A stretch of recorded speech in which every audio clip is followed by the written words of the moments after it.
Imagine waking up in another world, no coffee, no internet, and surrounded by people who solve everything with punches and swords. Now imagine you're Kim Gun, a tough gunslinger, a professional hitman with perfect aim, a cigarette always hanging from your lips, a scar on your face, and a soft spot for a dog that looks like a meatball with legs. Welcome to Murum, where every bald old man thinks he's a martial arts master and every duel ends in therapy or an explosion. Here, bullets and blades fly like bad stand-up jokes, and the fate of the world rests on a man who just wanted to buy snacks for his dog. Amid gunfights, crazy sects, and rituals no one understands, our savior wants only one thing: to go home with his little dog in one piece. But until then, he's turning this world into a shooting range, full of sarcasm, gunpowder, and a touch of deadly cuteness. Our story kicks off with someone crawling out of a dark spot. This person looks up and says the weather's pretty nice. Lighting a cigarette, the main character, sporting a scar on his face, hears someone asking where he popped out from. A blonde dude is crawling on the ground asking if he's leaving, totally clueless about what he's done. Breathing heavy, he says another guy's coming to take him out. Our main guy stays quiet, while the other one insists there's still time to say sorry. In a serious vibe, the protagonist fires a shot, saying the guy on the ground is way too loud. Out of nowhere, a tiny puppy barks next to him, grabbing his attention. The chubby pup rolls around on the ground, looking super cute. With a grin, the older dude asks if his little buddy missed him. Looking down, he wonders if the puppy's hungry and suggests they grab a bite, revealing his name is Kim Gun. As he walks away, it's revealed his codename is Battle Demon, the top assassin. He strolls past a street where a kid asks if he can skip school, and the mom says no, promising a treat if he behaves. Our main guy watches the scene and thinks about getting a snack for his little buddy.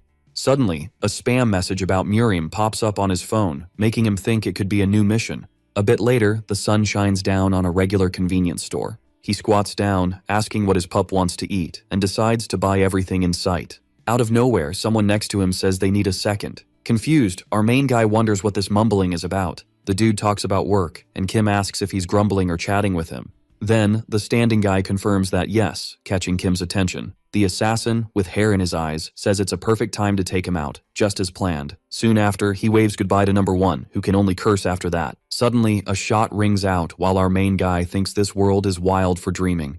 He says it was a pointless death, but then contradicts himself, saying he got taken out in the end, but he'll still get revenge on that fool in hell. Drifting into darkness, he wonders what'll happen to his puppy. When he opens his eyes, he sees his cute doggo. Suddenly, a shiny bald head of some random dude pops up. Our beloved gunslinger jumps up, headbutting this strange figure that just appeared. With his hands on his head and totally confused, our main guy asks if he just kicked the bucket since he's sure he got shot in the head. Worried about his puppy, he feels relieved to see it right by his side. Suddenly, the monk stands up, saying he finally woke up, after ages. With a hand on his nose, the bald dude claims the savior has finally answered his call. Looking around, our main guy notices a bunch of other people shouting that they believe in him. Completely baffled, he freezes, questioning all this noise. Then, someone steps in front of him, saying it's a pleasure to meet the savior. This same person introduces himself as the first elder of the Dai Dak of the Bloody Brotherhood. Our main guy stares at him, questioning this savior stuff, since he has no clue what's going on or how this works. But the bald dude just says they have a mission. The young man must conquer the Murum world. The gunslinger looks up, totally lost about this conquering thing, and so he wonders where he even is, after all. Soon after, Kim realizes this isn't the world he knows. In fact, it's a place called Murum in another dimension that he's supposed to conquer. Apparently he got summoned, but it's still super weird. He stays quiet, watching all those people staring at him with big smiles. Soon those smiles fade when our hero says they're all nuts. Desperately grabbing his phone, he wonders why he was picked and realizes there's no signal here. Standing up defiantly, the assassin asks to be sent back before he starts dropping some serious words, but is shot down by saying he's already doing that. Then, he insists he needs to find the guy who took him out and must go back, confusing the elder, who thinks the man isn't his savior. Our main guy says he isn't, and that the elder seems to have lost it, telling him to go back home. Suddenly, laughter fills the air. Someone comments on being proud of the protagonist's attitude, saying this is how a true savior should act. Looking back, he sees someone coming up claiming that, in fact, the elder isn't bald, but has just never had hair. Everyone gasps at the newcomer's savage burn. The elder says he shouldn't have talked to him like that. Sure, here's the improved version of the text, while keeping the same line breaks and structure. Soon, the new character rolls up in front of the protagonist, saying he shouldn't be so insensitive and needs to get his head straight. If he's not careful, he might end up biting the dust without even knowing it. Thus, the leader of the blood cult, Sa Hyuk-young, makes his grand entrance. The gunslinger grins confidently, claiming it's the old dude who's messing up, since they're the ones who summoned him. Standing tall, he warns the elder to watch his mouth, because one slip could mean death at the hands of the #1 assassin. The elder rushes in, begging the savior not to mess with the cult leader. But surprisingly, the guy with the tied hair says it's all good and that he'll handle this. Then, he throws down a challenge. If Kim wins, he gets to be the cult leader and can do whatever he wants. The elder tries to drop some wisdom, saying this is a terrible idea, but gets cut off by the gray-haired man. The gunslinger insists he's not looking for that, just wants to go home. Then, out of nowhere, a heavy pressure makes him shut up. With wide eyes, he's totally lost on where it's coming from. Soon, he realizes the danger when he sees the elder ready to unleash hell if he loses. He thinks he's never felt such fear of death, even as an assassin, but tries to chill, since the guy in front of him is just an old man. Called the ghost of the fight, he claims to fear nothing. When asked if he's ready, the protagonist shoots back that he doesn't need to prep for an old dude. The guy in front of him smirks, saying they'll see how cocky he is, and Kim fires back, saying this isn't a battle of words, giving him the chance for the first hit. In the distance, the elder nods, saying he won't back down. Then, he vanishes in a blink, like a whisper in the wind. Quickly, the protagonist's face goes pale as he realizes. Before him, the old man appears like a bullet, ready to throw a punch. That fist, heavy as a wrecking ball, comes flying at him. Soon, the impact slams into him, sending him flying backward. The explosion of energy from the hit smashes Kim against the wall. Upon crashing, he wrecks the place, which cracks under the force of the blow. A massive explosion goes off, showing just how strong the old man is. Freaked out and dazed, the protagonist can only spit blood, feeling the sting of the hit. The cult leader strolls over, saying he can't even dodge the simplest attacks. Then, he questions if he's really his savior, calling him pathetic and saying he's not even worth killing until something catches his eye. It's the protagonist's puppy, trying to bite the aggressor's leg. Panicking, the protagonist yells for his dog to run since it's dangerous. Uselessly, he tries to warn them not to touch his pet, or they'll regret it. But looking to the side, he sees his buddy and family flying, crashing into the wall. With a shrill scream, he sees his family sprawled on the ground. The gray-haired man orders them to toss the protagonist into the underground prison and feed the animal to the wolves, which the bald man gets. With a roar of rage, the gunslinger declares it's not just a pet, but his family. He warns that if they touch his puppy, the man will definitely meet his end. The man turns, questioning if he really thinks he's that strong. Our protagonist stands tall and asks who he thinks is the strongest in the world. The bald man, just annoyed, replies that he's only provoking his master. The elder, leader of the sect, looks at the provocateur, his attention snagged by something weird. The bald man doesn't get it, but the leader acknowledges it's an unusual object. Our protagonist then declares that whoever's got a weapon is the strongest. A shot rings out, and the gunpowder's glow fills the air. Both watch the projectile fly. The gray-haired man with a goatee wonders what the point of that thing is. Suddenly, his head gets pierced by the shot. The elder, known as Bald Eagle, questions what just happened, shocked to see the leader bleed. The leader's body drops, creating a shockwave. Freaked out, they can't wrap their heads around what just went down. Confused, the man with the goatee tries to call the leader, but soon he screams furiously, ordering everyone to attack as they can't let the assassins slip away. With battle cries, they all charge toward the protagonist. He, however, says they can all come at once. After all, he's still got one more weapon in his arsenal. Sounds of gunfire boom like thunder. The bullets fly toward the attackers. He says they all messed with the wrong person. A massacre kicks off with King Gun in action. The casualties jump from dozens to hundreds. The shots are fired with precision, always hitting the head. The bald elder hears cries for help as the others try to take him down. We then flash back to the past, where a dude tries to warn that they've already lost and says sorry. Our main character starts questioning everything he believes. Without waiting for a reply, he warns that it's all about grace, with a side of chill. A punch lands on the dude, who drops like a sack of potatoes. The strong hand gets ready to throw another hit. Our main character, rocking short hair, says that revenge is on the menu too. He's kinda bummed because they went down way too fast. Out of nowhere, someone shouts at the young man. He asks if he thinks he's the strongest now that he's all alone. He points out that there's always someone who can't be taken down. But our main character finds it all super silly. He asks if the dude even knows him, or if he's just playing the fool. He wonders if he really wants to find out who's the strongest. Then, a sound as loud as a firecracker makes him jump. He looks down, feeling a sharp pain hit him. The guy in front says no matter how strong he thinks he is, he'll never win a fight with just his fists. Kneeling, our main character asks why he's doing this. With a smirk, he says he should have talked instead of shooting his leg. The dude, grinning, claims he's just being dramatic since the shot was a light one. Our main character curses under his breath. The guy says it's wild how life can change with just a flick of a finger. Our main character, sweating from the pain, asks what the dude wants from him. With a red glare and a sly grin, the bald guy says he wants his help and will make him the strongest dude ever. The sun glints off the barrel of our main character's gun. The bald elder looks up as a bullet zips through his arm.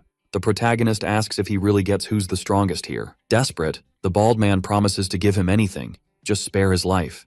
Time ticks by and the elder asks how comfy the seat is. With a daring look, our main character grips the gun, now the cult leader. His little dog has leveled up to vice leader. A bullet whizzes past the ear of the grinning bald man. He feels the heat from the wound. Annoyed, the gunslinger asks if he's lost it, just wanting to go home. Realizing he needs to deal with the one who shot him, he thinks this might be impossible. The elder says he has no clue how to go back since there's no way. Our main character, pretending to be all cheerful, sings that he really doesn't know and should have said so earlier. He points the gun at the bald man's temple, threatening to send him to the old leader's lap in hell. The old man kneels, begging for a few more days to fix things.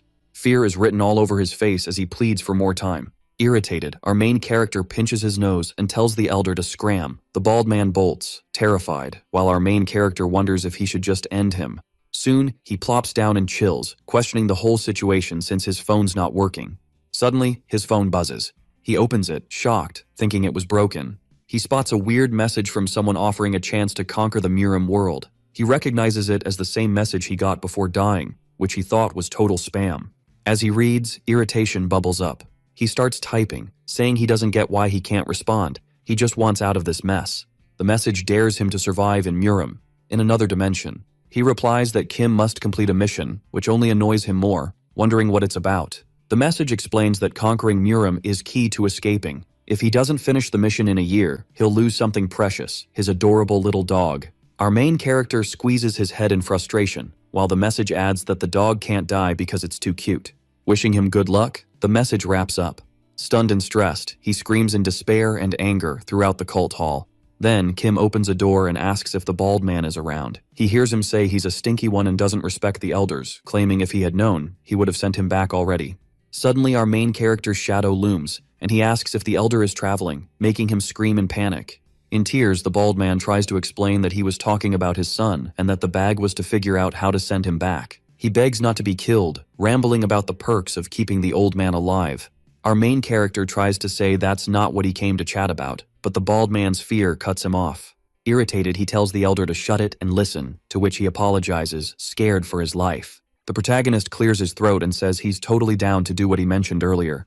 The guy's confused by what the protagonist just said. He thinks they're about to take over the Murim world completely, but the bald eagle, face glowing with joy, says it's what he expected from his epic savior and leader, promising to get the squad ready ASAP. But our protagonist throws in a condition for that. A bit later, the old elder calls everyone to listen up. He announces he's going to share the leader's orders, saying they're no longer the Sacred Blood sect, but now they're the sect of Mongo, rocking the symbol of the cutest vibes ever. The disciples start to celebrate, though it's kind of forced, the name of the new sect. One of them wonders how he can escape this, thinking it's all dumb, but then he spots the puppy and instantly changes his mind, realizing he has to love it unconditionally for its pure adorableness. One dude, out of nowhere, asks the little Mongo to marry him. Meanwhile, they get the scoop that the leader of the demonic cult has switched up and even changed his name. An old man checks out the view while hearing that the sect is now called the Mangu cult. He, the head of the Kunlun sect, figures a new era is on the horizon. Curious, he asks about the new leader, and they say he's using some wild demonic arts. The old man, intrigued, asks if that's legit, and the other guy says it's just rumors. But everyone who saw it claims that every move he makes leads to someone biting the dust. In shock, the elder asks about this strange art and learns it's all about a snap of the fingers. Apparently, the new cult leader just flicks his middle finger. Confused, the old man asks if that's really it, but the kneeling dude can only guess. Somewhere in the Mangu clan, someone yells that this news makes zero sense. After all, our protagonist took down the last leader and is already the new face of leadership without the elder's thumbs up. Quickly, the second elder jumps in, saying the strongest person gets to be the leader. The redhead shouts that he's not cool with this whole savior thing, but the oldest warns him to watch his mouth, since he's the current leader of the cult. Another guy slams his fist on the table, showing his disappointment, impressing everyone around him. This chubby dude boldly claims he made huge sacrifices for the cult. Humiliated, he says he gave up sleep, food, and fun, and still wasn't consulted. The most sensible one says if he's got complaints, he better prove himself by showing his strength. But he needs to remember that the new leader took down the last one, and if he's not careful, he might end up 6 feet under. The redhead turns to the door, and everyone follows him, sensing someone coming. It's the first elder, who announces that this is the new leader of the cult. The three quickly stand up to show respect for the new authority. Suddenly, the fourth elder spots something near our protagonist, the adorable little puppy that's tagging along. Bending down, he wonders how that tiny creature can be so cute, asking how the young man found such an adorable buddy. With a creepy grin, he says he'll take good care of the new little friend, but our protagonist cuts him off with a savage insult. Punching the elder in the face, he asks where he gets the nerve. The fourth elder hits the ground, hurt, but our protagonist couldn't care less. With a clenched fist, he says they called him there, and all they do is clown him. As punishment, he orders the elder to keep his mouth shut in his presence and asks if he got that. Then, he questions why the elder isn't responding, and the fat man tries, but gets shut down. The first elder, sweating bullets, says they're about to kick off the council meeting. So, the cult leader can casually start all this. Soon, our protagonist asks for everyone's attention and says they're about to start the conquest of the Murim. But the redhead freaks out when he hears that if they don't hit their goal in a year, they'll have to take their own lives. Curiously, our protagonist notices that now no one wants to die. Then, they start throwing out quick ideas to conquer the Murim in a year. Someone raises their hand, calling out to the cult leader, ready to say it's impossible to conquer in such a short time. But our protagonist cuts him off, feeling like he's some kind of T, totally confusing him. Kim quickly explains that he was about to say it was impossible, and for that, he must be considered an idiot with a capital T. Confused, the elder wonders what this T even means. Suddenly, the musclehead slams his fist on the table, furious, saying he's had enough. Shouting, he claims that the more he hears, the more it sounds like total madness. He explains that he's making decisions without the cult's say-so, which is just not cool. He calls out the protagonist, saying that even though he took down the old leader, they can't just accept this. If they want to recognize him, they'll have to throw down for the leader spot. Irritated, the other responds that this is ridiculous, since everyone was summoned to conquer the Murim, and he'll show the elder what happens when you mess around. Our protagonist claims he trusts his words, but realizes the dude in front of him has a weird ability, just like the former leader. In the end, he doesn't have many bullets, so he'll need to use them wisely. With his head down, our protagonist reloads his weapon, confusing the elder, who thinks he's bowing out of fear. With a confident grin, the redhead says, Kim must have pulled some trick to beat the last leader, but that won't work on him. Confidently, the redhead strides toward Kim, while the first elder tries to warn his buddy not to do anything dumb. The redhead taunts our protagonist, asking if he's scared to face him. The elder, our protagonist, and even the little dog are all shocked by the bold move. Continuing the roast, he questions why he's being ignored and says the boy seems hesitant to fight. Our protagonist declares that this ends here and decides to take him down hard. But as he pulls the trigger, something wild happens. His weapon turns into his phone. He opens the device and reads something that totally grabs his attention. With a sinister smile, the man asks why he's not being attacked, acting like he's the villain in a movie. But our protagonist stands tall, questioning if he really wants to face him. With slow, confident steps, Kim shows he's not backing down. Soon he agrees to the fight, but with a special condition that our protagonist thought of to teach him a lesson. He says his position is on the line, so it'll be fun to have a special duel. The red-haired elder looks scared as the protagonist's killer vibe totally intimidates him. Elsewhere, at night, people are buzzing about the duel between the elder and the leader. One of them thinks the new cult master is reckless, yet still loses to the first bald elder. Most believe that Dongguang is in position 5 because of his strength, but there's more to it. His greatest strength is flipping a situation where he's about to get wrecked into one where the enemy can't move from exhaustion. In the flashback, a disciple tries to attack him with everything he's got, but the elder just stands there, thinking it's all too weak. Tenacity is the name of his technique, which lets him take even a tiger's attack. That's why he's known as the Mobile Fortress. Suddenly someone jumps into the convo saying these juniors know nothing. After all, the cult leader is truly terrifying, and he saw it firsthand. It was a chill morning with no clouds in the sky when the chaos hit, and suddenly, with a boom of thunder, the cult leader went down. That's when the real fight kicked off. As soon as our protagonist moved, a thunderous massacre unfolded. The chubby one was frozen, watching his buddies get taken out without mercy. Even though his opponent was just a weak old man, the dude didn't hesitate to finish him. At that moment, a perfect nickname popped into the fat guy's mind: the true demon of horror. The two who heard the nickname thought it was a savage burn, but suddenly, they announced that the leader and the fifth elder were already on the scene. A true battle of the century was about to go down. The Mobile Fortress against the demon of horror. Promptly, the redhead clasped his hands and asked if the protagonist was ready, because he was going to beat him senseless. Kim found that ridiculous, but it was expected. Everyone was ready to throw shade, at least until the first shot was fired. A disciple stated that the duel would be under the conditions set by the leader, a simple punch. The rules were clear. The opponents would take turns throwing punches, and the last one standing would win.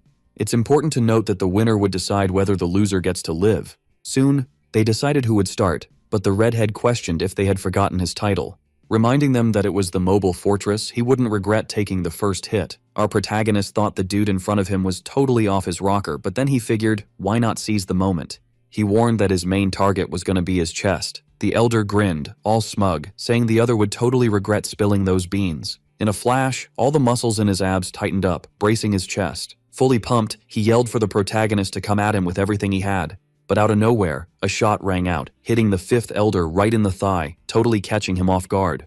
The referee and the opponent went pale, shocked by the audacity of that dirty move. The tension was thick, and silence fell as blood poured from the redhead's leg. Our protagonist, confused, asked what everyone was staring at. The disciples thought it was just a loud bang, probably nothing to hurt the elder. But the wall came crashing down as he felt pain like never before. Everyone went quiet, listening to the guy on the ground complain that the protagonist said he'd aim for his chest. Annoyed, he accused him of pulling a fast one with such a cheap shot. Our dude with the gun looked down from above, all high and mighty, and smirked, claiming he had totally lied about where he'd aim, making the buff dude even angrier. In his head, the elder felt embarrassed in front of the cult members and knew he had to get up to save face. Sighing hard, he reminded himself to chill. After all, it was his turn, and he still had one good leg. His veins bulged as he declared the protagonist better get ready, cause his punch was gonna pack a punch. The redhead said this strike was called the attack of a tiger, so he named it the tiger's fist in tribute. But before he could land that hit, another shot rang out, hitting his other leg. Once again, everyone was in shock, witnessing such a wild scene. Our protagonist, all chill, asked why they looked so horrified. The referee tried to explain that in this kind of duel, you gotta wait your turn, but Kim cut him off. He asked who made that rule, and if it was in the Constitution or something. If it was, he wanted the article and paragraph to back up that duel. The bald eagle elder thought even a demon would be scared of such a twisted personality. In his mind, the redhead knew he had to stand up, but he couldn't feel his legs while he heard our protagonist drop a saying from his world. You can survive a tiger's attack if you keep your wits, but that's not true. All you really need to survive against a tiger is a weapon. Soon, the elder tried to beg for mercy, justifying his survival, but Kim had already made up his mind. Then, we hear a sound like a gunshot, and the redhead shuts his eyes, waiting for the end. When he opens them, he sees Kim walking away, saying he's worth more alive than dead. In silence, the man watches this scene of unexpected kindness, his heart swelling with an incredible feeling. Scratching his nose, he realizes it's the start of a weird friendship, but he's freaked out since his bullets are gone and he almost bit the dust. Suddenly, a notification sound perks him up. He checks his phone and sees he completed his mission, to take down the fifth elder without killing him. But then, he remembers something important and asks Dai Doc if there are only 4 elders. The answer is 5 in total, and the third is MIA. Next, we see a real bloodbath, with a single woman taking out several men. She gets the scoop on everything that went down while she was gone. Wiping her face with a towel, she thinks she was all alone trying to revive her cult. Still, this new guy managed to take down the old leader and the fifth elder, which gets her hyped to meet him. Everyone gears up and gets ready to bounce. Jin Hwaran, the third elder, is pumped to meet the new leader of the cult. A few days later in the morning, the protagonist wonders why his dog is so grumpy. With his eyes wide open, he sees the cheerful face of the fifth elder wishing him good morning. Startled, Kim responds with a straight-up punch to the redhead's face, saying his ugly mug scared him. Then, he explains that his fist moved on reflex, and the elder says he was on guard to make sure no one interrupted him. If anyone dared to mess with the protagonist, he'd go full savage. But Kim just tells the elder to bounce, feeling threatened, which bums out the redhead. Soon the leader asks why the bald dude is even here, and the answer comes back that he got called. A bit later, with the sun blazing overhead, the gunslinger kicks off the meeting and demands to know why he's the chosen one and why they should take over Murim. Right on cue, the second elder jumps in to explain. The Orthodox sects decided the blood cult was a major issue since they weren't vibing with their values or cultivation techniques. The problem spread, and they decided to attack, not caring about kids or the elderly. Because they were outnumbered, the blood cult got wrecked by both the Orthodox and non-Orthodox sects. The protagonist asks if they don't belong to either group, and the elder says they don't, sticking to their beliefs and staying neutral until the attack. Now, they want to unite the chaotic world of Murim under the protagonist's command, so everyone can chill in the peace he can bring. The elder tries to say that pulling this off in a year is impossible, but the gunslinger cuts him off, saying he doesn't care about peace among the cults since he's not some Disney hero. He gripes that no country has pulled off something this wild and asks again why he's the savior. The first elder, all tense, admits he doesn't know who summoned him. This just confuses the boy more, who learns that everything went down during the Murim Alliance attack. On that day, chaos rained down on the cult. The first elder tries to shout that he's just a simple servant, but the guy intimidating him points out he's clearly important, thanks to his flashy outfit. The man about to take him out doesn't notice a third figure creeping up. As the presence gets closer, the guy gets confused and asks where the newcomer popped up from. But one swift move from the unknown is enough to shut him up. The bald elder screams in terror when he sees that with a single hit that dude twisted his head. In a desperate attempt to survive, the elder tries to play it cool, saying he's sick and doesn't have much time left. But he jumps when a weird scroll gets tossed his way. The unknown figure claims that, at the right moment, the savior who will unite all of Murim will show up, and the elder needs to be ready for him. With the scroll in hand, the elder can only throw out questions. The shadowy figure quickly turns and says that once he reads it, everything will make sense. Our protagonist realizes this dude is a total mystery, but the elder spots something striking. The guy is as bald as he is. The protagonist hears this and thinks bald people must have a secret handshake or something. So this man was the one who brought him to this world, but his goals are still a total question mark. Suddenly, an injured disciple stumbles in, saying he's got a problem that needs to be seen ASAP. When they arrive, our gunslinger wonders what's going on. The scene before him shows all the cult members brutally dead. The one responsible apologizes for the unexpected mess with the new cult leader, explaining he acted this way because they weren't allowed to enter. This dude is named Gayum Gopung, leader of the Phantom Sword sect. The protagonist asks what's up with the chaos. If it was just a misunderstanding, there wouldn't be so many bodies around. With his sword in hand, the man explains he was waiting for the perfect moment to take down the blood cult. When he found out the former leader got taken out by an outsider, he couldn't hold back. Now, they've got a reason to hunt these losers down as prey. Annoyed by the chat, the protagonist says they want to claim an empty house. With a big grin, the vein-filled man says the young one is clever but questions what he'll do now that he knows their plans. Kim shoots back, saying if he were clever, he'd already know what's coming. Someone behind the giant pipes up, saying there's no reason for the leader to take charge. The former leader is gone, and this axe giant will handle the boy. The protagonist freaks out seeing the size of the weapon and asks if he's really planning to chop off his head with that. Determined, the giant says it's obvious and will do it quick so the leader doesn't suffer. Kim watches him approach and thinks he's actually pretty fast. Suddenly, something catches the gunslinger's eye. He's no longer holding his weapon. Defenseless, he sees the monstrous figure about to end him. But then, a weird sound rings out, and the giant jumps back, startled to see ketchup flying everywhere. The person defending our gunslinger says it's pure audacity to attack their boss right in front of them. The hefty elder claims the giant won't even leave a mark with that swing. Then, the redhead chimes in, saying that going after the leader of the Mongu clan and treating him badly is one of the worst crimes ever. With all his rage, the musclehead throws a massive uppercut at the giant. The force of that hit was so wild that even the other clan members felt it shake their bones. With ketchup all over his hand, the redhead declares that their sentence is death. No questions asked. Behind them, Kim thinks the fifth elder has really outdone himself this time. If he plays his cards right, he could totally take over Murim, and it's not even a long shot. The leader of the attack says they picked the dumbest way to handle this mess. With a creepy grin, he tells the enemies to watch as their choices lead to their own downfall. Our protagonist, holding something in his hand, wonders why the old man talks so much and asks him to chill for a second. In the end, the gunslinger isn't looking for a fight everywhere, but he doesn't let anyone who wants a fight walk away. Both leaders lock eyes, ready to throw down. With the final order to wipe everyone out, the battle is about to kick off. Hearing the boss's command, both elders suddenly look way more serious. The redhead bolts forward, shouting that he's been waiting for this moment. Our protagonist realizes he's actually useful in situations like this. But looking at the hefty guy, he thinks maybe he's more useless than he thought. Striking a pose, the elder crashes to the ground, flexing all his muscles. With a wild grin, he says he's been holding back forever and tells them to come at him. The cult members charge toward the fortress, but the redhead dodges the first attack like it's nothing. The second one is just a joke to him. Seizing the third chance, he lunges and lands a brutal punch right to the attacker's ribs. The other two attack, but it's like throwing marshmallows at a brick wall.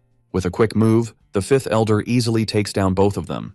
But then he realizes he's left a gap in his defense.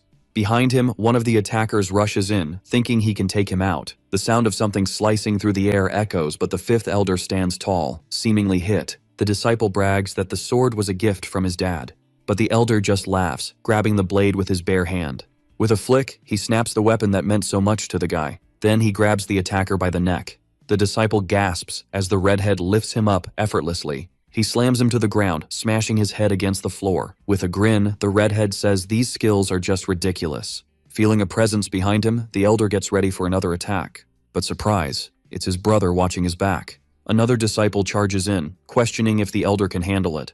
His face twists as he realizes something wild. The hefty one, in a serious tone, reminds him he can't have any scars on his body. Getting ready to punch, he tells the disciple to think about his dumb choices in hell. Soon, the disciple feels the punch land on his face, but is shocked by how soft it is. Confused, the elder asks what he's staring at and if he wants more punches, confirming that the hefty one can't hit hard at all. Our protagonist watches, feeling disgusted by the chubby guy who looks like a pig. Then two people come up to attack him. They think the young man is dumb for turning his back, and that he must use tricks to win. As they move in, they say they'll be happy to take him out. But in a flash, the one in front just vanishes. Our protagonist pops up behind him, saying he's looking the wrong way. The disciple tries to plead for mercy, but his neck is already twisted beyond repair. His buddy, in shock, watches in silence. Coming back to reality, he tries to say something about the protagonist, calling him a jerk, but Kim cuts him off, tossing ketchup into the air. With that simple move, the top of his head is no longer where it should be. Then, in a cold tone, Kim glances to the side. Seeing others rushing toward him, he says, "This is getting boring." Annoyed, he thinks they're totally underestimating him, thinking he's an easy target. Kim, with insane agility, leaps at the attackers, finishing them off with pinpoint strikes to their weak spots. He moves so fast that all you see is his shadow flying through the air. One of the disciples spots a creepy figure creeping toward him. The attack hits so hard it slams his head into the ground. The gunslinger drops some wisdom on the attackers, saying they should know who they're up against before throwing down. We see the red-haired elder surrounded by a crowd, dunking his head in ketchup. He thinks this whole mess is finally wrapping up. But out of nowhere, he sees a strike coming and dodges just in time. Lucky for him, he wasn't hit. The impact was so intense it shattered the ground around him. He gets back on his feet ready to throw down, saying this is for the sect leader. With a frown, he calls out that surprise attacks show a total lack of honor. Suddenly, the fifth elder's vision starts to blur, a purple haze messing with his head. The ghost sword cult leader laughs, thinking the poison isn't that strong. He's gearing up to attack, claiming he'll send the elder straight to the last leader of the cult. But with a fierce look, the elder charges at the attack, using his hand to block and push back the blow. The energies clash, creating a massive shockwave that sends warriors flying. Our redhead realizes the poison is messing with his internal arts. Kim watches the chaos, stressing about where his weapon is when it's most needed. Then he spots something running toward him. His little pup, Mongu, bringing his weapon back, and he can't help but cheer for the little hero. The young gunslinger knows winning without a weapon is tough. With only a few bullets left, he has to be smart, but he can't let this threat stick around. Looking up, he sees something weird coming his way. The fifth elder drops to his knees as the leader of the other sect boasts that the prestigious Blood of Death cult will finally dissolve, taking full control of the new cult. But he doesn't see the chains wrapping around him. Suddenly, two figures attack, wrapping steel around his neck. The third elder drops from the sky like a wild beast. The ghost sword cult leader begs for mercy, but his halves are split by a single strike of the short blade. The third elder says she wanted to show respect, but the vibe was off. It's their first meeting, and she introduces herself as Jin Hwaran, captain of the Bloodsteel group. Our protagonist watches her with a cold stare, realizing she's odd but might be more useful than the other elders. Pulling out her dagger, she's curious about the cult leader's skills. Her image blurs with speed, and she zips in front of the protagonist like lightning, eager to see the one who took down the former leader. Kim is caught off guard by her energy. The cut comes in fast. She thought she'd just scare him, but his quick reaction makes her think he didn't win by luck. Gripping her dagger tighter, she decides to go for him again. As if reading her mind, the protagonist warns he won't hold back on a second attack. The elder realizes he's holding the infamous weapon she's heard so much about. She thinks it's no big deal and decides to check it out, but suddenly stops, feeling a weird vibe coming from him. It's like the universe is telling her her next move could be her last. In front of her, that guy looks like the biggest demon ever. Even the bald eagle elder feels the weight of the moment. The elder quickly pulls herself together and says the strongest must lead the cult, so this test is necessary. Joining her hands, she asks for forgiveness for how she came off. Our protagonist stays quiet, thinking the elder is just a bit off. In the distance, we see the giant with his fallen axe, but he's still breathing. Clenching his fist, he wonders if he really passed out for a second, acknowledging the strength of the one who knocked him out. With icy eyes, Kim glances to the side when he hears someone call him a bastard. It's the giant, grinning confidently, claiming his leader will easily wipe them out and torture them to death. Looking down, he sees the one who was supposed to protect him lying there. Remembering the warning he got about this being a bad idea, he runs into the spirit of the former leader, who shakes his head in disapproval. Night falls, and our protagonist insists he managed to sort things out. But what's coming next is still a mystery, and there are bound to be plenty of wild moments in the quest to conquer the Murim.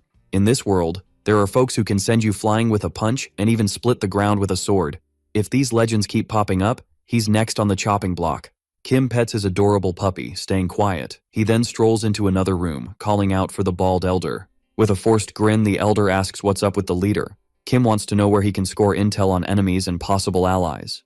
The elder realizes this is a legit question and starts brainstorming, suggesting a trip to the Hao clan, which just confuses Kim even more, sparking his curiosity. This crew is made up of lower-class peeps like doormen and restaurant managers who can gather info from anywhere and sell it for a price. Kim gets the vibe and asks where to find them. The elder hesitates to let him go solo, but Kim insists he needs to hear the scoop firsthand and make his own call. The elder decides to pick someone to tag along. Kim's cool with it but tells the bald elder to leave out the third elder, leaving the bald dude puzzled since she's the one who knows the outside world. The redhead pops up next to him, and Kim says she's totally off her rocker. Before long, the fifth elder offers to lead him to the Hao clan, catching the gunslinger off guard, who then punches him in the ribs. The giant drops, drooling from the hit, and Kim warns him not to bring that brute along. A bit later, we see a lit street with a carriage. Inside, Kim and the fifth elder are on the move. He thinks he definitely asked not to include that idiot, and wonders why Jin is rocking those clothes. At the elders' meeting, the first elder says the leader needs an escort to the Hao clan. The third and fifth elders jump in to volunteer, while the elder, looking bummed, wonders why it had to be those two. The girl claims it's only natural for her to go since she knows the outside world better. The redhead argues back, saying he should go because he's basically glued to the leader. Confused, Jin points out this makes zero sense since the redhead has never had the guts to visit the Hao clan, which just makes the muscular one even angrier. They start bickering, both wanting to tag along with our protagonist. The elder sees the chaos and has no clue what to do. Kim thinks about how he'll take down that bald dude next time he sees him. Quickly, the coachman chimes in that it's getting late and they should crash there for the night. The street is buzzing at night and someone greets the gunslinger, asking how they can help. The redhead says they need a few rooms for the night, plus food and drinks. The host happily says it'll be a pleasure to serve them and promises to bring everything they asked for, just asking them to take a seat. But suddenly, someone kicks the door in like they're auditioning for a wrestling match. It's a guy from the Kunlun clan, drunk and on the hunt for a drink and an empty room. He demands they find him a room, even if it means booting someone out. The innkeeper replies that the last rooms have been snagged by the newcomers. The drunk dude, not recognizing the owner, tells him to scram and find another room. Then, he spots something in the protagonist's crew. It's the stunning lady, the third elder. With a nasty look, he asks where she came from and introduces himself as a disciple of the first generation of the great Kunlun clan. He insists she shouldn't hang with low-class folks and suggests she spend the night with someone as ugly as him. The fifth elder, annoyed, thinks the young man should stand up to that jerk. But he remembers when their argument got interrupted by a tea master. The other says they should escort the cult leader, but without causing a scene. Shaking with anger, the fifth warns that he'll find another place if this keeps up. The arrogant disciple asks why they're so riled up, but soon gets a powerful kick to the groin, throwing him off balance. The protagonist looks down at him, acting all superior. With a nasty expression, the arrogant disciple questions how he dares to do this and vows not to hold back. But a quick kick to his chin sends the ketchup he was about to eat flying. It was the protagonist who struck, like a soccer star scoring a goal. In a serious tone, he tells him to call his buddies, as he'll be waiting. Then, he shouts, asking when the food will arrive because he's starving. Desperate, the redhead realizes he's in a tight spot. While he stays silent and tense, the third elder watches, thinking she couldn't stop the chaos. The companions of the arrogant disciple move in with weapons drawn, but the woman throws a knife in their direction. The knife slams into one of the disciples' chests. The other dude yells about the knife stuck in him and, turning to the elder, calls her a coward. But before he can finish, a swift kick connects with his head, cutting him off mid-sentence. The third elder drops down smoothly, using her hand to support herself, and then delivers another kick right to the dude's collarbone. She hits him hard, making his head wobble like a bobblehead. With style, she stands back up. She calls out to her crew hiding in the shadows. Two figures pop up, almost like they were summoned by magic. The women ask if the captain called them. She says they've got a lot of work ahead. She made sure they'd leave the guys alive, so they need to dose them with some hallucination drug to wipe their memories and toss them in a bar with some ladies of the night. After that, she'll dish out new orders. With a serious vibe, she says she needs to chat with the cult leader. The protagonist wonders if she's going to go after him again. The three are chilling at the table, under a bright light. The woman asks if the leader knows who those guys were, and he says he doesn't. She explains they were disciples from the Kunlun clan, part of the Murim alliance, who've messed with them before. If this news gets out, that nightmare could happen again, and she's not about to lose her cult, which she sees as family, again. The protagonist stays quiet, deep in thought. Soon, a memory pops up about his family. In a photo, he sees his younger self in a rundown orphanage, living in rough conditions. The woman insists they need to dodge any run-ins with the Murim alliance at all costs. The protagonist, serious as ever, promises to keep that in mind, no matter what. The fifth elder is surprised, since it's rare for the cult leader to agree so easily. Then the protagonist asks if the Hao clan is linked to the Murim alliance, getting a no in response. The woman notices he looks tired, but stresses the need for caution, assigning the fifth elder to keep him safe. The redhead asks where they're headed, and she replies that she'll make sure the evidence of what went down doesn't leak. She heads out, wishing him a safe trip back. A bit later, the elder calls for the leader, saying they've arrived. The protagonist jokes that they took forever. He steps into the spot where he'll meet the Hao clan. An old dude with lines on his face asks how he can help. The protagonist mentions the secret key, hearing that the old man sells some special booze. The old man pulls a hidden lever, inviting them to follow him. The group heads down the stairs, all chill. The old man tells them to step inside. When the doors swing open, they're greeted by the host of the Hao clan, the provincial manager. He thinks the Mangu clan is a bit weird, once super prestigious but now kinda a mess. So he figures it's not smart to be nice to them. With a cocky tone, he asks what brings them there. The fifth elder, annoyed, notices the host's arrogance as he looks down on them. The protagonist brushes off the tone and seems confused. With a grin, the manager points out he's being ignored and claims he's a pro at dealing with people like that. He starts to mock, asking if something about his vibe was off. The elder gets even more annoyed, sensing the guy wants him gone. But the protagonist just smiles and bursts out laughing. The manager laughs too, thinking the protagonist is loving the joke. Both are cracking up, almost in a creepy way, but soon, the manager's smile fades, and he says he's out, since this is all pointless. The protagonist asks his ally if the clan really isn't tied to the Murim alliance, getting a yes back. He points at the arrogant dude in front of him and tells the fifth elder to take action. Getting the hint, the redhead steps up with a tiger punch, smashing the arrogant dude right in the face. His hit is so strong, it sends the manager crashing through several doors underground. The protagonist walks up and says the gunslinger isn't dumb for laughing with him. A cult leader showed up personally, and the dude better show some respect. He turns to the old man, assuming he's the real boss. The redhead thought Kim acted out of emotion, but he didn't realize the old man was the true manager. Startled, the old man calls for the attacked manager, who really is the real one. The fifth elder looks even more confused, making a funny face. The protagonist realizes his mistake and chuckles lightly, showing off his wild imagination. In the distance, a masked guy watches the scene. With a strange technique, he starts to fade away like mist. Another person on the roof asks where the leader of the Mangu clan is right now. This disciple says he's chilling at the Hao clan in Branch Province with the fifth elder. But guess what? They had a little mishap on the way with the Kunlun clan's disciples. An important dude is all fired up, saying this can't slide, and sends a message to the protagonist's clan. The tea is that they're rolling up for a slow and painful showdown. Biting his lips in rage, the establishment owner is fuming over how they dared to mess with him and swears he'll never let it go. The protagonist steps in saying that's enough and tells him to sit down for a chat. The kneeling guy insists his lame existence doesn't matter, but the protagonist shoots back that he better sit or he'll get wrecked. Soon, the dude, looking all fresh and clean, asks what brings a cult leader to this dump. The protagonist says he wants the 411 on the sex vibing with the Murim alliance, and the guy nods, saying he's in the right spot, asking if there's anything else. The protagonist wonders if there's any crew that can boost their strength. The guy raises an eyebrow, asking if he's planning to kick off a war. The protagonist, in a serious tone, asks if he really needs to spell it out, and the guy says nah. The manager drops that this info is gold and suggests a price of at least $2,000 in cash. He knows it's a lot, but thinks it'll keep the jerks happy. Kim decides to drop some wisdom on his buddy. Everything's useless when death's on the line, and the redhead gets it fast.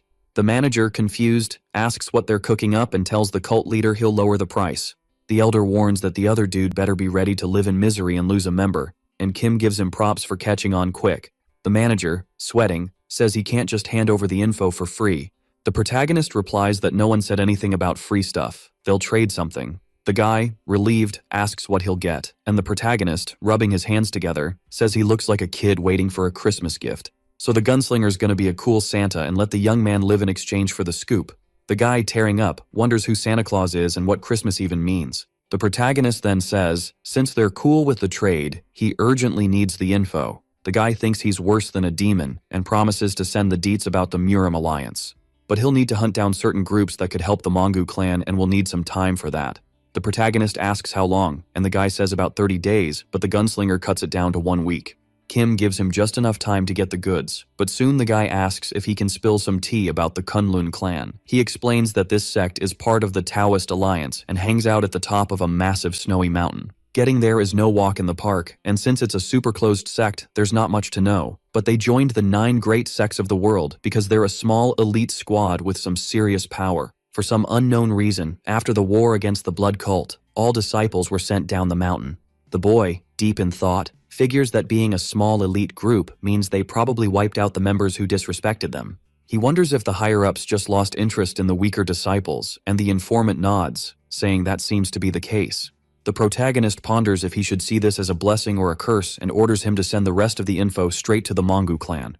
But before he bounces, he asks what their relationship is now. The guy quickly replies that they're just business partners, which hits the protagonist right in the feels. He says that where he's from, when 2 people throw down, they end up becoming friends. Then, he asks again what their relationship is at that moment, gripping the guy's shoulder tight.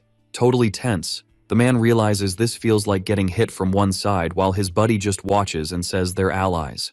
The protagonist turns and says, now that they're friends, he needs to know he's ready to sacrifice his life for him, living for him instead. This makes the guy tense, as he realizes he's made a deal with the devil, but the protagonist, in a chill tone, assures him he'll be under his care. After all, they're practically brothers now, and we can see the carriage rolling back to the clan. Our protagonist asks if the third elder is still in the district, and the answer is probably yes, since she usually ghosts everyone with her messages. Suddenly, something zooms past him, making the horses freak out and neigh like they just saw a ghost.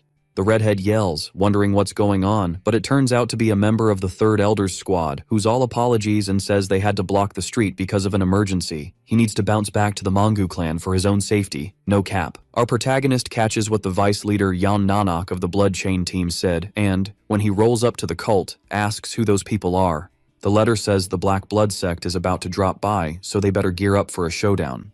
The bald elder asks if he's already spilled the tea on this sect, but our protagonist tells him to keep it short and spill the details. This crew is wrapped in rumors and is infamous for being a savage organization. They rake in cash through hits and don't hesitate to pull off brutal acts, no matter the age, gender, or beliefs, as long as the money's right. After the rundown, we see Kim deep in thought, probably plotting his next move. The bald man says they don't play by the rules, so they probably sent the letter with plans to take him out later. But no stress. He's got a plan up his sleeve. At night, the guards spot someone creeping up. One of them points his spear, barking orders to stop or face the consequences. The person moves slow, getting warned not to come any closer. The elder said if a sketchy person rolls up, the disciple should attack on sight. And that's exactly what he does, quick as a flash. But, behind him, the newcomer looks ready to stir up trouble. He stumbles upon some fallen bodies and, sensing another presence, glances to the side, seeing arrows flying his way. But the arrows hit the ground as he vanishes into thin air. The disciple who shot the arrows looks up and spots the intruder, who quickly tosses something that looks like a smoke bomb. With his vision all fogged up, the disciple says he lost track of the target and thinks he went a certain way. Soon, word spreads that an intruder has breached the place, and the 5th and 3rd elders sense something's off. A killer swaggers in through the front door. No fear. The one chilling on the throne looks a bit intimidating, and suddenly the doors creak open quietly. He says he thought an entire sect would roll through, but they only sent one person, which is a total letdown. The leader says he'll hear what the guy has to say first, but it's actually the 3rd elder in disguise, questioning why he's there. The man turns his head, looking curious and confused at the same time. Soon, he starts messing with the assassin's cloak, as if he's searching for something cool. Meanwhile, behind him, our protagonist pops up and tells him that as an assassin, he should never drop his guard. So, he decides to show how it's done. As he fires, he says that mercy is for the weak when facing enemies. The elders arriving on the scene shout for the cult leader, asking if he's okay. The 1st elder laughs, saying he saw this coming, as everything went according to his plan, and he's just that good. Claiming they'd have issues if they hadn't taken out the leader, The others shout that it was a bold move. Suddenly, the third elder glances to the side, noticing something intriguing. As she approaches the body, she says there's something there, but the first elder warns her about the poison risk. She replies that it doesn't look like a vial, but more like a message. In the letter, the leader of the Black Blood sect, and Cheonbaek, introduces himself and shows respect for the new cult leader, sending a fancy necklace that symbolizes trust between the sects. Realizing the blunder, the elder yanks the cord from her neck, confused just like the other elders and the protagonist. The first elder's face shows pure despair, revealing how big of a mistake they made. The silence in the room is thick as everyone realizes how serious this is. The protagonist, looking pale, turns to the one responsible, saying this is all part of the bald man's plans. The lipped elder realizes he's really messed up and shouts for his master to chill, asking to be heard. He argues that the intruder caused chaos and took out some disciples, so the retaliation was totally justified. Suddenly the guards, who seemed knocked out, ask if everything's cool, smiling and laughing because they're still alive. The elder, tense, realizes that the invader didn't take out any of his men, which only makes things worse. A meeting kicks off, and the second elder warns that if this mess leaks, the Murim Alliance will catch wind of their moves, which could totally mess up their plans for domination. The third elder chimes in, saying they need to own their mistakes and hit up the Black Blood sect to say sorry. The redhead slams his fist on the table, furious, asking why they should apologize to some random sect. A debate sparks, with everyone throwing in their 2 cents. The bald dude raises his hand, eager to share his thoughts. He tries to pitch an idea that popped up from all this chaos. The protagonist says he can talk, but he better be ready for what comes next. The elder goes pale, sensing the threat from the protagonist's weapon. As he glares back, the boy thinks for a second and lifts his weapon, claiming it'll do the trick. Confused, the bald elder asks what he's talking about. With a sly grin, the protagonist chuckles, saying he'll take all the blame. The bald man is like, how's that even possible? The protagonist shrugs, saying it's not his problem. The elder just needs to beg and do whatever it takes to fix this. In shock, the bald man goes quiet. When he arrives at the enemy base, all he can think about is cursing the protagonist. His 2 buddies say they've reached the spot, a huge and fancy-looking house. One of the disciples watches from above, signaling like it's some secret code. And just like that, the doors to true chaos swing open for the elder, who starts walking in slow-mo, taking in the scene. Noticing everyone's wearing masks, the vibe gets super creepy. One of the masked guys says their master's in the room ahead. The bearded elder checks out the line of folks waiting for the master. When he opens the door, the leader greets him, saying he wrote the letter recently and didn't expect him to show up so soon. He introduces himself as the head of the Black Blood cult and mentions he worked hard to prep for this visit. Hoping to smooth things over, he suggests the elder grab a bite to chill after the long trip. A bit later, the bald man laughs, saying he really caught him off guard, since he's dealing with issues from his boss. Just thinking about that guy makes the elder's face heat up, while his buddy tells him to chill, since he's already getting tipsy. The bearded man shoots back that he's just a kid and should stay out of grown-up talks. Soon, the cult leader asks why the guy who sent the message hasn't come back yet. Feeling the pressure, the elder spills that there was an accident on the bridge to the Mongu clan, and despite their best efforts, they couldn't save him. Swallowing hard, he mentions that the unexpected outcome was the death of his prized disciple. The figure stays silent, not looking sad at all. The elder clenches his fists, scared for his own life, not getting the reaction behind the mask. But the leader laughs, saying he doesn't need to apologize, since he's just a dude. Feeling bold, the bald man agrees, thinking he's being nice. The masked figure stands up and asks if the necklace sent made it to the master's neck. With a grin, the bald man confirms it did, saying he liked the gift. Looking out the window, the leader takes off his mask, revealing a wicked smile. He says it's better for his guy to be dead, but he would have liked to meet the master to apologize for what's coming. Confused, the elder, feeling less tense, asks what he means. With a smirk, the cult leader says they're now on equal ground, since his precious subordinate is dead. The cult just lost its powerful master, leaving the bald elder even more baffled. He explains that the necklace had a poisonous candle, odorless and colorless. If someone hangs out in the same room too long, the poison seeps in, and after a day they'll be paralyzed. Eventually, death will come for someone who can't move. Realizing how serious this is, the elder gets tense, knowing the necklace is with his master. Shouting, he demands to know how the man could pull something so twisted. The leader replies that he did nothing wrong, and if the old man is mad, he can just die. Calmly, the elder says dwelling on the past will only bring more unnecessary wounds. He thinks about leaving, but the leader won't let that happen. Confused and scared, the bearded man asks if the other has more to say. The leader insists he can't let him leave alive, since the old man could spill the beans at any moment. Terrified, the elder screams that they killed his superior, who deserved it, and that's why he's on their side.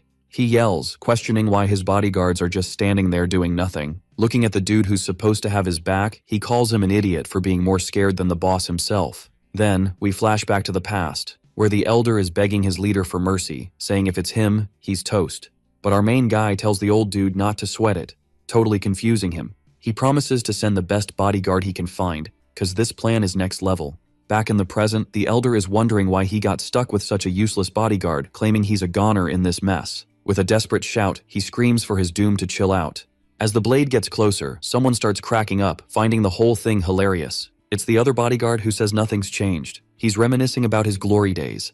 As he pulls off the mask, he shows his real face and drops some wisdom he picked up from the ladies. His special vibe gives hope to the bald guy, who's even more shocked. The cult leader is totally stunned to see him there, asking how he even got there. The newcomer strolls up and asks why he never spends that cash. The answer's simple. He points a gun at the enemy. Soon, he says no one gives out pricey gifts without wanting something back. Before all this chaos, we see the second elder knocking on the master's door, who lets him in. He rubs his hands and asks if he can check out the weird necklace Kim got earlier. Our main guy says sure, but he doesn't get why it matters. He just warns him to be careful, cause his little dog is playing with it. When the guy picks up the necklace, he checks it out and confirms he was right. Inside the accessory, there's something, an ultra-poisonous candle. Our main dude, going pale, realizes this wasn't a gift at all. The second elder says the first was spot on. Our main guy jumps up, worried if his little dog is in danger from the necklace. But the bearded dude reassures him, saying the pup wasn't exposed for long. It might take a bit to recover, since he doesn't know what poison was used. Realizing the stakes, our main guy declares he's gonna take out everyone who tried to pull a fast one on him. But the long-haired dude notices he's not listening, warning him not to go off the rails. Given how serious this is, he says it's dangerous. The second elder suggests a plan. The bald guy screams with joy, realizing our main dude is alive and claims he's safe. But Kim, with a look of disgust, orders him to bounce immediately, scaring him. The assassin laughs, thinking he'd really bite the dust from a simple poison, but now he'll regret being there. With a wicked grin, he says he'll wish for death sooner because of the poison.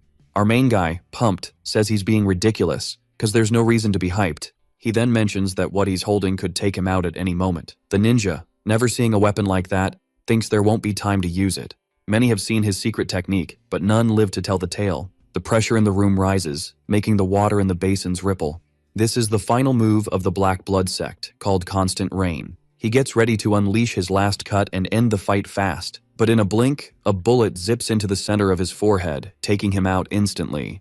Confusion is written all over his face as his body starts to fall back. Our main guy claims that his secret technique is just as deadly. Many have seen it, but none survived. This is a bond they share, and he's not bummed about it. Quickly, our main guy notices something and turns his gaze to the entrance. Soon, he spots a bunch of footsteps coming in, all armed with knives, ready to avenge their leader's death. Our dude is already used to this kind of chaos and says those who want a painful end should stick close to his weapon.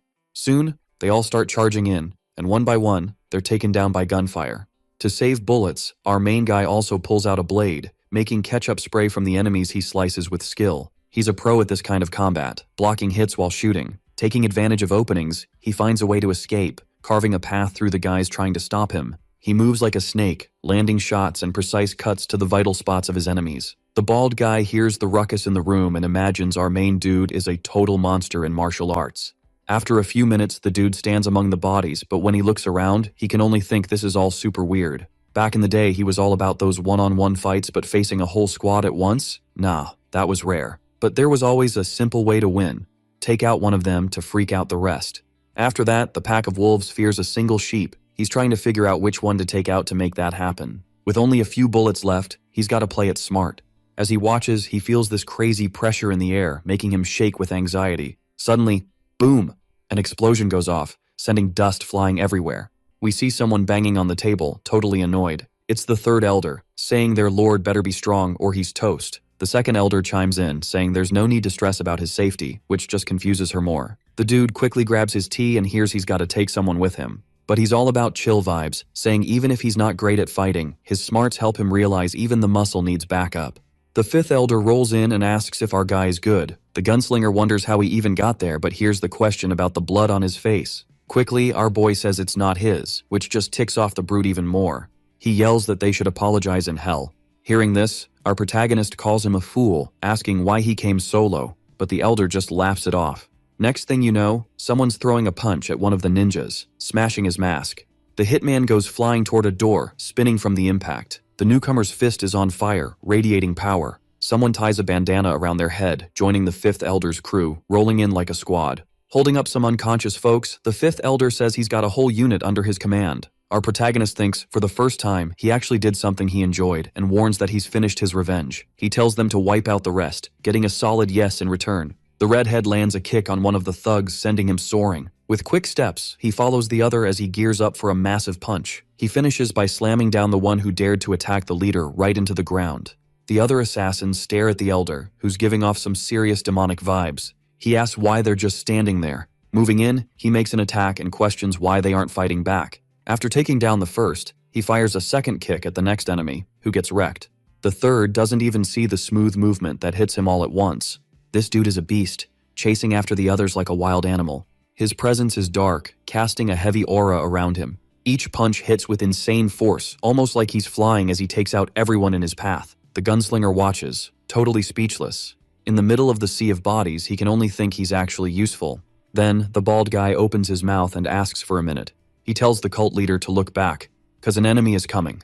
But in a flash, our protagonist takes him out, making him spill ketchup and asking why he even called him. The others are trapped by the Fifth Elder's combat unit.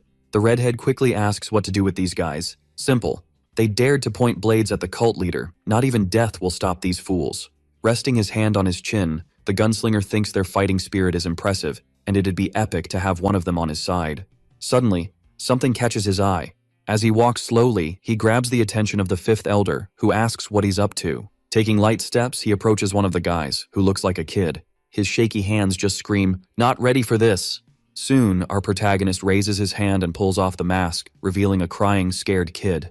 This shocks him and makes him furious. Flashing back to the past, we see him in the orphanage, a beggar losing cash. The adult next to him asks why he doesn't ask properly, saying he doesn't look miserable enough. The bearded man says he better step it up or he'll end up breaking a leg. Our protagonist, as a skinny kid, says he'll do his best and apologizes. Then, in a moment of kindness, he kneels before the girl. He calls her up and asks if there are any other kids her age. The young girl quickly shakes her head, saying there aren't any. As he gets up, one of the henchmen calls her dumb for forgetting her job. He orders her to take out the protagonist, but the gunslinger doesn't play around and fires a bullet right into the guy's head for interrupting. Kim, trying to be nice, tells her to just keep her eyes closed from now on. Exhausted, he grumbles about how these cowards hand knives to kids and send them off to do the dirty work. With a fierce look, he questions if they even remember what it means to be human. Holding the little girl's hand, he tells the Fifth Elder to handle the mess while he takes the girl away. He gives his final order, make sure the rest are taken out brutally, and if they can, burn them alive.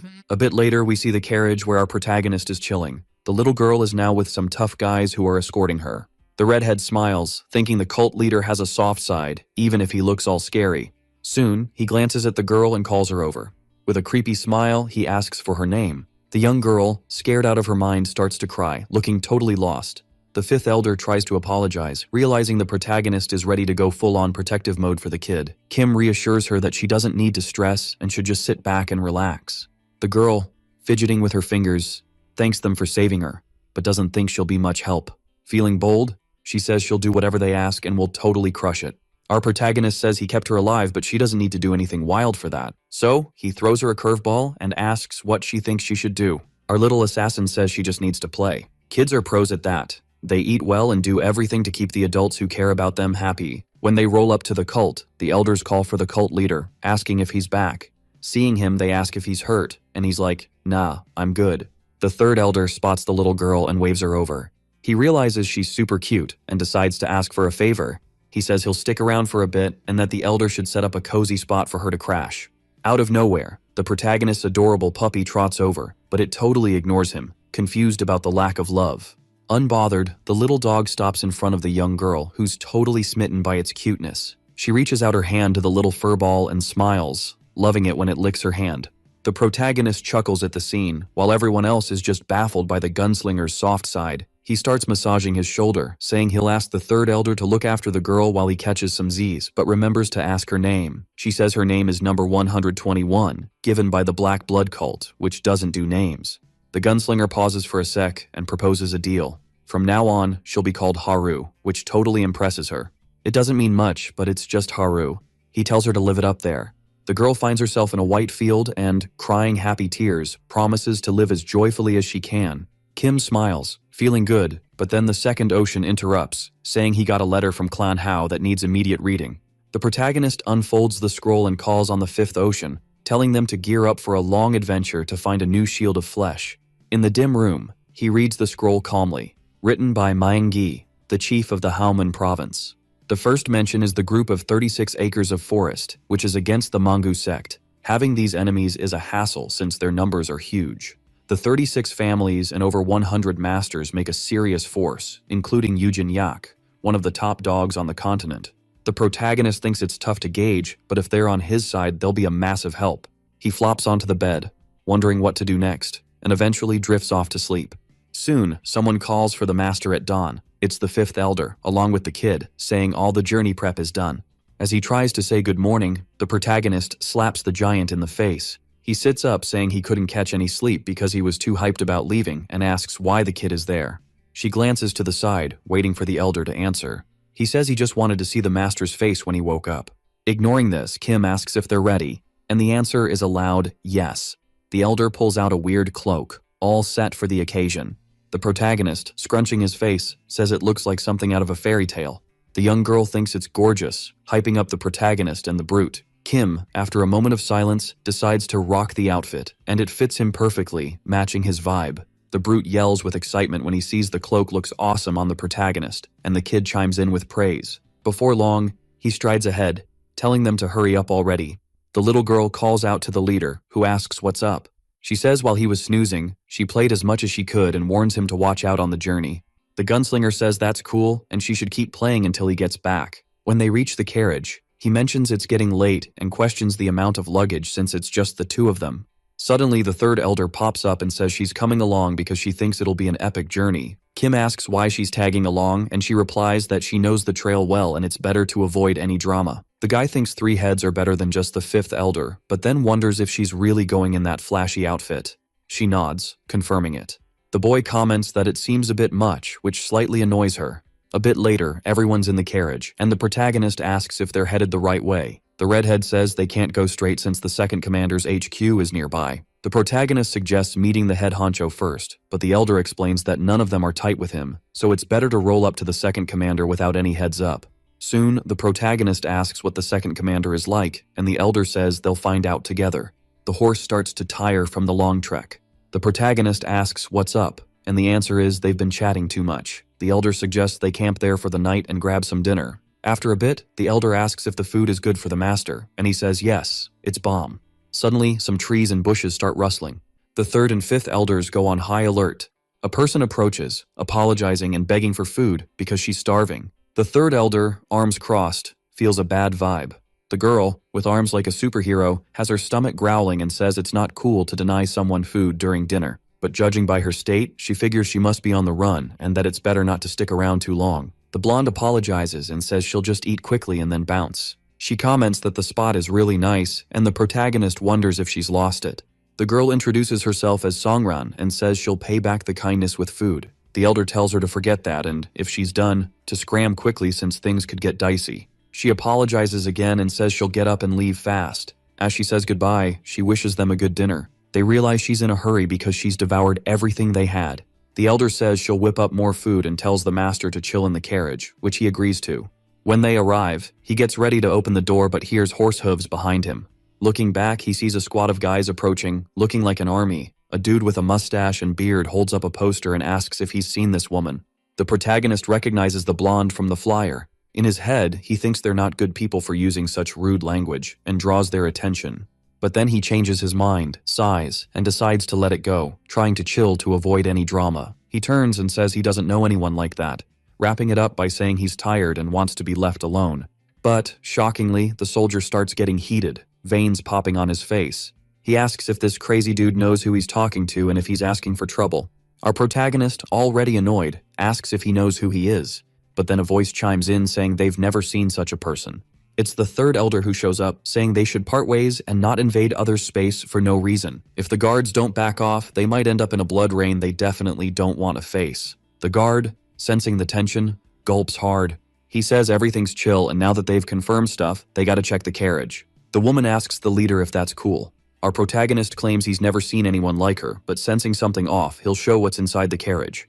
When he opens it, silence hits, and we hear something moving around. It's the blonde, who realizes she showed up earlier than planned and says she was just being careful. With a giggle, she says she didn't plan to stick around, but never mentions where she was headed, leaving the protagonist speechless. He, looking all kinds of suspicious, wonders why she's still hanging out instead of bouncing. The guard jumps in, asking if they're really gonna get diplomatic immunity. He knew this was coming. He never trusted them. It's obviously an invasion of their turf. Drawing his sword, he declares they're invaders on their land. Then he yells, ordering his crew to grab these people right now. The others start moving toward the protagonist, with some serious bad vibes, especially toward the blonde. Our protagonist starts fiddling with his gear, saying nothing else matters now. He's hyped for the fight. With a grin, he says they can't dodge this anymore. The third elder tries to ask for one last chat, but our protagonist cuts him off, saying it's too late. Then, something heavy drops between them. It's the fifth elder, who says these guys are way too loud. With a glare, he asks who they think they're drawing swords against. Our protagonist calls out to the fifth elder, who responds with a grin. Both decide to wrap this up, sporting some seriously creepy smiles. The redhead charges at one of the guys. He tries to say they just wanted the woman, not a brawl, but gets interrupted by the fifth elder's foot smashing into his face. Taking advantage of the chaos, he grabs the saddle of a horse and gets ready. Soon, he jumps up, using the horse's movement to grab another guy's head, wearing a psychotic smile that's hard to see through his dark vibe. The general thinks these lunatics are causing total mayhem and needs to bounce fast to get back up and save his crew. The fifth elder gets even angrier seeing him run off, ditching his squad. Meanwhile, a flash of light zips past them. The bearded man, with a cheeky grin, says they're fools for not attacking while watching their enemies. He claims that once he reaches the mountaintop, he'll end the chaos. But before he can finish, a bullet goes right through his head. The horse stops dead in its tracks. The guy riding it falls off, spilling ketchup everywhere. Our protagonist is dead serious, gun still smoking. The third elder says that was a dumb move. Messing with a military dude is trouble. Even martial artists know this can mess up their world. But our protagonist, grinning, asks what they just did. He drops a famous saying from his place, if no one's watching, then it's just a party. So, they're there, but also not, and the woman realizes this is oddly convincing. Soon, the boy claims he found a direct way to reach the general, asking her to check out the paper right there. As she leans in, she wonders what she's supposed to see, until she spots a weird description about the 36 acres of forest. The blonde asks what just went down, since she's never seen anything like that. The third elder realizes she's the general's daughter. She mentions that the officer following her suddenly bit the dust, and the boy asks her to keep quiet about what she saw. The girl thanks him, saying she'll never forget his kindness and will repay it. But the protagonist says she doesn't need to go all out, leaving her puzzled. Startled, the girl hears him say he'd like to meet her dad, and she thinks the gunslinger is into guys. When they arrive at the spot, the blonde says her crew will make sure they're guided. The protagonist looks up, curious, thinking there are really people living in rough conditions. Suddenly, two people approach and ask if she knows how far she wandered alone. Being generous, she laughs, apologizes, and says she wanted to try a bunch of new things. The woman asks who her companions are, and the blonde replies that they just saved her life, which makes the 36 Acres crew happy. They thank them for looking out for the young mistress, but then freeze when they hear they want to meet her dad. They exchange glances, thinking they can't just let strangers in. Things could get messy. The beggar, though, says there's no need to stress, cause the folks with her are solid. She steps up and asks them to show her the way to her dad. The fifth elder is totally impressed by how massive the place is. Before long, they reach the spot they were told about. The protagonist wonders why the entrance is so huge. The hall doors swing open and everyone struts in like they own the place. He feels the weight of the dude's words who says he heard his daughter got saved by him, but is curious about why. The gunslinger is left wondering where this info came from since he can't see anyone around. Behind him, the blonde chimes in, saying they're searching for him for nothing. The protagonist takes in the scene and thinks about how a guy can be so intimidating. The third elder introduces herself, saying the man is the leader of the Mongu clan, and he's heard of him. With long strides, the leader says his curiosity brought him here. Once seated, he questions that statement, wanting to know what's up with the visit. The protagonist shrugs it off, saying it's nothing major, just wants to throw down against the Murim Alliance and needs a meat shield, you know, some backup. He spills that he's aiming to rule the martial arts world. The old man laughs, leaving the protagonist scratching his head at the giant's booming voice. The man says he's not a fan of the Murim Alliance, but wonders why he'd help someone with no ties. Suddenly, one of the guys steps up, forgetting to drop some news. Whispering, he spills some info. The protagonist is confused until he hears an okay from the man. His eyes light up, and he says that's actually awesome news. Getting up, the man strides over to the boy with heavy steps. The protagonist feels the giant's overwhelming vibe as they stand face to face. Kim jumps back, noticing a movement, and tries to pull his weapon, thinking it's a trap. But nah, it's just a friendly handshake from the man, who says there's no need to feel awkward. Now, the blonde gets why he's really here. He says he'll let the boy marry his daughter without any hassle. The old man says he'll make sure his daughter ties the knot with the protagonist. Noticing the young man's silence, he figures he's not into his daughter. The gunslinger, serious and quiet, responds with a classic obscene gesture, showing he's not down for that. But the blonde, coming from a different culture, doesn't get the signal and asks if that's a yes. The third elder quickly covers the protagonist's mouth before he can say something wild and suggests a private chat. The choice isn't easy, and they need time. The old man, realizing the marriage is on the line, gives them an hour to think it over. The group sits at the table, all staring at each other. The redhead, feeling the heat, sweats coldly while glancing at his brother. The woman asks the master what he's thinking, and he replies that he can't marry someone he doesn't know. The third elder thinks that's ridiculous, but they need to act fast to keep the power of Nokrim and decides to handle it. Suddenly, an alarm grabs the protagonist's attention. He opens his phone and sees a message about teaming up with the 36 houses of Nokrim. With a serious look, he thinks about the possibilities. The elder says she'll sort it out, but he cuts her off, smiling, saying he's got another plan. Standing up confidently, he calls his friend, ready to tackle the situation his way. The trio faces the giant again to hash things out. The blonde asks if he's made a decision, and the protagonist replies that he can't marry the general's daughter. The blonde questions if the girl doesn't meet his standards, and the protagonist says it's not that shallow. He switches gears, suggesting they need a bond to work together. He then proposes they become sworn brothers. The old man, confused, asks if he really wants that, and the protagonist nods. The blonde laughs, saying the boy is unpredictable, but he's not interested in that since they're on equal ground. He wonders if the leader of the Mongu clan can really keep up. The protagonist doesn't have much to say, so he throws out a bet to make sure of it. The blonde, intrigued, asks what kind of fun it'll be. The protagonist explains it's called Capture the Flag, where two teams go head-to-head to snag the enemy's flag. If they win, they become sworn brothers, having each other's backs. If they lose, he'll grant any wish, even a tie. The blonde thinks it over, saying he can't judge something like that just like that. The protagonist, confident, asks if he's scared. The man, totally skeptical, takes the bet but with a twist. If he wins, the protagonist has to marry his daughter and officially join the family. Noticing the boy's face drop, the blonde asks if he's scared of the whole marriage thing. Fast forward, we see the protagonist's crew guarding their flag. The leader thought the general was a wild bear, but turns out he's more of a sly fox. He's all in, saying he needs to win, no matter what. The bet is about capturing the flag, not just playing defense. So the strongest dude is probably going to come for it himself. Kim wonders how long the fifth elder can hold off that giant. The redhead thinks for a sec and says maybe 15 minutes, if it's a fight to the death. Our protagonist is shook, realizing the giant's strength is so insane that the fifth elder can't handle it. He figures the only plan is to grab the flag in at least 15 minutes. Kim calls over his buddy, who jumps to it. He explains that when the signal goes off, she needs to sprint to the flag, dodging the opponents and, if possible, running away from them. He'll handle the enemies on the way, making sure she can move forward. Soon the signal blasts, a loud horn blares. Kim tells the third elder to start running as fast as she can. She bolts, leaving the two guys in the dust. Kim calls out to the fifth elder, saying he has to hold on for as long as he can, even if it costs him everything. The man gets it and gets ready. Kim starts running, thinking he's almost there, but wonders why it's so quiet since he's heading in the right direction. Suddenly, his instincts kick in, and he notices something off. As a precaution, he leans against a tree for a better view. Looking ahead, he sees he's all alone, while the other three have moved toward the flag. He seizes the moment and bolts to grab the enemy target, but quickly realizes he should have followed the third elder, who's MIA. He's walked right into a trap.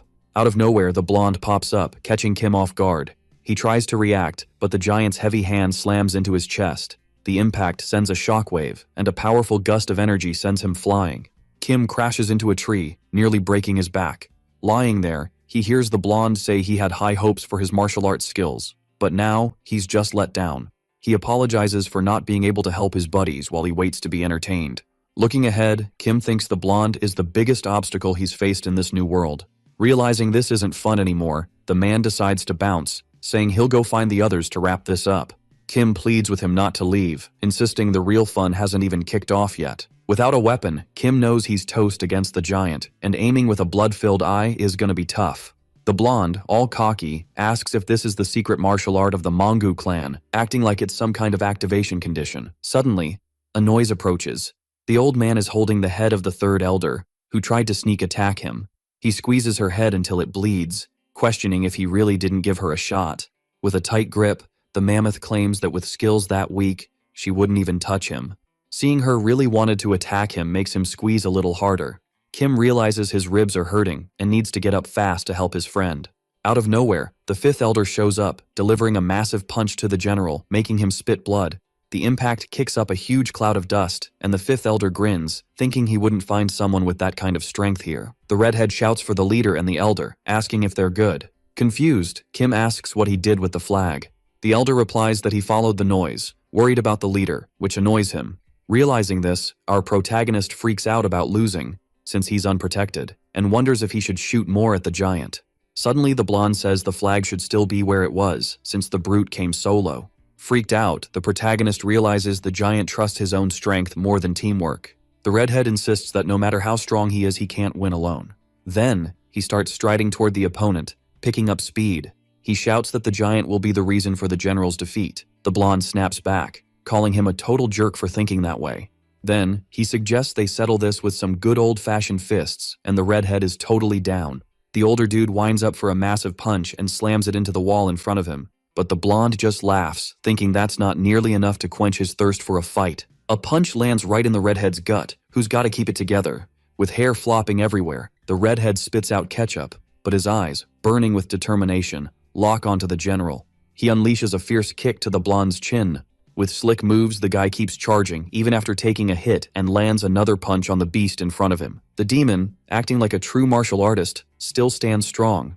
Both are at their peak, ready to throw down, but there's a mutual respect there. Their punches create shockwaves that ripple through the area, visible from way far away. The older guy realizes this power is no joke and starts sweating bullets. Out of nowhere, 2 punches come flying at his head. He goes down, spitting more ketchup everywhere. Above him, the giant says this still isn't enough. He tells him to get up so he doesn't ruin the respect he has for the younger one and dares him to come at him with everything. But then, a loud bang and a weird pain hit him. A shot nails his thigh. The protagonist says that's a rookie mistake for turning your back on someone armed. He admits it's his fault for underestimating him. The elder chuckles, realizing his master's secret weapon actually worked. The blonde claims this is some mysterious martial art, hitting him from a distance without even moving.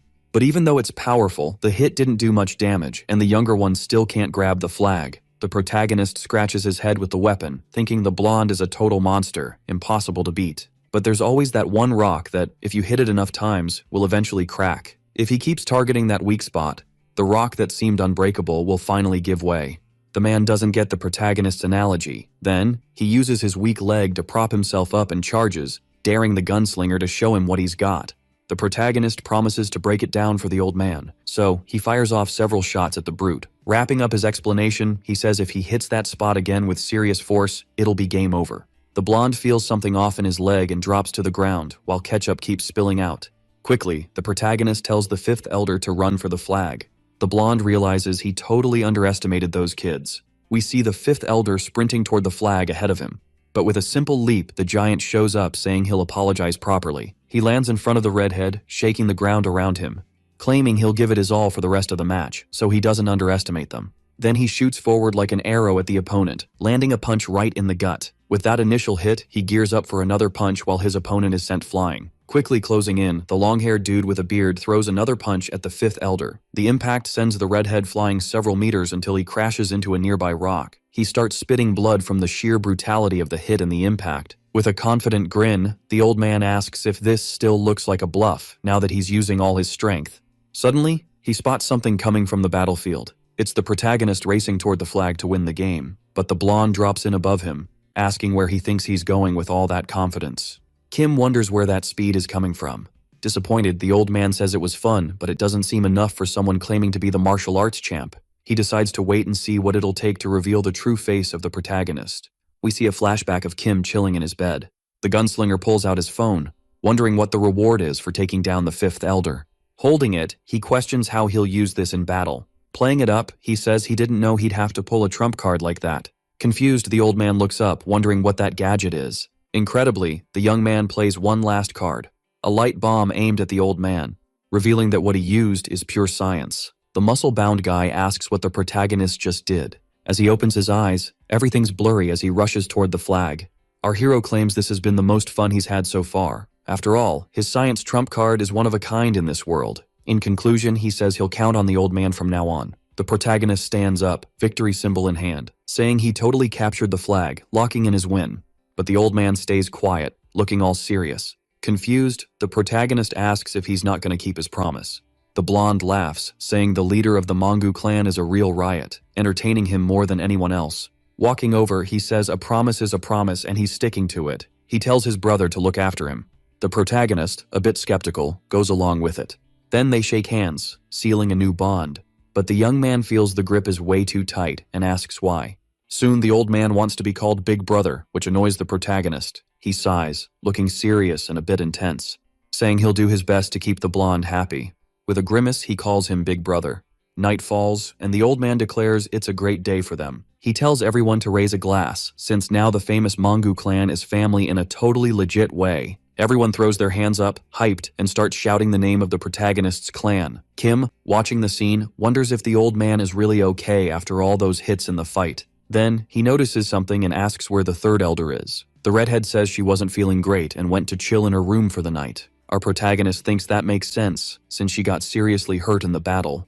The older woman stares out the window, looking sad, her face twisted with guilt.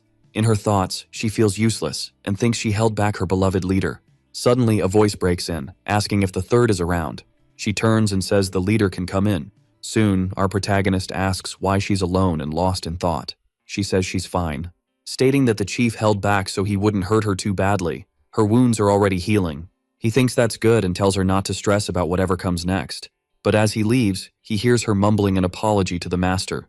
Kim, curious, asks what she's on about. She explains that she couldn't help and feels weak. The boy insists she doesn't need to feel that way. The opponent was a total beast. Everyone faces struggles in life and it's cool to stumble. The key is to get back up, brush off the dirt, and keep moving without beating yourself up. One day he'll challenge his brother again, and it's awesome that she's getting stronger, pushing those feelings of uselessness aside so she doesn't ruin her pretty face. He says goodbye, and with his words, Kim leaves the third elder blushing and thankful. As he steps out, he spots the two brutes chilling together. The old man calls his brother to grab a drink, saying he and the elder have had one too many. Our protagonist thinks about resting instead of jumping into that mess, but as he walks away, he hears them doubting he can drink. They've never seen him take a sip, thinking he must have a weak taste for booze. Kim decides to join in and says he'll have a little with them, but he passes out after less than a glass. The next morning, the old man says the gunslinger can hit him up whenever he needs help. He'll always have his little brother's back, whether it's food, cash, or whatever. Before the group heads out, his daughter has something for Kim. Blushing, she says she plans to give this only to a guy she really likes. Our protagonist stays quiet, while the fifth elder jokes that he's a famous dude, wanted by so many girls. Kim gets a gift, and the woman insists he takes it, but she ends up giving it to the fifth elder, showing her crush on him. She says she did this on her own and hopes that, even if it's not a hit, it fills his belly. The redhead apologizes, saying he might not be able to accept since the clan leader is there. With a grin, he says he can't waste food and ends up accepting, realizing his friend is being super awkward. Upon arriving at the sect, everyone sees the protagonist is back safe and sound, no injuries. But as he walks in, he notices something off. He wonders who that really fat person is, since he's never seen anyone like that. The third elder claims she's never known how to have fun, so he, fatter than ever, says he's given her plenty of fun with loads of food. We see a time jump where the main character is chilling in bed, calling for his puppy, and asking if he had a blast. A voice from behind the door apologizes for the late-night call, but says someone traveled a long way to see him. Curious, the main character asks who it is and tells them to come in. The person steps in quietly, saying sorry for showing up so late. She mentions she brought an urgent letter from his dad, which is why she came solo. Realizing she sprinted all the way there, he asks to check out the message. Looking at the paper, he wonders about this mysterious Nansen League mentioned. Cut to a remote spot where it's pitch black, but the lights from the houses are still glowing. A dude, with a buddy, gets a proposal from a street worker but turns it down. They arrive at a place and stop in front of a door. Ringing the bell, they call for the attendant, who pops up quick. He greets them and asks who they're looking for. The dude says, more importantly, he's looking for some familiar faces who are here for the night. He explains that some haven't paid in ages and think they can keep drinking for free just because they're known. The older guy drops a bag of coins on the table, hoping it'll be enough. He's the leader of the Gorian faction's crew, the next big thing for the upcoming generation. The receptionist says that's the room they're looking for. When he opens the door, he sees a wasted guy with 2 others, begging for more booze. Spotting the leader, the drunk dude says it's great to see him again and asks if he brought anything to drink before the execution. The bearded man gets furious at the disciple's cockiness. He calls over his buddy and insists he must have taken his first impressions, getting a yes in return. He orders him to hit up all nearby villages to find out everything about who's messed with his juniors. He even needs to put up posters to get the word out to the locals. The third elder is described as handsome and strong, but he avoids complicated situations. The others check out the poster of the third elder and realize she's a symbol of virtue, but her situation makes everything trickier. One of them must be the mastermind behind all this. This is our main character, who convinced them they were guilty. In the meeting, he says he went over the letter from Noklim Chongchaiju. He says they need to hit up the Ronin Association and find someone who can help, asking what kind of place that is. The second guy explains it's a crew of mercenaries with no ties to any orthodox or unorthodox sects. The reason they have no alliances is simple. They don't fit into groups, left by circumstances or by choice. Or maybe they're just so strong they don't need a crew. They decide to roll as mercenaries to make cash and live chill. They could become a major force on their side, but it'd be risky if they turned into enemies. The second guy wraps up by saying having their help could be reckless. The boy thinks and remembers they do everything for cash. So, he says the best move is to offer something more valuable than money, and the bearded man asks what that could be. The main character smirks, already knowing what's up.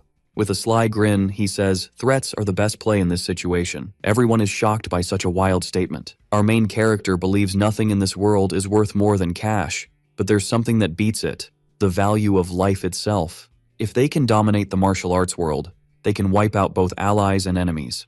The other team might offer cash, but few will take it if it costs their lives.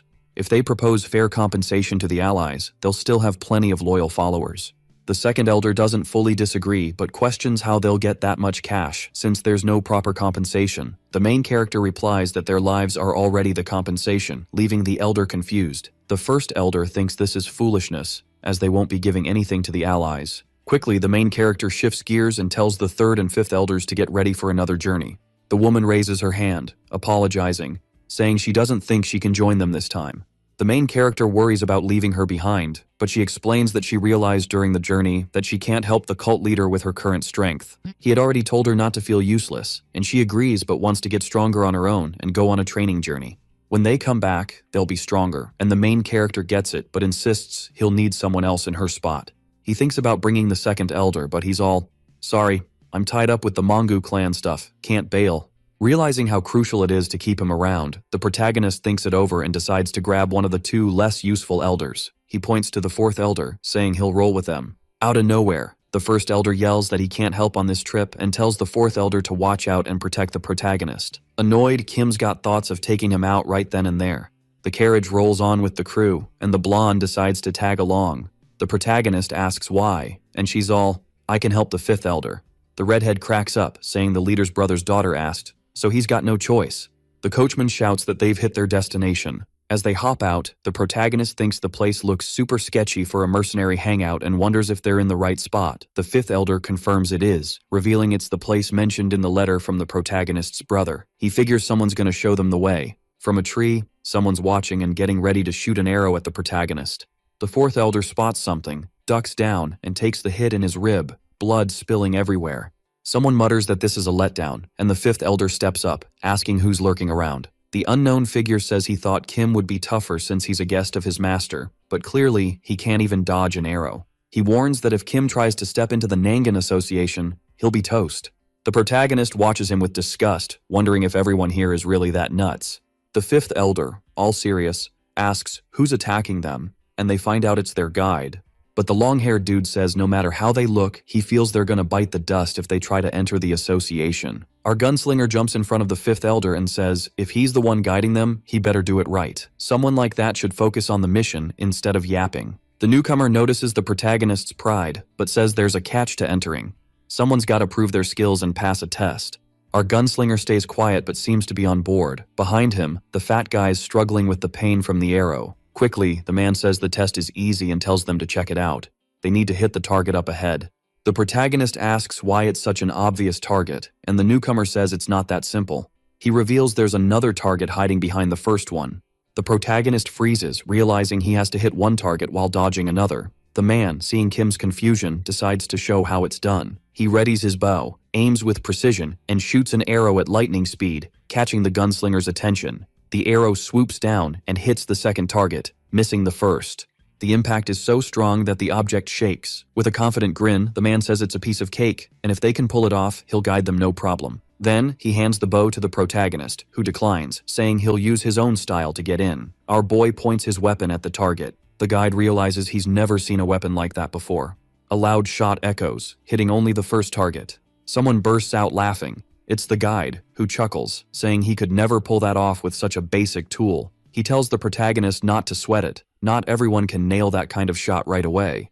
But then, more shots ring out, catching the long-haired man's attention. Our protagonist keeps firing, emptying his magazine. The gunslinger calls out to the boy, asking if he really fulfilled the deal. The long-haired man tries to dodge the question, but our protagonist insists he only needed to hit the back target. No one said he had to hit the front one first. He then turns around, ordering them to lead the way to the Ronin Association. Totally tense, the guide agrees but says it's super late, so they'll head out in the morning. After a bit, the night gets darker. Footsteps approach a group, questioning if this is the spot where they saw our protagonist. As one of them steps up, someone shouts for his attention. It's the guide, asking where they rolled in from, since his master wasn't expecting more guests. With his hand on his quiver, he's all curious about who they are and what's up. Out of nowhere, the oldest dude takes charge and tells the archer he's with the Kunlun crew. He heard some peeps they're hunting just showed up and wanted to double-check the scoop. You can totally see the guide deciding to do a little background check before anything else. The woman on the poster? Unforgettable, straight up stunning. The dude on the next flyer? Clearly invited to the party. And the last poster? Yeah, that's the guy who was acting all weird before crashing in. The vibe is tense, like there's some drama brewing. But since they're direct guests of the master, they gotta tread lightly. The young guy asks why he's not getting a response, and the answer is, there's no reason to. Confused, the bearded dude presses on, saying he can't make things messier. The reply? He just doesn't feel like sharing. Switching gears, he mentions this is a private spot and if they're done with their business, they can bounce. The old man, catching on, figures these guys might actually be hiding in the house they're about to enter. The pressure in the air thickens, making it feel even more intense. Just then, someone rolls in. Our protagonist, who was trying to catch some Z's, asks what all the noise is about. With a grimace, the man says he was trying to cover for them, but everything blew up because of this wild dude.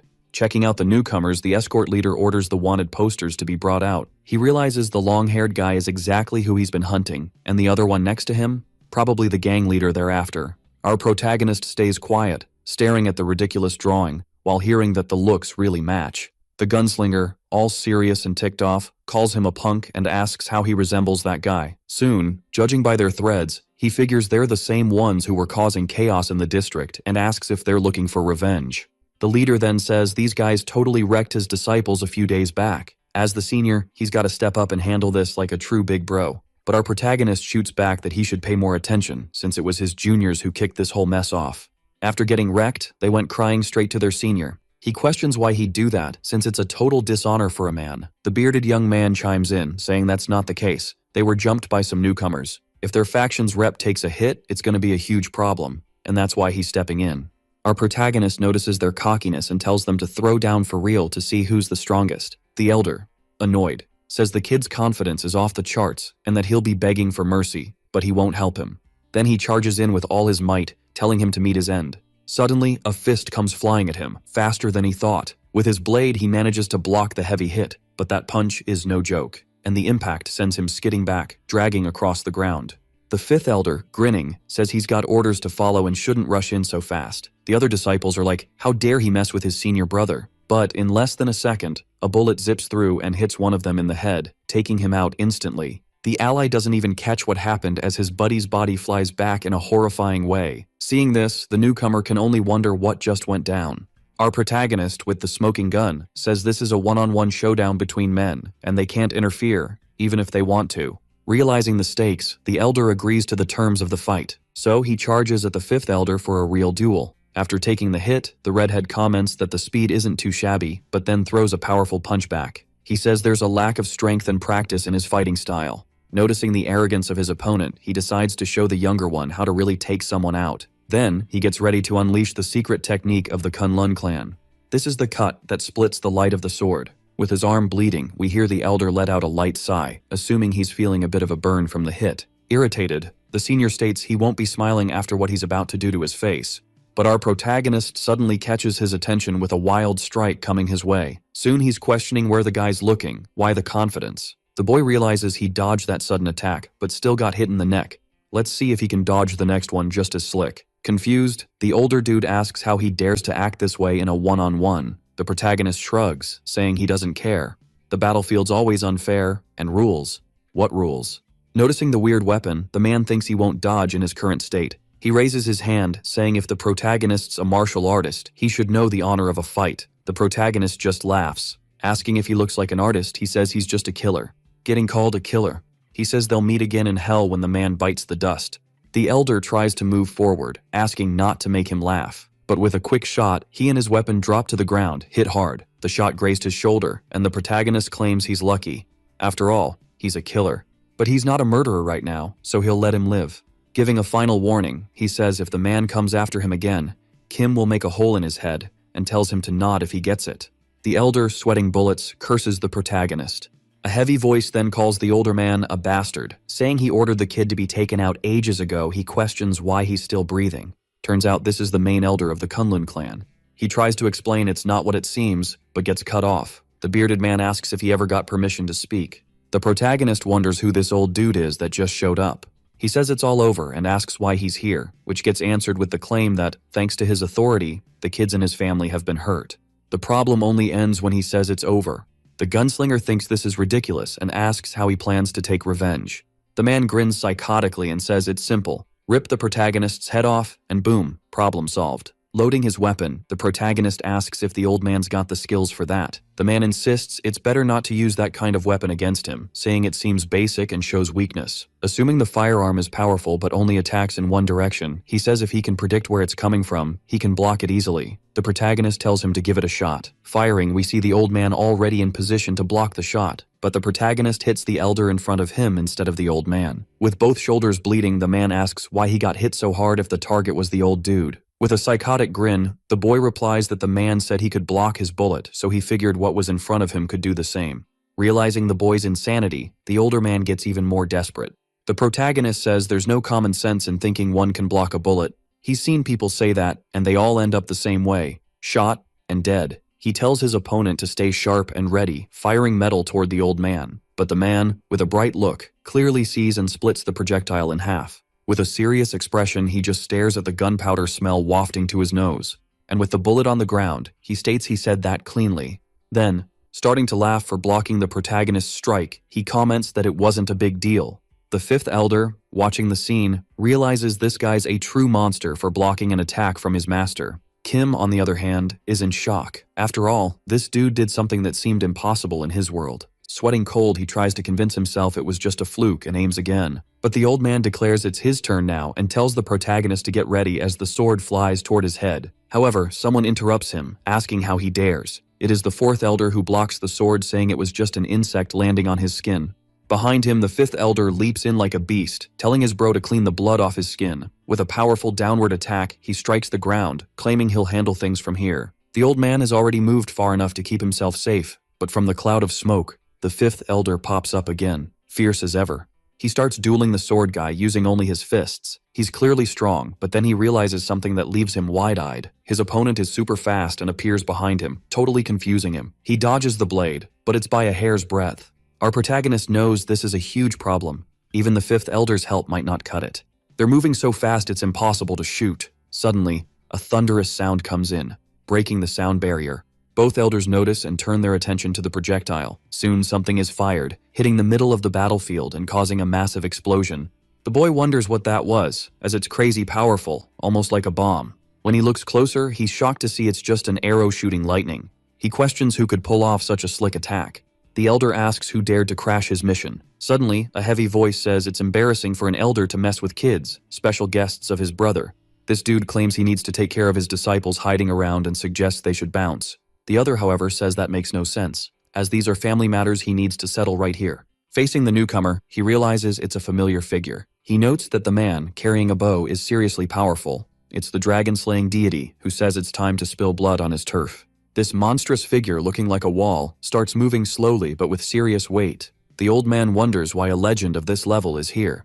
The man, seeing the old man's face, thinks he must have an idea of who he is. But then he says if a bloodbath is needed to sort this out, he won't hesitate to deliver. The old man thought this guy had vanished into the martial arts world and died of old age. He questions how he's here, and the answer is he doesn't need to explain how it all ended. But he soon adds that the older he gets, the more he needs to sleep at night, laughing at the old man's face. The elder turns his back, ready to leave. Then he orders everyone to gear up, as they're bouncing right now. However, he warns the protagonist to remember one thing clearly. Those who dared to challenge him called him a venomous silk bug on fire. All whom he bit wished for death and felt agony like the fires of hell. Thus, the old man points his sword at the protagonist, saying this time he'll spare him out of respect for the elder named Gungshin, who just showed up. And the next time they meet, it'll end even worse. Our protagonist watches everyone leave in silence. He knows he can't let someone so dangerous walk away unpunished. The newcomer warns that he shouldn't stir up problems he can't handle. If he pulls the trigger, a continental war between the Kunlun clan and the sect will kick off. Trembling with rage, he calls his beloved disciple, questioning why he didn't bring him earlier and let this happen. The long-haired man tries to apologize, but the elder isn't having it and gets ready to attack. Our protagonist watches from afar, admiring how effective the bow is in physical combat. After a while, the elder approaches and asks why they came to the Ronin Association. The protagonist replies that it's nothing grand, he just wants to conquer the martial arts world of Murim. He's looking for allies to fight by his side, catching the elder's interest. The elder comments that his younger brother really sent someone interesting, Kim Gun, leader of the Mongu clan. With a smile, he questions if Kim really thinks he has the skills to conquer this world. After everything, he assures he'll take Kim to the spot, telling him to rest up for the journey tomorrow. The night passes and Kim, lying in bed, reflects. Someone has crossed a limit he never imagined. He wonders what monsters exist, since even the old man pulled off a crazy attack with a bow. He thought he could take anyone, but now he needs to rethink. At dawn, the older man asks if everyone's ready. The journey will be long and the carriage will take them, but Kim states that he's not going. He orders the fifth elder to gather allies, and the elders all, "What's the plan?" Kim spills the tea that while hunting for human shields he realized he needs something way cooler. The bearded dude asks, "What's that?" Kim drops the bomb that his bow and weapon are long range, but he needs to match the elder's strength. He asks the elder to teach him how to beef up. The elder raises an eyebrow, questioning the motive, clearly not vibing with the situation. The guy next to the master chuckles, saying it's no walk in the park being the disciple of the strongest dude with a bow. The giant smacks the disciple on the head, telling him to zip it. Kim pipes up that he's not looking to be a disciple, but he wonders if he's got any brotherly ties with the head of the Nokrim clan. The elder nods, and Kim drops the bomb that he's the younger bro of the elder's brother. Straight up he claims he's practically family, being the youngest in the crew, so there's no reason not to teach his bro, right? It's the elder's duty to show the younger how to get strong. The hairy dude tries to argue that this logic is whack since Kim's younger than his master, but the man thinks having 3 brothers is pretty epic. Now, they're a squad that's got each other's backs. The old man warns that if he follows the map in the carriage, he'll find the Ronin's hideout. When he gets there, he's got to flash the symbol to get in. So everything's gonna be better than he thinks, and the 5th elder thanks him on the spot. Tears in his eyes, he tells the master he'll be back soon with the job done, and our boy just wants him to bounce ASAP. The elder calls the protagonist the youngest, warning him he'll only get 1 shot. His training is gonna be brutal. If he thinks the gunslinger's got no skills, that chance will vanish, and he'll teach nothing more. He asks if he's ready, and the answer is a loud yes. The man decides to drop a key technique for training. He explains that for long-range fighters, using tactics is a must. His image starts to blur from the insane speed. In that moment, he teaches how to keep a safe distance from the opponent, which is crucial for the fight. This way, the protagonist can hit the enemy's blind spot whenever. He'll need slick footwork to exploit the opponent's openings. Kim wonders why everyone in this world is so fast. The man shows a basic footwork drill. He's got to move forward and backward to keep distance from the enemy. Plus, he needs to slide sideways to sneak into the opponent's blind spots. After that, he asks if the dude can handle this. Our protagonist thinks it's a piece of cake and asks if there's more. The elder says it might look easy, but it's got to be repeated a ton. The boy asks how many times. The man replies that since it's his first time, he's got to do it at least 100,000 times, totally blowing his mind. We see the entrance of a cave, where light suddenly floods in. The bats wake up, their eyes glowing bright red. They dive at a person invading their turf, the third elder, who blasts her weapons at the creatures. She takes them out quick and precise. The black and crimson blood splatters on the ground, far from the woman's body. Checking her weapons, she realizes they need to be sharper and faster, but one question's nagging her. What's the cult leader up to now? We see our protagonist in the afternoon, grinding away and already at number 8,694 of the training. He sighs hard, totally over it. He wonders how he thought he could pull this off, cursing his older brother. In a flashback, the man warns he'll be gone from 11 a.m. to 1 p.m., making our protagonist shout for him to hold up. He questions how to finish this in one day, claiming it's impossible. The elder decides to show the youngest how to do it one more time. Our protagonist thinks that's not what he meant, but the elder pulls off the move with almost supernatural speed, finishing in less than a second. He stops, wondering if the kid caught that, assuming it's something simple. If the protagonist can move like that, he should be done by night. The boy, panting, asks if the elder is some kind of genius. Besides not being practical in fights, he has one detail, a secret version about becoming the master's disciple of the bow.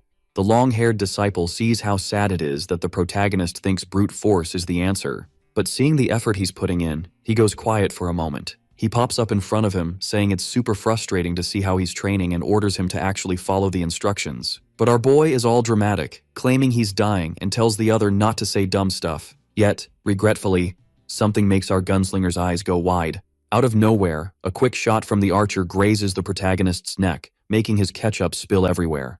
But he just gets a tiny scratch. In a flash, he's behind the attacker, ready to throw a punch to the head. But he realizes his body acted on instinct, and he gets that if he keeps this up, no one will be able to touch him. It might look like a simple move, but once his body gets used to it, any attack becomes super predictable. He needs to stop stressing over pointless stuff, like using brute force, or it could cost him big time. The disciple says goodbye, feeling bummed about having to teach something so basic to someone like him. The next morning, our protagonist hits 22,021 reps. His older brother rolls up, watching him train. He sees the boy is totally wiped out and realizes he hasn't hit that 100,000 reps goal yet. Gasping, the gunslinger shouts that it's impossible for a human to do this. He drops to the ground, determined to keep going, saying the old man can do whatever he wants.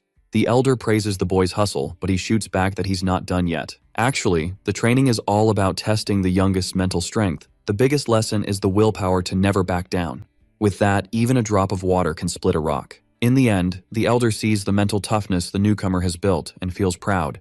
The protagonist listens quietly, soaking in the comfort of those words. The man notices that the protagonist's body is still too small to handle his technique, which confuses him. He explains that the body isn't used to channeling internal energy, which is key in martial arts. The giant tells the boy to sit in the lotus position. At that moment, he'll unlock all the protagonist's energy channels, a painful process he has to endure in silence. Chill. The protagonist asks him to explain what's about to go down. But suddenly the pain hits him out of nowhere. Opening all the energy channels causes an agonizing scream. The bearded man tells him to hold the pose and feel the energy flow. In his mind, he thinks about how fragile the protagonist's body is, wondering how he's still alive. Sometime later, as the pain starts to fade, the protagonist's veins bulge as impurities get kicked out. He feels a warm energy in his belly, called danjun. Now they're going to train the body's will and toughen the mind. The elder tosses a book in front of him, packed with techniques to get the energy flowing right. Then, he throws a precious elixir to nourish his foundations. Catching the awful smell, the protagonist asks what it is, and the old man warns that the most brutal part of his life is about to kick off. If he doesn't quit, he'll make sure the boy becomes someone totally different. The elder asks if he's ready for the lessons. With a confident grin, the boy says that even if he gets crushed and destroyed, he'll keep pushing to get stronger. A few days later, the fifth elder shows up, worried about the protagonist being alone with the giant. The chubby one thinks everything will be fine since they know him well. The blonde chimes in that the leader is strong, calming the redhead a bit. The green-haired disciple clears the dirt while watching the transport roll in.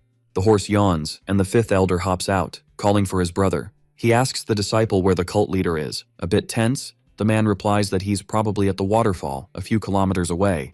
The redhead bolts off so fast that the ground shakes. At the waterfall, our protagonist is grinding hard. When the fifth elder arrives, he shouts that he finally found him. But seeing the scene, his eyes go wide, wondering what's going on. He feels a strange energy coming from the leader, glowing with a steaming blue, like pure flames. The new protagonist steps out of his retreat. The elder, surprised, widens his eyes. He's super stoked about the master's new vibe. Suddenly, the blonde and the chubby one show up to see what's happening. The strong gunslinger steps up confidently, adjusting his coat to hide the demon tattoo, realizing everyone's here. The blonde girl blushes at the new look. Kim comments that it's been a minute since they last saw each other, and we notice he looks uglier than ever. The story takes us to Clan How, where a man questions whether the dude in front of him really helped the protagonist's crew, since he didn't resist the threats. The subordinate admits he messed up and offers himself as a loyal dog if he gets spared. The seated dude realizes the cult is racking up enemies all over the country. If this keeps up, there's going to be a reason to take out the leader. No sweat. Back to the protagonist's training, where the redhead spots something.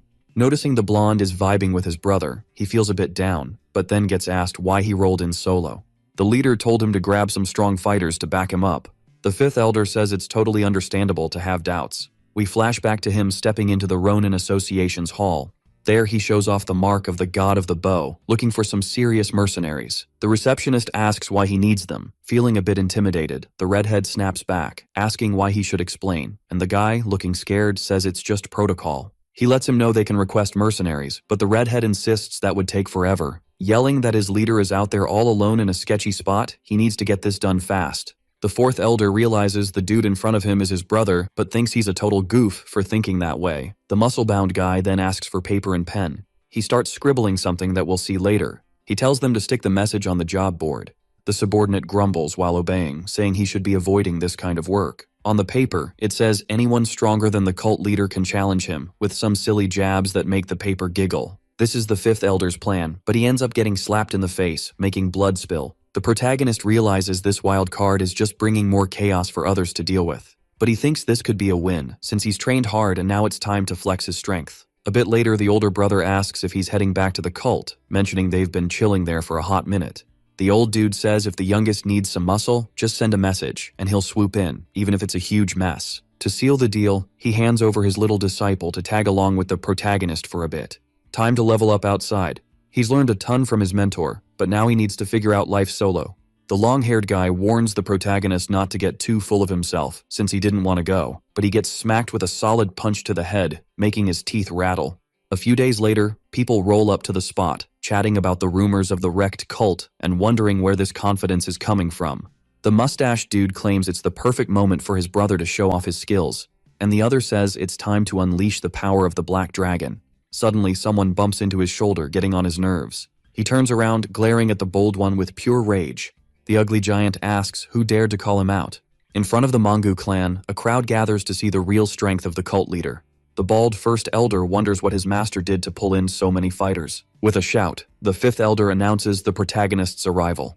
The previous dude sees his chance and decides to make a solid impression. He strides up to the leader, saying he doesn't know where he came from, but he'll have to fight for that title in a battle to the death. The gunslinger, however, just slaps the guy hard in the face. He wonders who this fool thinks he is, talking to him without a care. Then, the ugly one tells everyone to listen up. Those who lose will join the Mangu cult and pledge loyalty to him. But if someone manages to take him down in a fair fight, the protagonist will hand over his leader title to the victor. Before that, respect in the fight is a must. So, whoever wins gets a shot at the leader, and the first battle kicks off between a fat bald dude and our muscle-bound hero. The redhead, Chill, says they're newcomers and will let the bald guy throw the first punch. Irritated, the bald dude plans to knock some sense into the redhead's thick skull. But when he sees the punch coming, the elder's eyes go wide. He lands a brutal punch right on the bald guy's face. Confused, the bald dude wonders what just happened. He thought he was supposed to attack first, but the redhead quickly says there are no rules in a fight. The protagonist laughs, seeing that his friend really picked up some skills. After the win, the redhead, all confident, orders them to move on to the next fight. Another dude goes down with just one punch. A third one goes down fast with an attack just like the last. And another match wraps up with a killer kick. Out of nowhere, someone raises their hand, claiming they've got an issue since there are no rules about fighting just him. This dude wants a duel with the archer chillin' next to the cult leader. The long-haired archer grins, totally ready for the showdown. He starts to mess with the brother's disciple, who's all fired up to show what he's got. Before long, both are in the arena, hyped for the duel. The guy says it's impossible to shoot with that much confidence in this space, claiming he's taking the disciple's spot today. The archer quickly fires back that if he doesn't attack, he'll take charge of the whole thing. The fighter's kinda shocked to see his opponent's got 3 arrows ready to go. He wonders if more arrows will actually change the game. But when he shoots, the arrows zoom straight at him. Watching closely, the swordsman realizes those arrows are moving like they've got a mind of their own. he ends up getting tagged right in the chest. Soon, the long-haired dude asks who's next to step up and fight him. We hear a familiar laugh saying it's wild to see them here, since he showed up as a last resort to keep things fair. Taking the cult leader's spot and wrapping up this drama seems like the best move. That way, he can kill 2 birds with 1 stone. The archer says if the old man isn't planning to fight, he should bounce. If a fight's what he wants, he tells him to attack already. But our boy says that's not needed, since he's found someone to test his new skills. This time, the gunslinger, uglier than ever, is ready to take on the whole battle. Our boy says they met sooner than he thought. Then, he starts brainstorming what to call the old man in front of him. He ends up dubbing him impotent castrated eunuch. The other guys around are confused about how he ended up like this, but one of them jokes it could be due to certain fruits. Quickly, the long-haired archer says if he really wants a fight, he should step up and face him. The old man laughs, realizing these fools have no manners, probably raised by wolves. 2 guys get mad, telling him to wait his turn since there's no girl here who wants her first time with him. In a serious tone, the old man says wherever he goes, he always finds dogs barking loudly. The 2 guys get offended and call him old until they realize their bodies have been sliced in half by the elder's blade. Everyone watching is stunned as blood rains down from the sky. The man says finally these people have quieted down, and soon our protagonist calls him out, telling him not to get mad at others for no reason. He tells him to come at him to settle their beef. The disciple tries to say he should show his strength first to his master's brother, and our protagonist agrees. But the other dude better check his back before finishing that sentence. With his simple bow, the archer blocks the elder's sword strike. The impact is so strong it sends him flying into the building next door. From the cloud of smoke, he fires 3 arrows at the swordsman. He slices through all the projectiles still in the air, ending the fight. The disciple claims he gets why the old man became sterile and impotent, since he dared to sneak attack him. But the man says even sneak attacks are a skill, impressing the archer with his speed. With a horizontal strike, the old man counters the attack. The green-haired disciple goes flying again, hitting the ground hard and creating a shockwave. He realizes the elder from the Kunlun sect is seriously strong, and our protagonist admits he can't win. He tells him to head inside since now he'll be the old man's opponent, making the elder laugh as he challenges him. The old man says he already knows all of the protagonist's tricks, claiming they won't work again. Our boy replies that might be true, but they'll see if all that training has changed anything. We flash back to the past, where the older brother says no matter how much he studies, he can't figure out how the weapon works, but he believes it has huge potential to be expanded, just like his bow. He decides to show how to pull off a normal attack. He fires an arrow that zips at insane speed, and it hits a tree, making it fall in one shot. He announces that with just this level, he'd already have enough power to take down a tree. Our protagonist is totally vibing with how chill that statement is. Then the other dude drops a bomb, saying if he can channel his inner energy, stored in his dungeon with the bow and arrow, he'll pull off something mind-blowing. The urge to shoot is so wild it sends our boy flying back. The arrow zips out at insane speed, almost like a cannon blast, smacking the target and causing a massive explosion, like a ton of TNT. The elder chimes in, saying this is a whole new level he can hit by channeling his energy. From now on, he's all in on teaching this method and asks if he's ready to roll. With a grin, our protagonist locks onto those words. Glancing at his phone, it's clear he's already crushed the mission of becoming the disciple of the god of the bow, proving that no matter how tough it looks, he's got this on lock. The elder notes the vibe is totally different but wonders what'll happen if he can't hit a moving target. So, the elder gears up to launch a final attack on our protagonist. Out of nowhere, something freaks him out. Our dude has already backed off and says that wasn't the only upgrade. He tells him to try and deflect the next attack he's about to unleash. Then, he fires his weapon, sending the projectile flying at lightning speed. But the man thinks this attack is weak sauce and plans to slice it with his sword. Yelling, he claims he'll block it and then take him out. But then he's hit with a shock. Last time, our protagonist was like a lost lamb. But now he's a raging bull charging at him, like a demon on a mission. In a flash, the bullet slams into him, unleashing a massive wave of energy, sending him flying back from the hit. The 5th elder knew our protagonist had leveled up, but he didn't expect him to get this strong so fast. He starts coughing up ketchup from the damage and realizes he can't move, saying he needs to get up quick to grab his sword, which flew out of his grip. Our protagonist steps up, asking if he didn't say he could block with ease. The man, letting out a heavy sigh, claims his opponent must have pulled some trick since he's never heard of martial arts like that. Our protagonist feels a different kind of frustration, but doesn't feel sorry for the old man. From the jump, he knew there was no way he was losing. With one last chuckle, he declares he's the main character in this story. Suddenly someone yells for him to stop and think twice. Taking this guy out now will spark a massive war with the whole Murim alliance. Sweating bullets, the elder agrees, saying if he doesn't act, there'll be crazy consequences. With a chill expression, the young man asks what they're rambling about. After all, The war's already kicked off. But behind him, the old man is gearing up to take the boy out in one shot. You can see the results of Kim's training by checking out his smoking weapon. He states that the moment that jerk stepped onto his turf, the end was already written. With a serious look, the man remembers he's never seen martial arts like this. So, he wraps it up by saying this is the most powerful and brutal technique among all primates in this world. Looking at the old man's body on the ground, Kim names his martial art as weapon technique. Then, he thinks that the dead can't talk anymore. Glancing at the other mercenaries, he tells them to start moving, asking if they want a rundown on how his weapon technique works. But his weapon cracks as he tells them not to be shy and promises to go easy from now on. After that threat, all the mercenaries start sweating bullets from what they've just witnessed. One of the guys thinks that if he can't be the leader, he won't mind being just dirt under the cult leader's nail, swearing loyalty to him. The leader then orders all the losers around him to put their heads down. The giant blonde questions who he's calling a loser, getting even angrier at the guy who was mocking him. Suddenly, our protagonist strides up and slaps him hard across the face. Confused, the guy can only hear the question about what he's staring at.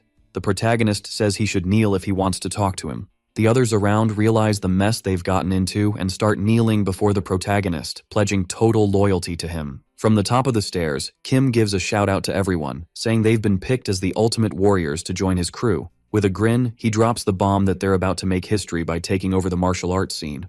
But hey, he's not forcing anyone. If someone wants to bounce, they can. But if he catches you, well, let's just say it's game over, and that hits hard for the guys in the room. With his hand on his chin, he realizes he needs a commander for the squad and starts thinking about who's got the chops for it.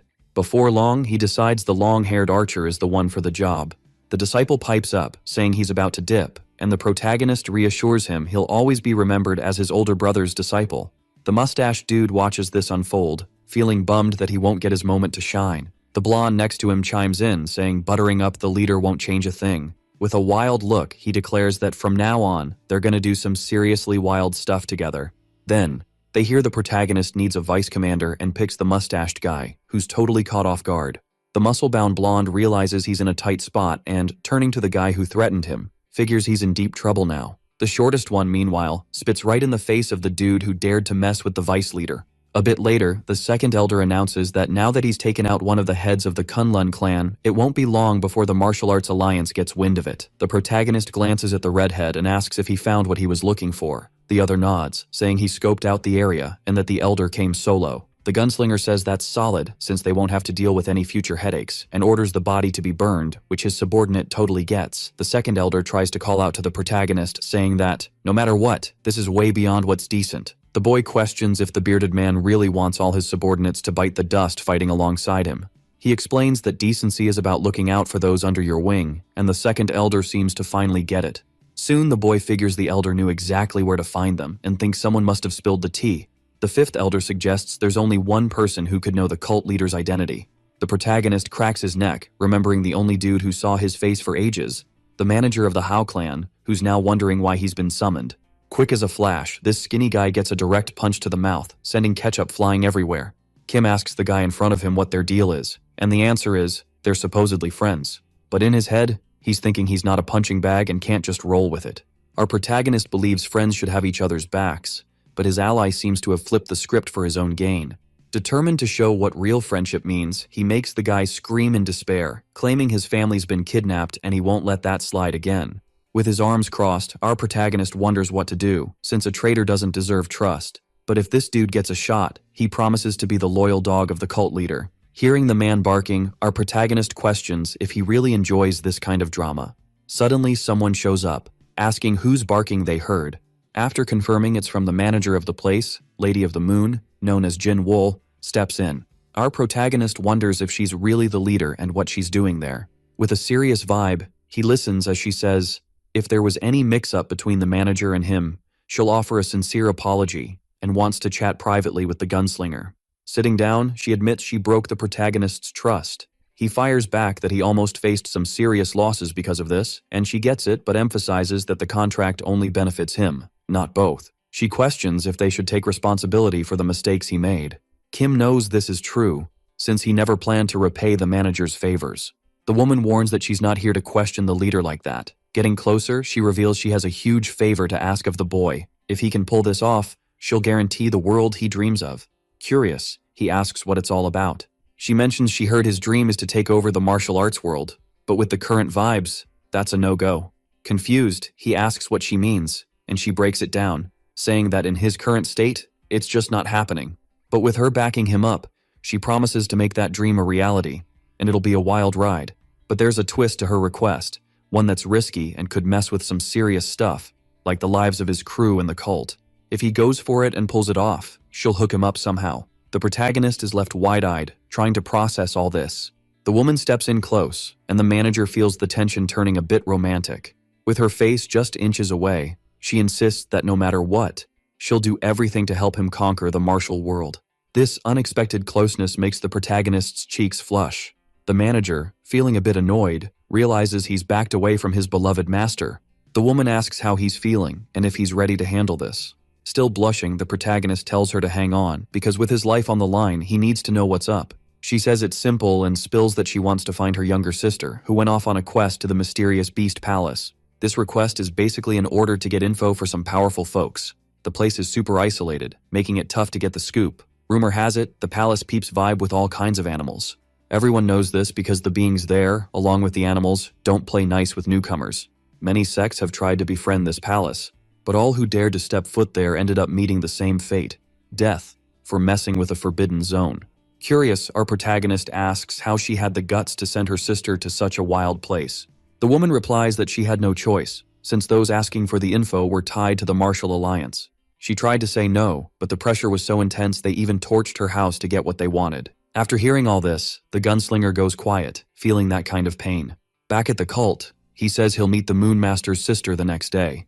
The second elder tries to talk him out of it, reminding him that this place has been off the radar for the martial arts world. Even the usually chill first elder warns about the dangers of a mission like this. Our protagonist, deep in thought, asks the opinion of a third elder who just rolled in after her retreat.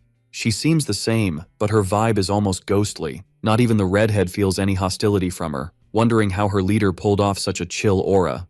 With a smile, the woman is stoked to see him again, noticing he's changed a bit during his time away. Affectionately, the boy asks what she thinks about the whole situation. She says her take isn't much different from the other elders, but she gets the Moon Master's feelings. Everyone's lost important family members because of the Martial Alliance, and they know that pain. That's why she wants to help the Lord of the Moon with this tough mission. The second elder tries to warn about the palace's dangers, but he gets cut off by the protagonist. He says that those who love animals can't be all bad. The bald man then chimes in, reminding him that even nature lovers can be shady. Suddenly, the gunslinger slaps the bald man across the face, saying there will always be those who embrace their dark sides. The bald man thinks the protagonist is the biggest jerk he's ever met. A bit later, we see our protagonist chilling in bed with his little dog, feeling bummed about not having time to play. He says he'll need to head out again and asks if his buddy can hang tight a little longer without him. The little dog, looking sad, shows he misses his owner. With a smile, the protagonist reassures him, promising to bring back a ton of goodies, and tells him to play a bit. He watches as the puppy happily dashes out, realizing that having the little guy is a total blessing. Later, the protagonist's crew is trekking toward the location. He looks worn out and wonders if they really have to walk this much. The third elder explains that this is why no one goes to the palace, since they can't even think about taking a carriage, which would be way too obvious. The redhead feels the air heating up as they climb, which is kinda weird. Meanwhile, the fat guy collapses, begging to be put out of his misery, unable to handle the exhausting trek. Suddenly, the fifth elder spots something that totally grabs his attention. It's a river that can refresh them, and our protagonist asks the cult leader if they can chill for a bit before moving on. He's already accepted and dives headfirst into the water, eyes wide open. Showing off his bod, he says he can breathe easy now that he's feeling fresh. The third elder blushes, realizing the gunslinger's physique is one of his best features. Out of nowhere, someone calls her, saying the water is awesome and she should jump in. Everyone's claiming they're a family, and our protagonist insists she should get in to dodge a headache from the heat. The woman gets it and agrees to join, leaving most of her clothes behind.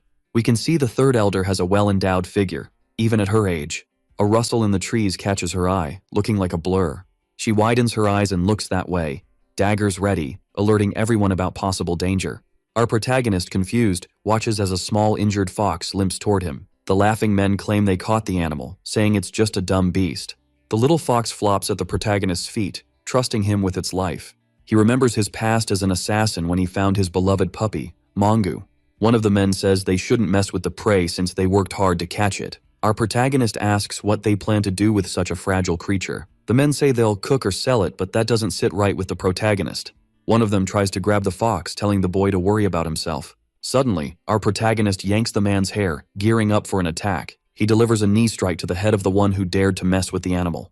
With a fierce look, he asks what they'll do if he doesn't want to care for himself, but for the little fox instead. Seeing their leader attacked, the others rush in, but he stays calm, just watching. Suddenly, his eyes widen, ready to spring into action. A flurry of punches takes down everyone at once, no sweat. After the chaos, the newcomers try to chat with our boy. He finds out the Martial Alliance ordered the capture of the fox, but wonders why they want such a tiny creature. A fat stack of cash was offered, which made them jump at the chance. Irritated, our protagonist realizes they took the job without knowing the plan. He chills out and says they should bounce from there fast. A guy asks if they can keep the fox since they spent months catching it. The protagonist, glancing at the little creature, says that might be fair. But then he remembers something, and the man thanks him. Quickly, he gets a kick in the face from our buddy Kim, who says he forgot to teach those guys a lesson so they never pull this again. Night falls, and everyone has a chill dinner. Our boy watches the little creature and asks if it's normal for her to be so tired, and if she's hurt bad. The third elder replies there's no need to stress, as she's already done basic treatments that will help the little one wake up later. But the girl warns that tomorrow they'll enter enemy territory, so it's better to be on guard from then on. The boy mentions they don't have much info about the sister of the Moonlord and asks how they plan to find her. The third elder says they'll gradually move into the area to scope out the deeper parts. The redhead wraps up by saying he'll go with his sister to map things out, letting the protagonist come in later. But then, the boy notices something sketchy. The fat man is just munching away instead of fighting, and questions if he has any reason for that. The man looks sad, feeling like an overweight dude who can only defend himself, without causing any damage. Suddenly, everyone hears footsteps approaching, grabbing their attention. It's an animal with huge, monstrous paws, which turns out to be just a regular wolf. However, the fifth elder notes that this creature is bigger than any he's ever seen. The elders insist they'll handle this and protect the cult leader no matter what, but the boy says they don't need to freak out. He assures just by looking that it's a lost animal and there are no signs of evil vibes. The redhead, sweating bullets, says the situation seems sketchy and they should head back fast. Noticing this, the boy says he has a special job for someone, the fourth elder, who will take care of the lost animal. But the fat dude thinks the animal isn't lost, but is ready to pounce. Shaking like a leaf, he tries to get the cult leader to see that the creature is just hungry. But the main guy insists it's just a lost animal, and if he shows some real vibes, the creature will get it. The fat dude decides to roll with the leader's words and slowly reaches out his hand. He calls the wolf a good boy and promises he won't hurt him. The creature, looking chill, comes closer and starts sniffing the fat dude's hand. The elder cracks up, realizing the leader was spot on and admits he should have thought twice before judging. But out of nowhere, the massive creature bites down on the fat dude's head in one swift move. Things get wild, and it starts tossing the fourth elder around like a rag doll. Kim, watching all this go down, realizes he might have been wrong about it being a lost animal. Suddenly, at the camp, the little fox wakes up and yawns. She hops onto the main guy's shoulder, trusting him more than anyone. Noticing the movement, the giant creature stops shaking the fourth elder. It howls at the moon, summoning some mysterious fire vibes. The others guarding the cult leader say things just got serious, and they need to bounce ASAP. But the boy whispers he's seen enough and tells them to chill. Then, he says it's just a goofy creature that hasn't been trained yet. The woman tries to jump in, but her brother stops her. He says they gotta trust the leader, cause he knows what's up.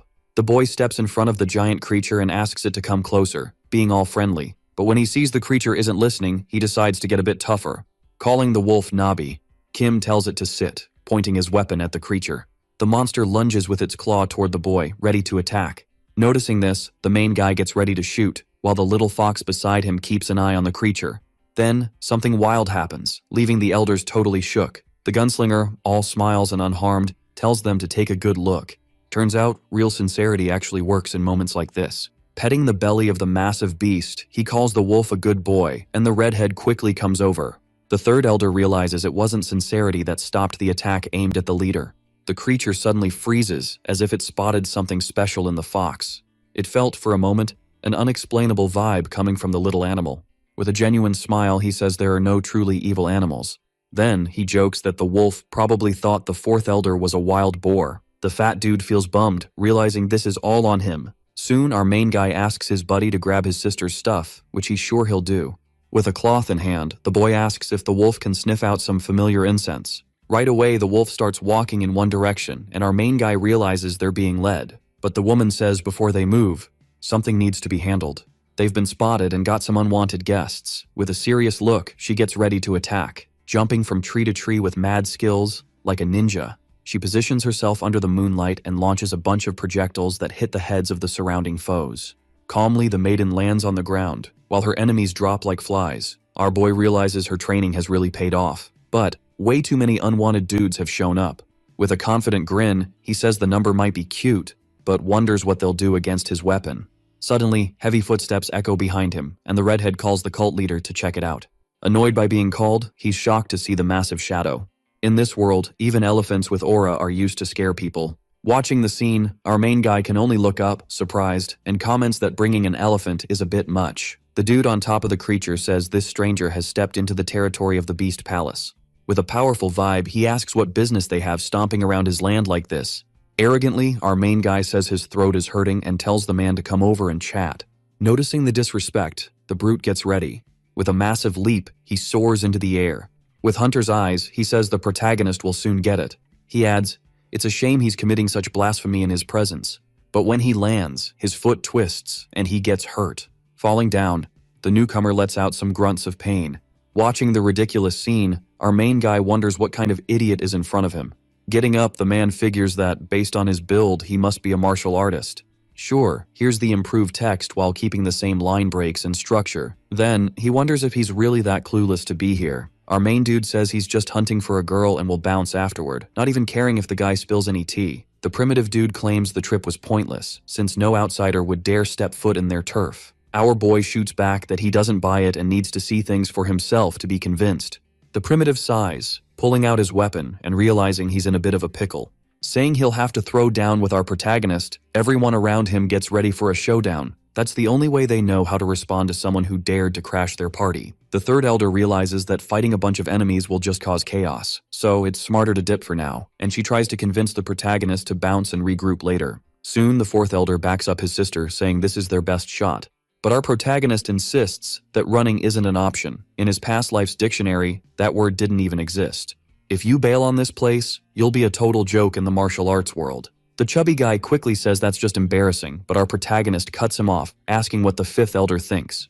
The redhead chimes in that no matter where he goes, he's sticking to his leader's orders. Behind them, the chubby guy grumbles, calling the whole idea ridiculous. Threateningly, our protagonist asks what was just said, and the elder replies that these guys really need a wake-up call.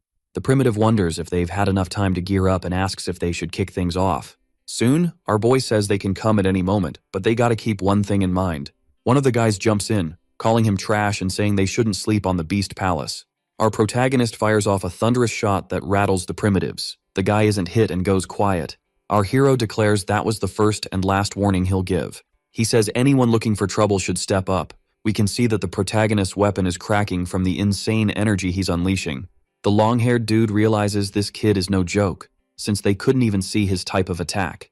This power was so wild, it even shattered an ancient tree with one shot. If they let this martial artist get any closer, their arrogance could cost them everything. Suddenly, he spots something that grabs his attention. Telling everyone to chill, he asks why the shadow fox is hanging with our hero. The protagonist says he helped the little one and isn't about to ditch her now. The man says he's not your average martial artist and wonders how he got picked by such a creature. Soon, he'll make it a point to officially invite him to be a guest at the Palace of Beasts. Sometime later, we see our hero's crew being led to the spot.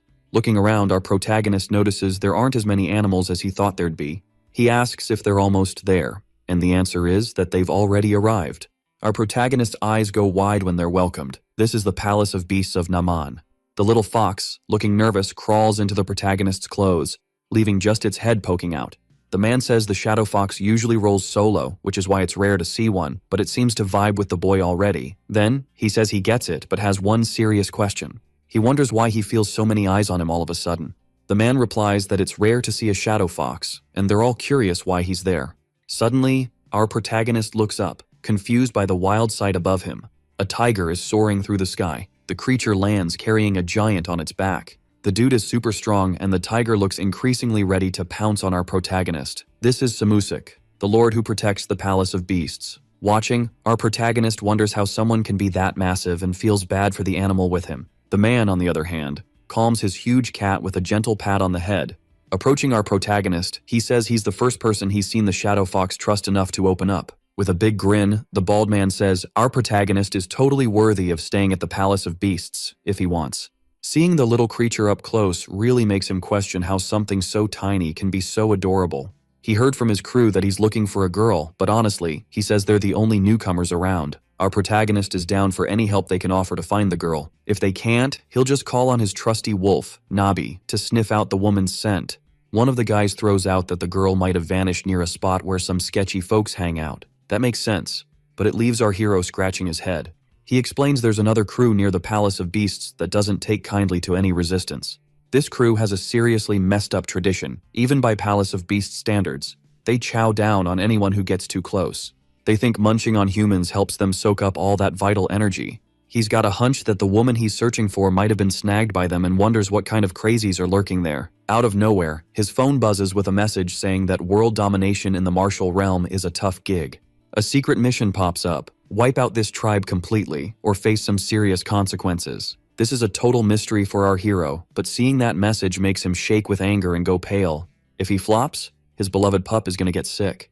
Annoyed, he demands to know where these people are so he can take them out. Gripping his weapon, he vows to hunt them down and serve them up to the animals for a feast. But then he hears a weird noise coming from his weapon. It's falling apart right then and there. The giant cracks up and says they're doing him a solid, thanking him. Our boy, on the other hand, is freaking out, realizing this isn't a nightmare, it's the real deal. The elder steps up, introducing himself as the Lord of the Palace of Beasts, and makes a big announcement. Our hero tries to cut in, asking for a second, but the dude keeps going. He says those who sorted their issues are now chilling with him, and they're throwing a massive food and drink festival. Our protagonist, dead serious, just starts hurling curses into the air. After a bit, everyone's totally wasted, losing their minds. Meanwhile, our boy, who hasn't touched a drop, is stomping his foot like he's trying to start a mini earthquake. He messed everything up and wonders why he didn't think of this sooner, since the weapons are super weak. If he channels his internal energy, he could totally break through any metal limits. The third elder asks if something's bugging her master. She says he looks off, and our boy tells her to chill and mind her own business. She gets it, but he keeps stomping like he's got ants in his pants. The fourth elder rolls in and asks if the protagonist is really okay. He laughs, saying he looks bummed, like he lost his secret weapon, but our hero punches him right in the nose. He questions if he really showed that vibe and insists he can still pull out his trump card. Looking at the handle, he realizes it's way more useful than he thought. Suddenly, the giant shows up and asks why the protagonist is so deep in thought. He suggests they check out a spot with a killer view and that they should go together. When they get there, they find themselves on a cliff, where the sky is shining brighter than a TikTok filter. The bearded man asks what the protagonist thinks, and he says it's super beautiful. But he's still feeling down, catching the older dude's attention, who says his mind seems to be racing. He then asks if the tribe they'll face later is the same, but the answer is no. The giant continues, saying the martial world doesn't really care about them in the end. He explains that the rumors actually point to this specific group, which isn't linked to the Beast Palace. Sure, they have a way of welcoming outsiders, but they're not as brutal as others. There's a clear difference in how they treat newcomers. If a stranger steps into their turf, they're toast, no questions asked. But the groups do share some similarities in looks, clothes, and lifestyle, which gets confusing. If this keeps spreading, one day the village might get torched out of fear of martial artists. Our boy says these people are the worst and asks why they haven't sorted this out yet. The older man replies that it's not as simple as our hero thinks. In the district, there are tons of smaller tribes around. He tried to warn about the issues, but only managed to score a temporary peace. That's why he's worried that if they attack, the other tribes will freak out about retaliation from the leftovers. No matter how the old man sees it, he always wanted to bring peace to everyone around him. When the protagonist offered to help resolve the problem, he felt both grateful and scared. Kim, hearing this, goes quiet for a bit. Then he stands up, saying he'll handle the situation, but it's not going to be free. If he ever needs a favor, no matter what, he's got to come through for them. He asks if that's a solid deal, and the answer is yes, obviously. The gunslinger says he'll bounce first, and that's when the little fox finally shows up. The muscular dude questions if the fox was chillin' with the protagonist the whole time and says there's no need to hide it. But the boy didn't even know his furry buddy was tucked away in his clothes. He asks why everyone's freaking out over the fox, and the older guy decides to break it down. He says the Beast Palace was built because of the Shadow Fox. Back in the day, it was chaos, with lives lost every single day. That all changed when the first ancestor of the palace showed up, bringing peace and a new vibe. But there was a secret player. The ancestor of the Shadow Fox was right there with him. The real deal is that the fox isn't just a pet, it's the legendary sword. It can split seas and slice the land in half. Hearing this, our protagonist is shook to realize he's got such a legendary creature with him. The man hasn't seen the legend himself, but he believes the stories must be true. Looking at his little buddy, he wonders if she really is the legendary sword. Then he asks the elder how to transform her, but the old dude isn't sure. He says if he vibes with the shadow fox, she'll turn into a sword based on his will. The next day, the palace is chill. Our boy wonders what's up with everyone at that moment. He asks if the fox knows how hard he's been trying to send telepathic messages, and then wonders if her only charm is being adorable. The giant rolls in and asks if he's still trying to get cozy with the little creature. He says the protagonist has a bunch of friends, but questions how to level up the bond with the animal. He tries to remember if the boy has any special connection with a pet, and our boy flashes back to when he brought his puppy home for the first time. Then, he wonders if the little guy in front of him has a name. Our man tries calling the puppy a bunch of nicknames, and if any stick, awesome. After a few tries, the puppy finally perks up at the name Mangu, which becomes his official title. The protagonist realizes the pup is totally into this choice. Then, he thinks about giving a powerful name to his new pet. He considers calling her AK-47, but the little fox looks bummed, and he notices she's not feeling it. He throws out other weapon names, but none hit the mark, and he concludes they're all terrible. He decides to look for something special about the fox to name her. Observing, he realizes she's super cute and decides to call her Princess. Suddenly, the animal leaps onto him, clearly loving the name. Stoked. The protagonist feels he's bonded with the little creature and says now that they're tight, she should help him whenever she can. Then, a bright glow bursts from the small creature, catching both of them off guard. The protagonist realizes it's the legendary sword he was hoping for. Standing still, he just watches, wondering if it's the legendary sword of shadow judgment. As he holds it, he feels a surge of power rising within him and realizes he can slice through anything. With a fierce look, he asks the man if this is the right weapon, feeling an intense urge to fight. The old man, spooked, goes quiet, sensing the sword's presence. Later, he admits he wasn't sure if he should react this way, finding everything kinda scary. Soon, the bald dude realizes they're lost and decides to lean on one of his guys. This is his youngest son, who'll tag along and give them direct backup. His sword skills are insane, and the boy's name is Samurai, making the protagonist wonder if he's for real. The elder warns them not to underestimate the enemies, who are pros at hunting humans. No one knows what tricks they might pull to trap and devour them. The boy, Chill, says he's already used to this, so there's no need to stress. Plus, he's got major backup. His little friend, the legendary sword, which he can now wield like a boss. The group moves through the woods, and the boy asks if they're almost there. Looking ahead, he sees they're totally exposed, easy pickings. The gunslinger readies his weapon and fires in their direction. The blade slams into the guy's food basin and stops at a tree way off in the distance.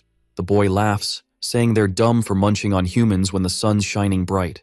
Grossed out, he wonders if human meat is actually tasty for these heartless losers. But one dude insists the food is just beef. Everyone's shook and the protagonist chimes in that it doesn't really matter. Eating a cow is still messed up, especially when they didn't think about the calves. Samurai realizes the protagonist actually cares about animals, which is kinda sweet. The skinny guy swears he's not lying and dares him to at least give it a shot. The meat looks shiny but super sketchy. The fourth elder doesn't catch on and digs in like it's a 5-star meal. The protagonist notices the fat guy is loving it, acting like it's a feast fit for a king. He decides to take a tiny bite to see if it's worth the hype. As he takes a nibble, he feels something wild on his taste buds. And bam, he realizes it's crazy delicious no matter how he tries to spin it. But then he wonders if those cannibal tribes are even supposed to be around. The long-haired dude doesn't get it and asks why he's curious. Our boy says he's trying to track them down to end this madness with a sword among the bodies. The guy claims he knows where the tribe hangs out and suggests a path, but our boy wants the details. But the dude, totally playing him, says the path is where they are. Kim isn't surprised and just stares at him, totally blank. The guy, in a wild mood, lunges at him with an axe, but our protagonist, quick on his feet, dodges the swing like a pro. He warns not to underestimate him just because he's not packing heat. Then, he makes a slice that splits the dude in half. He brags about being a black belt in swords, which is why he's a beast in combat. Soon, he thanks them for saving the time they would have wasted tracking them down. He decides to repay the favor with a quick but painful exit. The elder lands smoothly on the ground. With a single spin, she launches hundreds of blades that wipe out the enemies around her. One of the guys says they should hold him down since he can't use any weapons, but the redhead jumps in and warns not to hug him. Only his little bro gets that privilege. With a massive stomp, the redhead crashes down on the guy with serious force. Our protagonist realizes these dudes are so weak they're not even worth the effort. But glancing to the side, he spots something from the fourth elder. He sees two of them there, and the fat guy confirms he sees the same thing. Gun. Upon realizing the onset of a fainting spell, claims to regret having eaten something given to him by a stranger. He awakens tied up in another place, not understanding anything. Next to him, the cannibals were venerating a wooden statue atop a bonfire. The MC asks Yukpei what that was on his body. Pai responds that it is the same seasoning present in the lamb, which irritates Gun even more. Kim asks if it was just the two of them who were captured, and Pai confirms, then asks his master not to worry, for he would resolve this with his strength, and thus an aura begins to emerge around him. This leaves Gun impressed, but he soon becomes disappointed upon realizing the chubby one is failing. A mysterious person states it's better to avoid wasting unnecessary energy, as after inhaling the aroma of AMSA, the inner strength remains unusable for an hour. This makes the protagonist connect the crazy person's words to the smoke coming from the candle in front of him. The cannibal reveals his name is Sulaegi, and that even if Gun dies, he will live on in the stomachs of everyone there. Hearing this, Gun spits at him, but the cannibal ignores him and asks his servant if the ritual is ready. The man confirms, saying they just need to cook them deliciously. Seeing this, the MC understands he is in danger, as at this rate, he would be devoured by these psychopaths and needed to find Cutie. Noticing her in the possession of one of the cannibals, he tries to communicate with the weapon. Irritated, he then orders the fourth elder to do something, but sees that he is unconscious. One of the cannibals tells Kim to get up and walk, while the other sees the chubby one passed out. As he walks toward a boiling cauldron, the protagonist becomes desperate, trying every way to think of an escape, but suddenly a hand pushes him. As he falls toward the cauldron, he wonders if he would die this way. In another place, Jin Huaran had just finished off several cannibals, claiming to have many enemies there. Kyung reports that the cult leader and Yukpei had disappeared. This frightens the woman, so the redhead adds that the enemies had put something in the lamb meat. The girl gets angry that her allies acted so carelessly in enemy territory and asks if the samurai knew where the hideout was. Upon confirmation, the third elder asks to hurry via the fastest route. Meanwhile, Gun was falling, unable to believe he was going to die again, until he realized he wasn't feeling heat, opening his eyes afterward, seeing that for some reason he had been saved by a net made of ropes. Thus he rolls to the side, landing on the ground safe and sound. Confused, he wonders since when that rope was there. The object begins to take another form, becoming a fox in midair, making him realize that this was Cutie. She lands on his shoulder, then Kim reveals he is surprised by Cutie's ability to transform into other objects besides a sword. However, at that moment, the fourth elder screams for help from the cult leader, who asks his fox to cut his ropes. Once freed, he advances while asking if these idiots really thought they would get away with that. The MC jumps and kicks the cauldron in front of him. Thus, the boiling liquid is spilled and starts heading toward the cannibals. Gun begins to laugh, and Sulaegi claims to be interested in this spiritual creature because she is fascinating. Upon hearing this, the MC says that if they want his animal so much, they could try to steal her because this was the beginning of the second round. Now with Cutie in sword form, he advances, cutting one of the opponents in half. The protagonist claims he has never fought with such a large sword before and couldn't use his inner strength to worsen his situation. Moreover, the cannibals keep coming without stopping. Sulaegi sees Gun exhausted and suggests he give up, claiming he could let the MC go if he handed over the fox spirit and that chubby one. Kim ignores all this and simply asks Sulaegi to come at him, for he would not give up regardless of everything, and upon hearing this, Yukpei becomes emotional. Then the MC asks if just the fat one would be enough, but the cannibal reveals he doesn't even need him. Thus, he concludes the negotiations, also saying that since Cutie was tired, she should rest, concluding that if he wanted to win, he needed to use something familiar, pulling out a dagger and asking Sulaegi to advance. Hearing this, Sulaegi responds that he is starting to get bored and will face Kim alone. At that moment, the cannibal begins to exude a purple aura. Gun charges at his opponent while stating that the first basic rule of fighting is to attack first, trying to strike the enemy with his dagger. However, the crazy one defends himself by biting the blade. Seeing this, Kim throws a punch at Sulaegi and slashes his chest multiple times with his dagger. But he ends up realizing that this bastard was barely dodging and even seemed to be enjoying the pain. The cannibal comments that he is starting to get hungry and therefore needed to make a meal, charging at Kim, who reflexively tries to attack him with a horizontal slash. However, he realizes he missed the strike, and besides that, this damn cannibal was biting his arm, hitting the guy's chin with his free hand and sending him flying away. Even bleeding, Sulaegi continues laughing, and the MC understands that despite his appearance, this guy has speed and endurance. Moreover, his arm felt strange, but suddenly the cannibal appears in front of him, taking advantage of the distraction and using his hand imbued with purple aura to strike Gun in the chest, throwing him away. After colliding with a house, Gun gets irritated because in this cursed world, everyone was monstrously strong. Sulaegi says he had fun with this battle and therefore would kill his opponent with a single blow as a gift. Seeing his situation, the MC says he should have brought another weapon and needed to think of a way out of this. Suddenly, Cutie appears in front of him, leaving him confused. But then he suddenly remembers Cutie's power to transform into other things. He asks if the fox could turn into a weapon, humorously explaining how a gun works to the animal.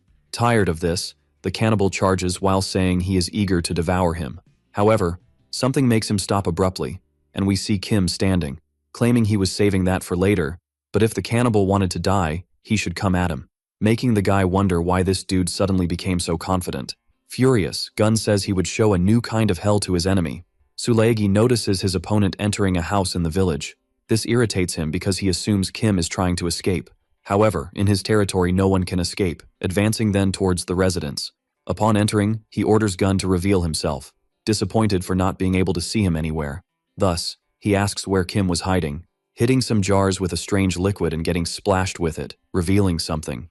Laughing, the crazy guy claims he would never let Gun escape because he hid too poorly. However, the only thing seen by Sulaegi behind the destroyed jars is another member of his village tied up. Kim begins to emerge from his hiding place while the crazy guy was searching for him, appearing behind the cannibal, stating there was only one good choice for dealing with psychopaths, which is a taser. We see that the taser was the random bonus reward he received, so Gun fires the weapon, hitting Sulaegi and causing him to be violently electrocuted. However, something scares him because his enemy was on fire, leaving him confused, understanding by looking to the side that the cannibal had doused himself with flammable alcohol. Outside, the cannibals see Kim emerge from the burning house. He comes out dragging Sulegi's body while saying, "This is the fate of those who eat human flesh," also stating that this would be the future of the cannibals because they messed with the wrong person. Frightened, everyone in that village bows before Kim, while the young man thinks he hated the drink there for being too strong but didn't expect it to end up being his lucky charm. Immediately, the cannibals begin to beg for forgiveness and assert that they would never eat human flesh again. Kim agrees, and in another house there, we see Jinwol's daughter unconscious. The old elder asks the young woman if she is the sister of the moon leader. The girl ignores this, just punching him and ordering him to back off. The chubby guy tries to explain he is there to rescue her, but the girl says she doesn't believe him because just by looking, she understood he was a filthy pig. At that moment, Dung Kwang, the third elder, and Samurai were looking for the cult leader. The redhead declares that they have arrived, but Jin Hwaran seems confused to see all the cannibals kneeling before Kim, who complains that his allies took so long, making Hwaran and Dung Kwang look at the samurai. He feels very embarrassed because he had a terrible sense of direction. Changing the subject, Gun says he found Jinwol's sister. Seeing those guys kneeling, the third elder asks what she should do. The protagonist simply orders to kill them all, and sometime later, the group leaves after setting the entire cannibal village on fire. With the MC confused because the samurai was following him and not the other way around, and he reveals he doesn't know the way back to his home. The rescued young woman approaches Park and apologizes for her previous words and her wrong judgment. He responds that everything is fine because everyone makes mistakes, but when she looks at his face, the young woman becomes scared again. Then she reunites with her sister Jinwol, who says she is very happy to see her safe and sound. She also asks if her younger sister got hurt, to which she replies that everything is fine. This leaves her relieved until she notices the presence of the protagonist. Jinwol thanks him for his help and states that she will never forget this debt. Hearing Kim's response that everything is fine because he didn't do it for free, she asks everyone there to leave them alone. When everyone leaves, Gun doesn't understand the reason for this request, with Jinwol simply responding that he made a promise and that's why he would fulfill it. The woman starts to take off her coat, which leaves Gun scared and very confused. In a sensual manner, Jinwol asks if he doesn't remember the promise. She then says that this was also her first time, making the MC turn as red as a tomato. Embarrassed, he tries to explain that he wasn't looking for that.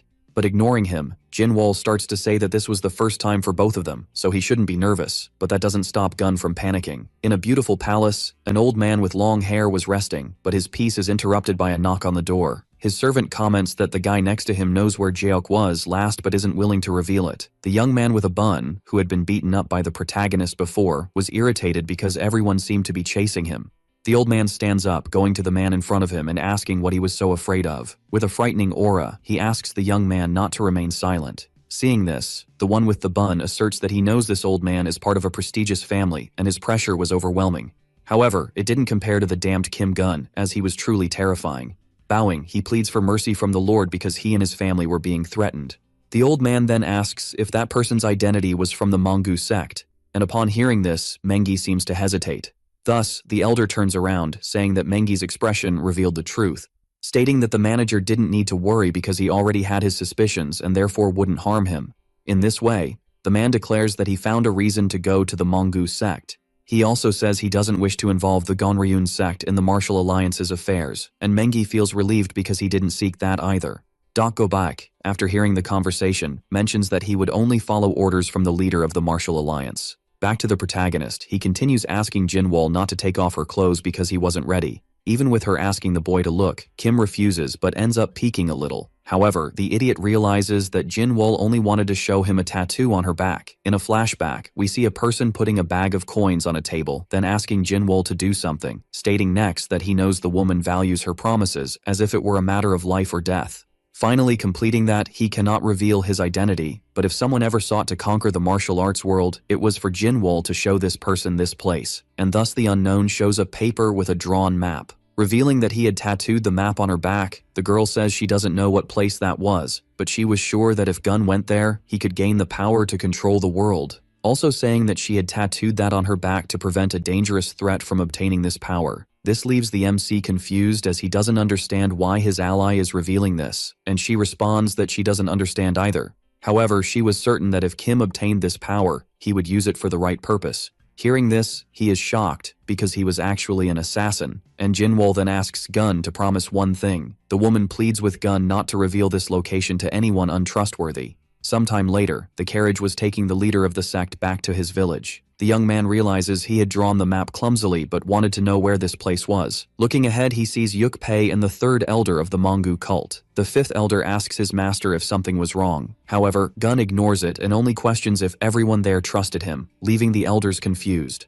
Thus, the leader asks everyone to forget this because he had spoken without thinking, but Dyung retorts that this kind of question was unnecessary, also stating that the leader of the cult was an indispensable person in his life, and that they were a family now. Gun, hearing this, has some flashbacks of his childhood in the orphanage, and of one man in particular. This man was not as nice as he seemed, and while hitting Gun, he claims to be irritated because he was never heard, revealing that he had warned Kim never to call him father after all. He was just an orphan, and pretending to have a family doesn't make it true.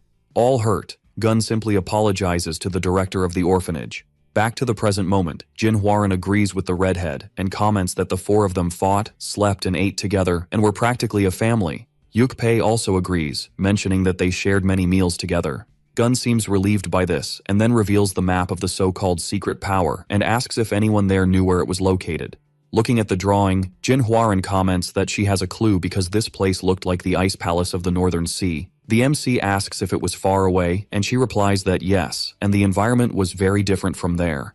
Hearing this, he becomes frustrated because going to an unknown place recklessly was not a good idea, also stating that he hopes Cutie transforms into a weapon soon. Gun remembers Gunshin handing him a book and saying that his little brother's weakness was the simplicity of his attack methods. Seeing his master drawing his bow, Kim asks him to wait, but it was too late as he shoots an arrow that quickly heads towards his disciple. The shot passes by the protagonist, hitting something behind him. Thus, the man explains that if Kim trained based on the content of the book, he would be able to change the direction of his attack freely. Back in the present, Gun understands that it is necessary to become stronger to conquer that place, because there were many powerful people in this world. Changing the subject, he looks to the side and asks if that person wasn't going home.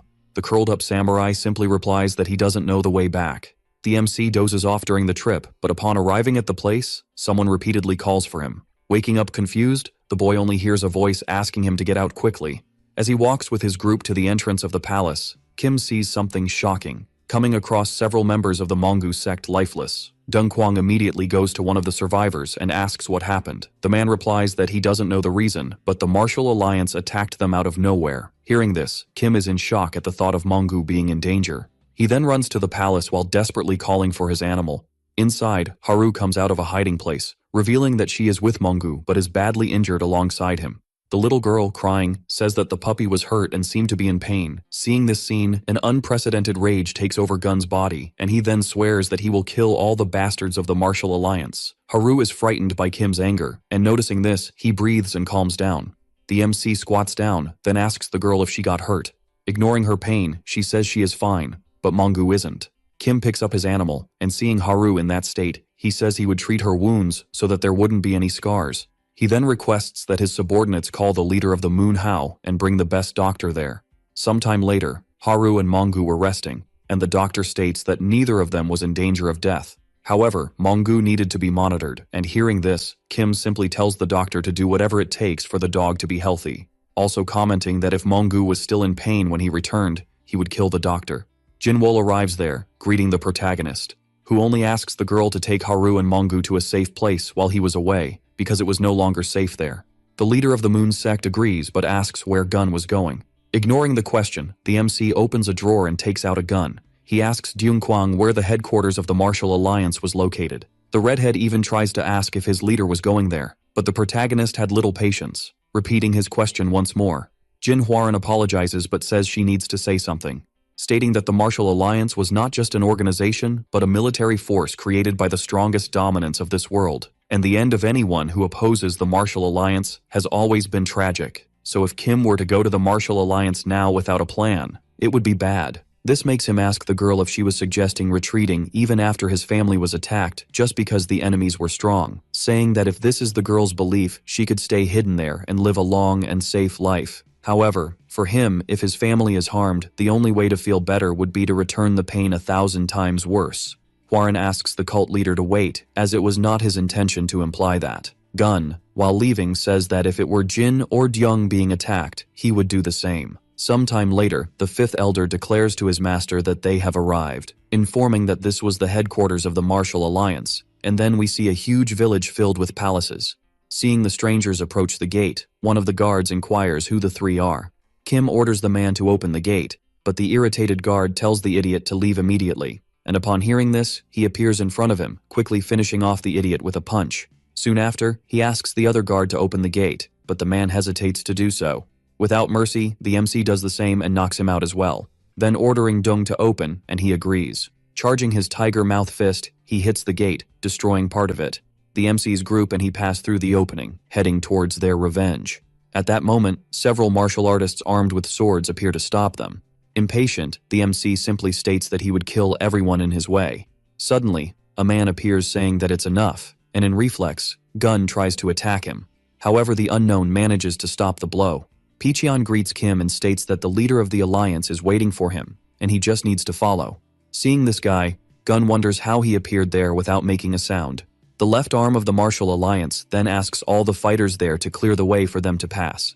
Kim and his group follow Picheon, who approaches a door and asks the cult leader Mongu to enter. Dyungkwang tries to accompany him, but the soldier says that Kim is the only person allowed to enter since the boy is the guest of the alliance leader and the redhead should stay there. Hearing this, he responds angrily, not allowing it because he didn't know the Martial Alliance's intentions with his master. However, Akpacheon remains firm and says he only permits the entry of the leader of the sect Mongu, but Dyung retorts that he was also clear and would not let his master enter alone. The two then glare at each other fiercely. Gun then tells his subordinate not to worry because everything is fine and he can handle this alone. Inside the palace, tells his leader that he has brought Kim. The alliance leader welcomes the guest while commenting that it must have been a long journey, introducing himself next as Dong Bangyong, leader of the Martial Alliance. Gun responds that this is great because before killing him, he would like to hear Dong's reasons for doing that, questioning why Bangyong attacked him and his sect out of nowhere. Dong replies that there is some misunderstanding because he had asked the inspection chief to just give a warning to the protagonist, also saying that he didn't expect the situation to worsen this way, suggesting they sit down and talk, but Kim starts to laugh mockingly, and then asks if Dong had nothing to do with Mongu being harmed.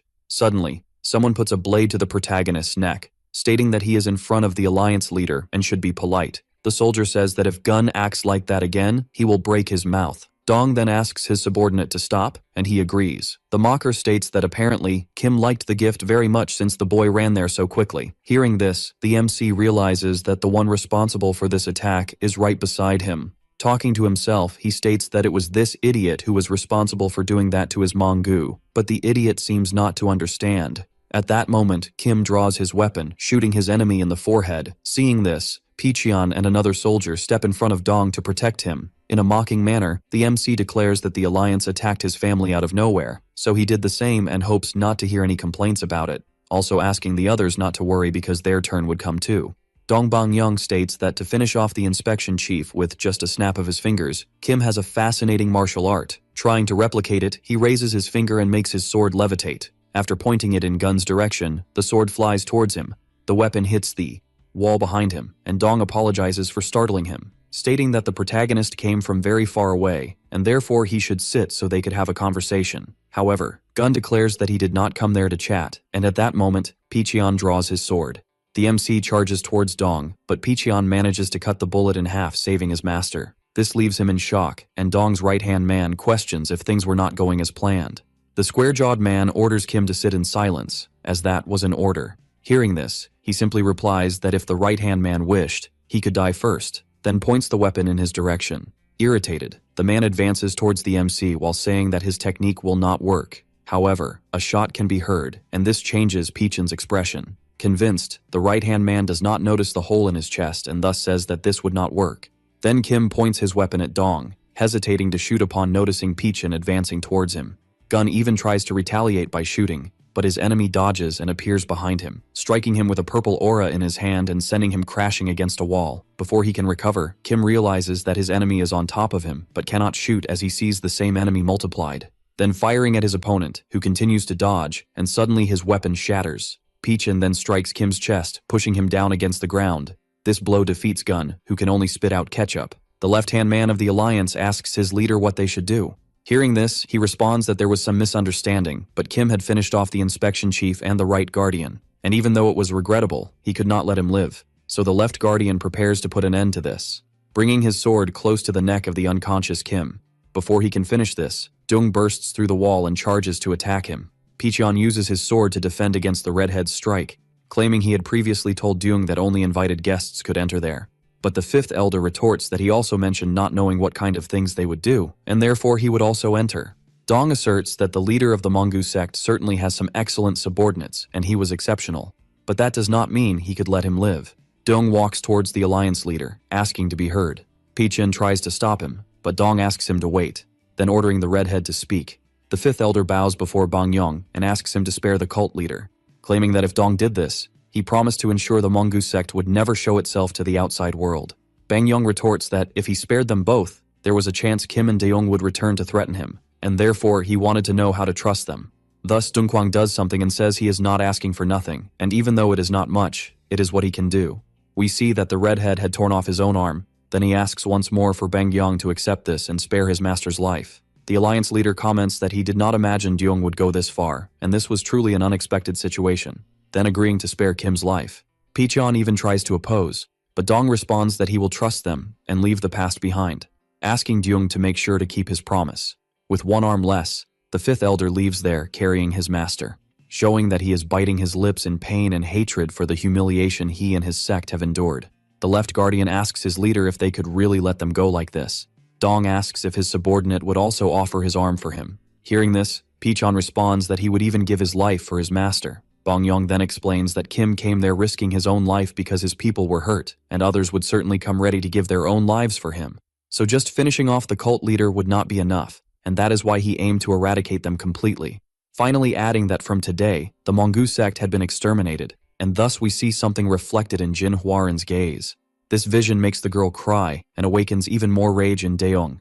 We see the entire Mangu sect palace on fire and falling apart. Still unconscious, Kim remembers the moment when Picheon was in front of him. He sees his enemy advancing towards him. Then the protagonist awakens confused, wondering where his weapon was. Jin, seeing her master wake up, is surprised, but the young man still remains disoriented, having no idea where he was, with her explaining that due to the current situation, they were temporarily taking refuge in the green forest. Kim still does not understand why they are there, but suddenly a familiar voice calls him. Gunshin claims that Gun did something very stupid, since he couldn't even handle an elder from the Kunlun sect and still went after the leader of the Martial Alliance. Chongchai starts laughing, saying that this was fun and that it was expected from the newest member of the crazy trio, the long-haired one. Irritated, calls the blonde a brat for referring to the three of them as a crazy trio. Ignoring this, the third elder asks if their leader is okay, and the MC confirms. However, showing he is furious, he states that he would go back to kill those bastards. Getting up and asking where Deong Kwang was, he starts calling for the man afterward, but Hwarin asks him to stop, questioning if Kim had any idea how many members of the Mangu sect were hurt by his reckless actions, questioning if his master would only be satisfied if Deong lost his other arm too. This leaves the MC confused, but at that moment, the fifth elder arrives accompanied by the leader of the Moon sect. Seeing his subordinate in this state, Gun asks what happened to the redhead, and he retorts that everything is fine because he just tripped and fell, changing the subject and asking if his master was okay, but he responds that it's impossible for someone to lose an arm from falling, so he wanted to know the truth. At this moment, Jin stands up, asking the sect leader to calm down and listen to the explanation. After hearing everything, Kim becomes even angrier and asks what happened to the others. Jin reveals that he received information that some members of the cult, including the elders, managed to take refuge in the secret base, but others were not so lucky. The MC slams his hand against the ground, but suddenly Cutie appears, calming him down a bit. Gunshin then reveals he wants to know what he plans to do now. Jinwoo tells the sect leader that now might be the perfect time for him to go to that place, claiming he wasn't sure, but there must be something capable of changing the situation there. The protagonist remembers which place the girl was talking about, despairing afterward upon remembering Mongu, but Jinwoo reveals that the dog was recovering well in a safe place. This leaves Gun quite relieved, asking if Hwarin remembers the location on the map he had shown before, and she confirms.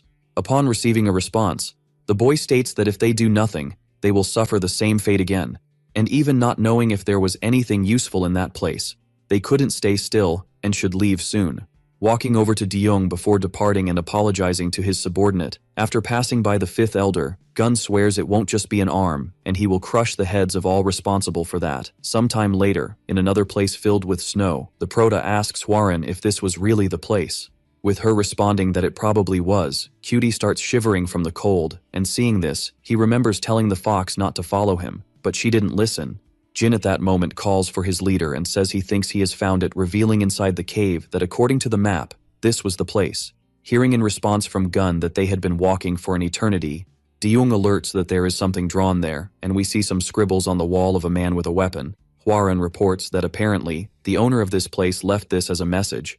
The MC analyzing that realizes the drawings looked like a weapon, and a phone Deyoung complains because they were in a dead end, but Kim responds that they finally arrived. In front of them, the trio sees a skeleton facing a box. Gun seeing this approaches and says he doesn't know why that person came there just to die, but he wished for them to rest in peace, extending his hand and touching the box while saying he would use this to his advantage. However, the skeleton's hand ends up touching his, and this startles him, causing Kim to strike it. Startled after shattering that, he states that the dead don't speak, leaving the third elder and Deyoung shocked.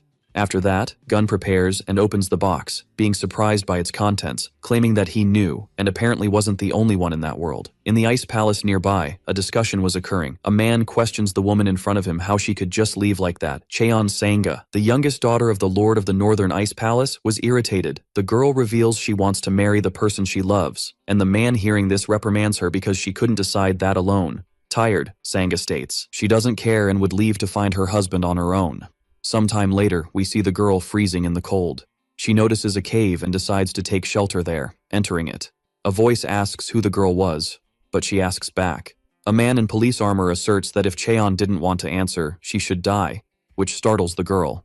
Upon seeing a uniform and a letter in the chest, Kim feels confused. In the letter, the man says that if someone was able to read that, they were also from another world, just like him. The unknown reveals himself to be a former arms dealer, and he developed and sold various weapons. But one day, when he opened his eyes, he found himself in this martial arts world and received the mission to conquer that primitive world to return to Earth. However, this reality was not similar to his, and if surviving there was difficult, imagine conquering the whole world. That's why he was leaving behind the items he brought from Earth and the peak of his abilities in case someone like him appeared.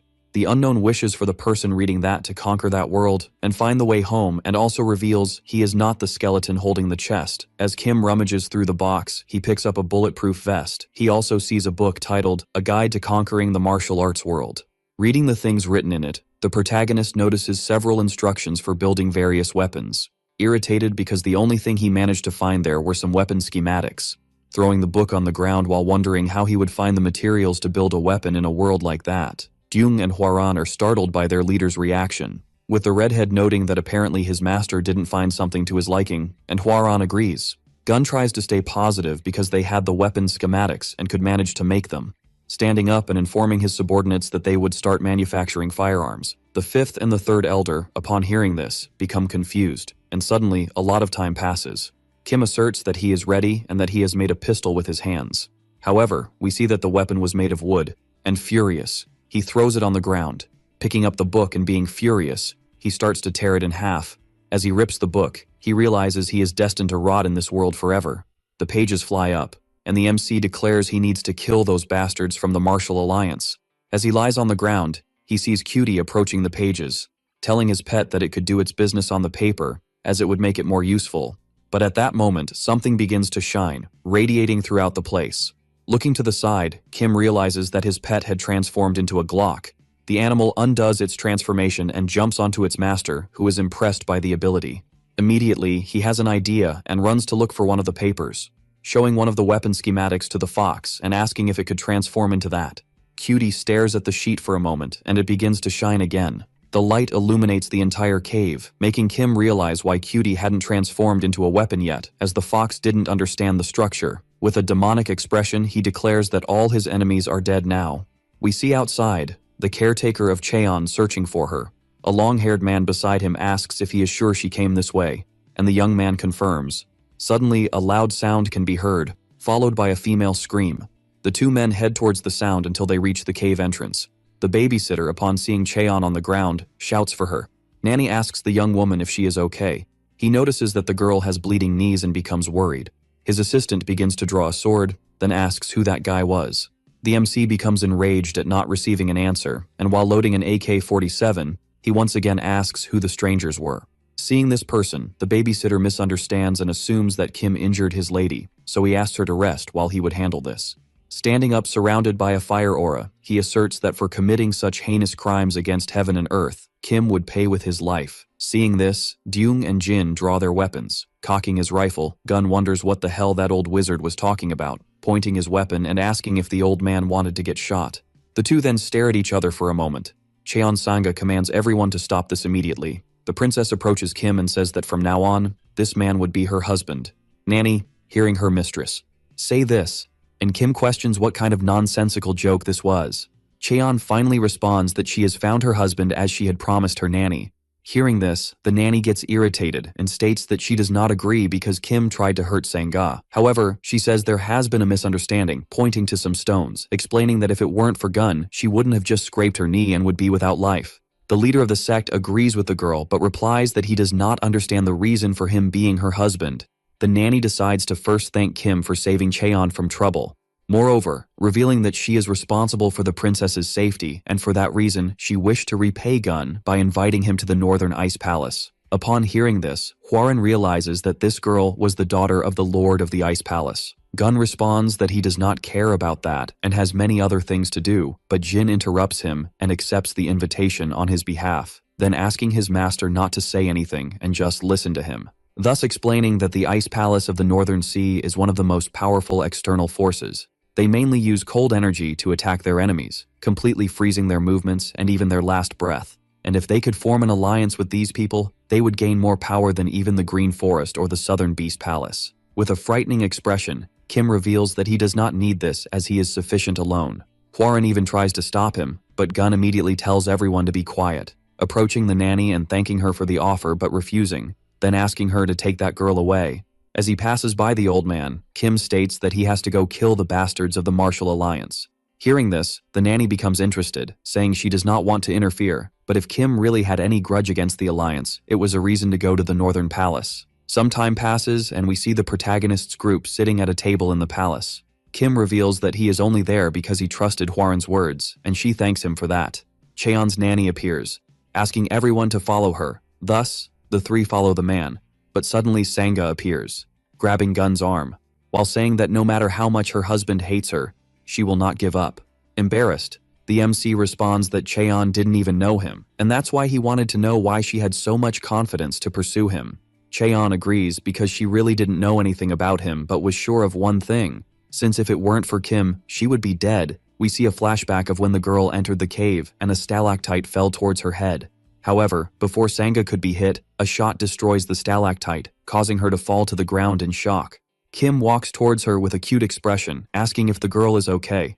Back in the present, Cheon says that Gun saved her in a very heroic way and that he is her husband. This leaves the boy irritated, but the old man with long hair arrives, informing that the lord of the palace is just beyond that door, also asking Cheon to wait outside because they have important matters to discuss. Thus, he and the protagonist enter the room where the lord of the palace was waiting. The master of the palace asks if this was the man responsible for saving his daughter, and the nanny confirms. Irritated, the stranger also asks if this was the one who stole her heart, and upon receiving confirmation, he becomes thoughtful, furiously asserting that he has made his decision, and his subordinates must execute Kim. At that moment, all the soldiers surround the protagonist and his group. Cutie transforms into an AK-47, and the protagonist understands that this is why it is advised not to follow strangers. Wang tells his men to stop waiting and execute this guy already, but suddenly Cheon enters the room calling for her father and asking what he was doing. The man replies that he heard a thief stole his daughter's heart and he was just going to reprimand him.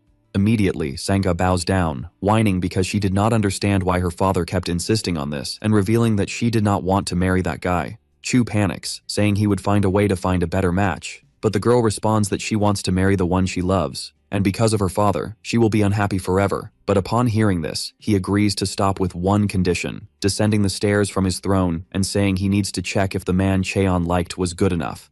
At that moment, he approaches the protagonist, asking the boy to clarify a doubt for him. Thus, he asks Kim to give him 100 reasons why he likes Cheon. Cruelly, Gun simply says he does not like his daughter. This irritates Wang even more, and he asserts that Kim needs to learn a lesson. The protagonist questions whether the old man thought he was capable of that, and Chu asks the kid to come at him if he doubts it. Cheon seems unhappy with her father's attitude, and he explains to his daughter that sometimes men communicate better with their fists.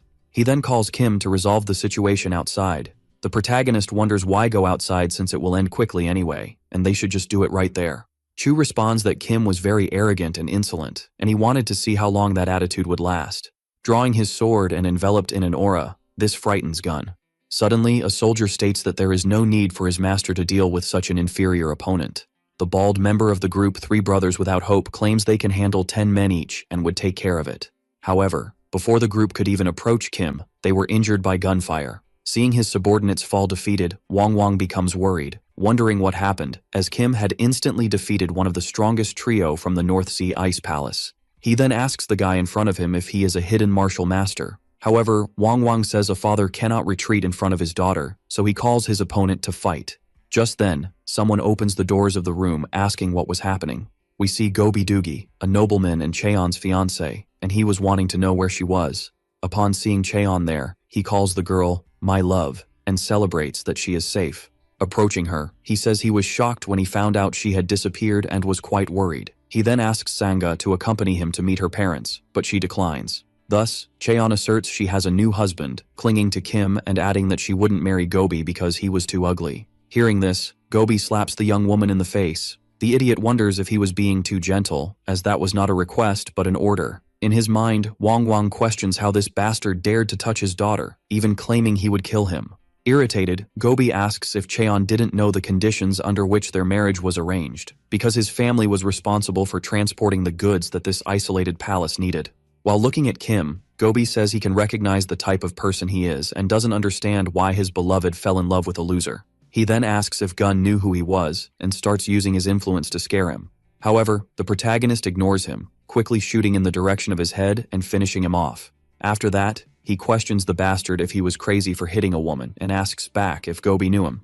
Wang seems irritated, questioning if Kim knew what he had done. But then he reveals that the crazy guy deserved it and Kim had done a good job. Suddenly, a girl's voice arrives, wanting to know what was happening there, and immediately the palace master reveals he was not responsible for this. However, out of patience, she jumps and kicks Chu in the head. The man shrinks back, and his wife reveals she told her husband not to cause trouble. Sometime later, we see Kim having a meeting with Chu's wife, Wang, explaining everything that happened. The palace master becomes furious again, ordering Kim to be executed, but is hit by a slap. Chang Okran tells the young man to shut up, which makes the man sad. She explains that the North Sea Ice Palace relies heavily on trade due to its remote location, and asks if Kim knew whom he just killed, stating that Gobi was the second son of the Mushin Trade Guild, responsible for monopolizing trade there under the protection of the Martial Alliance. And now, because Kim killed Gobi Doogie, the consequences fell entirely on the North Sea Ice Palace. Thus, the woman asks if Kim now understood the gravity of the situation. Nanny interrupts, saying they had been trapped in this unfair trade relationship for a long time, and if they hadn't broken this cycle, they would never get rid of the exploitation. Moreover, Gun is preparing for a war with the Martial Alliance, so if they help weaken the Alliance's power, other trade guilds could negotiate freely. Chang asks if Nanny didn't remember what the Martial Alliance was capable of. Besides, they didn't know this man's true identity. The protagonist interrupts the woman's speech and questions if everything would be resolved if the supplies continued to arrive as usual. The woman agrees but reveals she doesn't know how they would resolve this.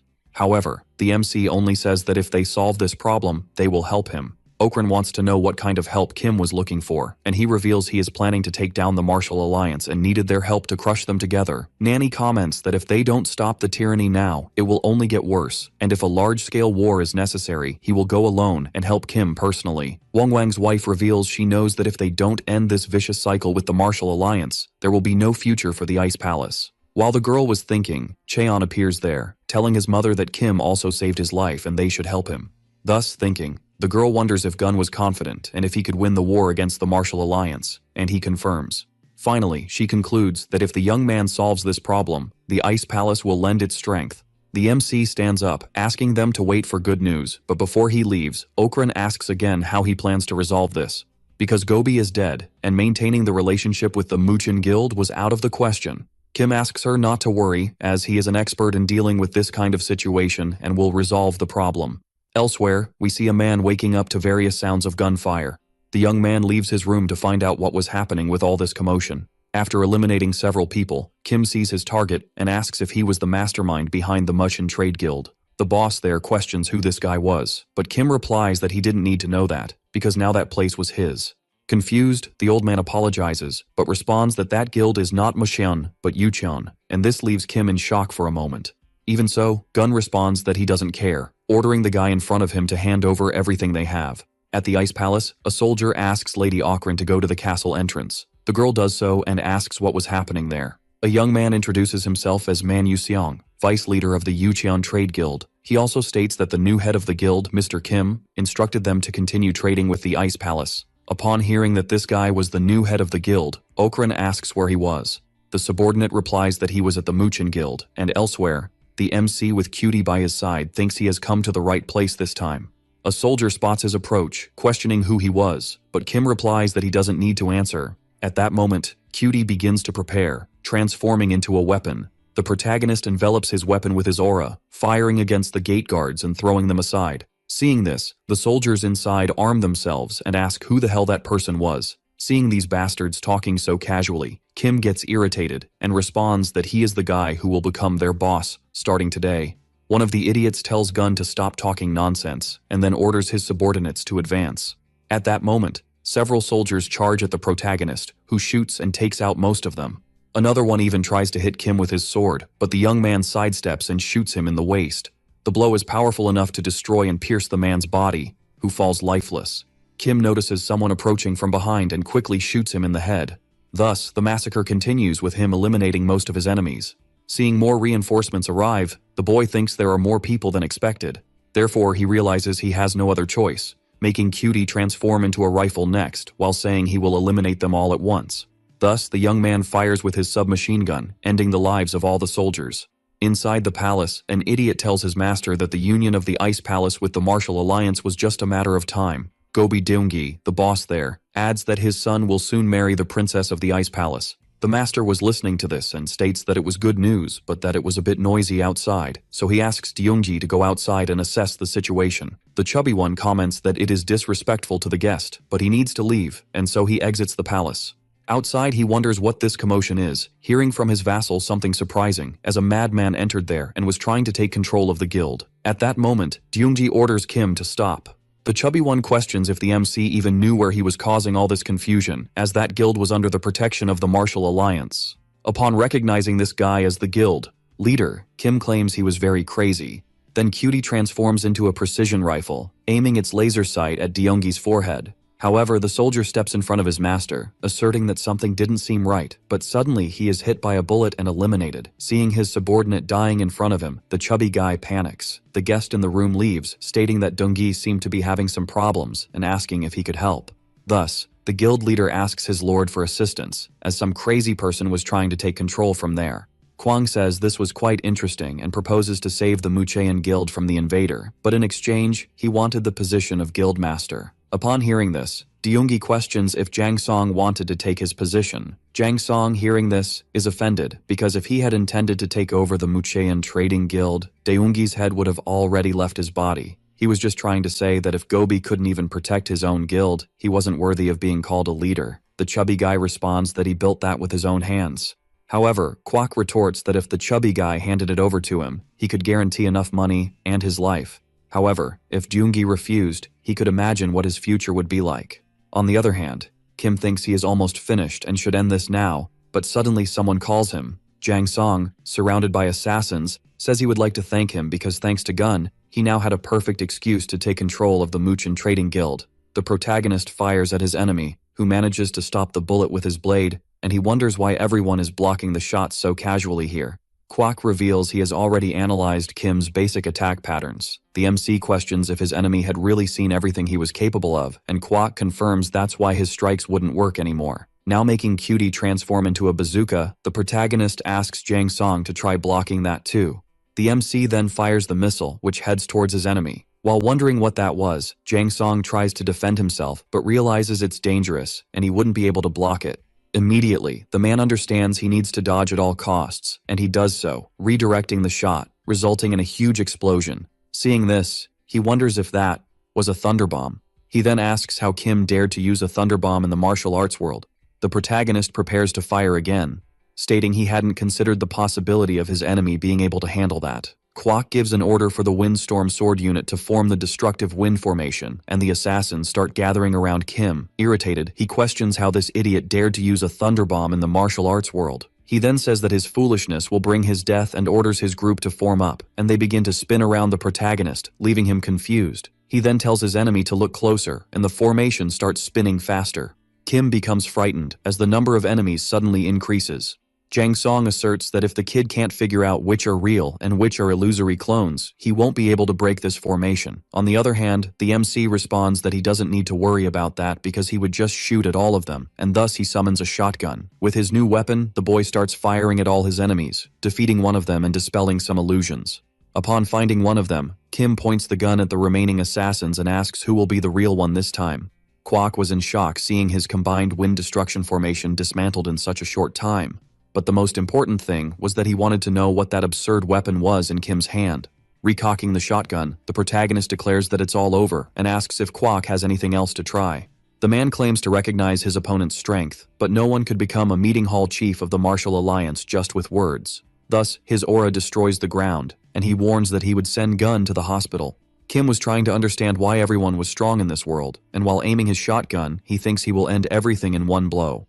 However, he soon realizes that his opponent has disappeared and wonders if he is behind him. Gun turns around but doesn't see Jang Song, and thus he wonders where that bastard was. Looking up, he finds his enemy approaching with a blade. Kwak tries to strike his opponent but ends up missing and hitting the ground as he had moved to the side. The Alliance's little dog comments that he doesn't know where Kim learned to fight, but he was good at running around.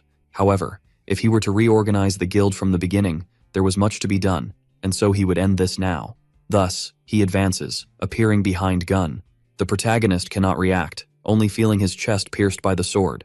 Singing victory, Jang Song reports that that idiot's greed led to his death, but suddenly something happens. In a flashback, we see the MC telling Cutie that she was truly his lucky charm. Looking at the weapon schematics, the young man thinks of something. At that moment, it is revealed that this was not the real Kim, but rather Cutie transformed into him.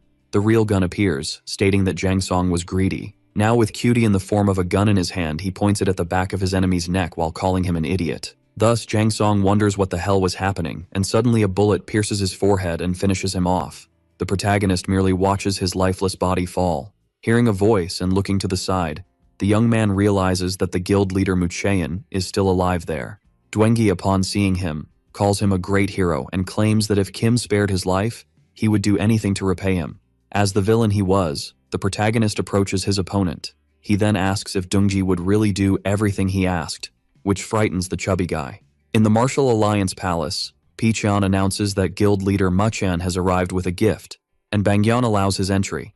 Dong comments that the guild matters should keep Deungi busy. He then asks what the special occasion is for his ally to bring a gift. This makes the chubby guy even more nervous, and Bangyeon notices this. He then sends Pacheon to check, and he does so. When the left arm of the alliance is about to open the box, Deungi becomes even more anxious. Upon seeing the contents of the gift, he is shocked, holding a sword pointed at Gob's neck. Bangyeon appears confused by the situation, and his subordinate reveals that inside the box was the head of the meeting hall leader. Deungi immediately bows, asking the alliance leader to listen to him, explaining that he was not responsible for this, as he was actually threatened by the leader of the Mangu sect. Hearing this, Bangyeon is surprised, questioning if he was sure. Gob confirms and adds that Kim had taken control of his guild, threatening his life and even forcing him to do this. Dong responds that he understands but doubts that Gob was sent just to do this.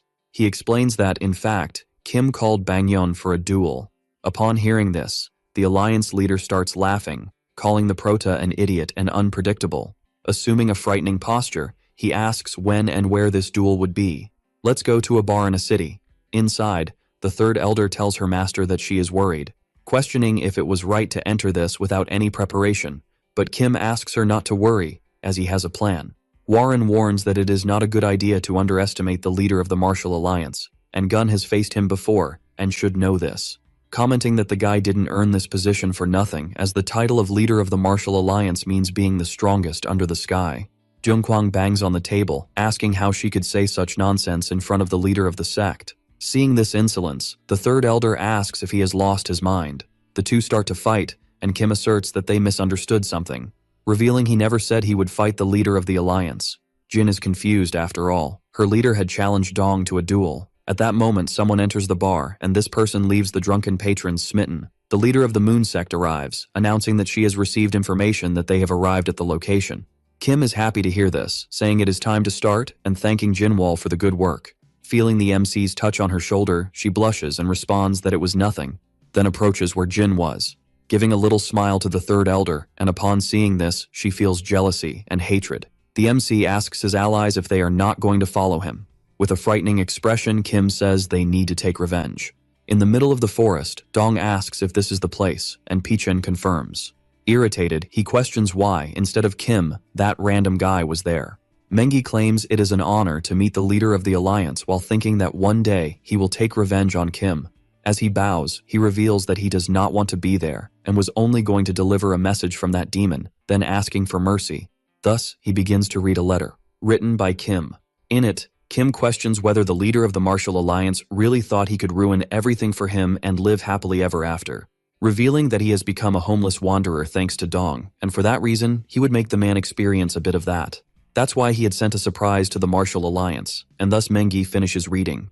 Invoking his terrifying dragon aura, Bangyeon questions how that guy dared to mock him. He then orders the Celestial Army unit to return to the Martial Alliance. Suddenly, several people begin to emerge from the trees. Picheon asks what they should do with this man, and Dong responds that it is obvious, firing 2 energy blasts at Mengi, leaving him in shock and unable to react. The blasts collide with 2 trees behind the manager, who trembles in fear. Dong reveals he wants to kill Mengi, but needs him to tell Kim that the Martial Alliance now officially considers everyone related to the Mangu sect as enemies.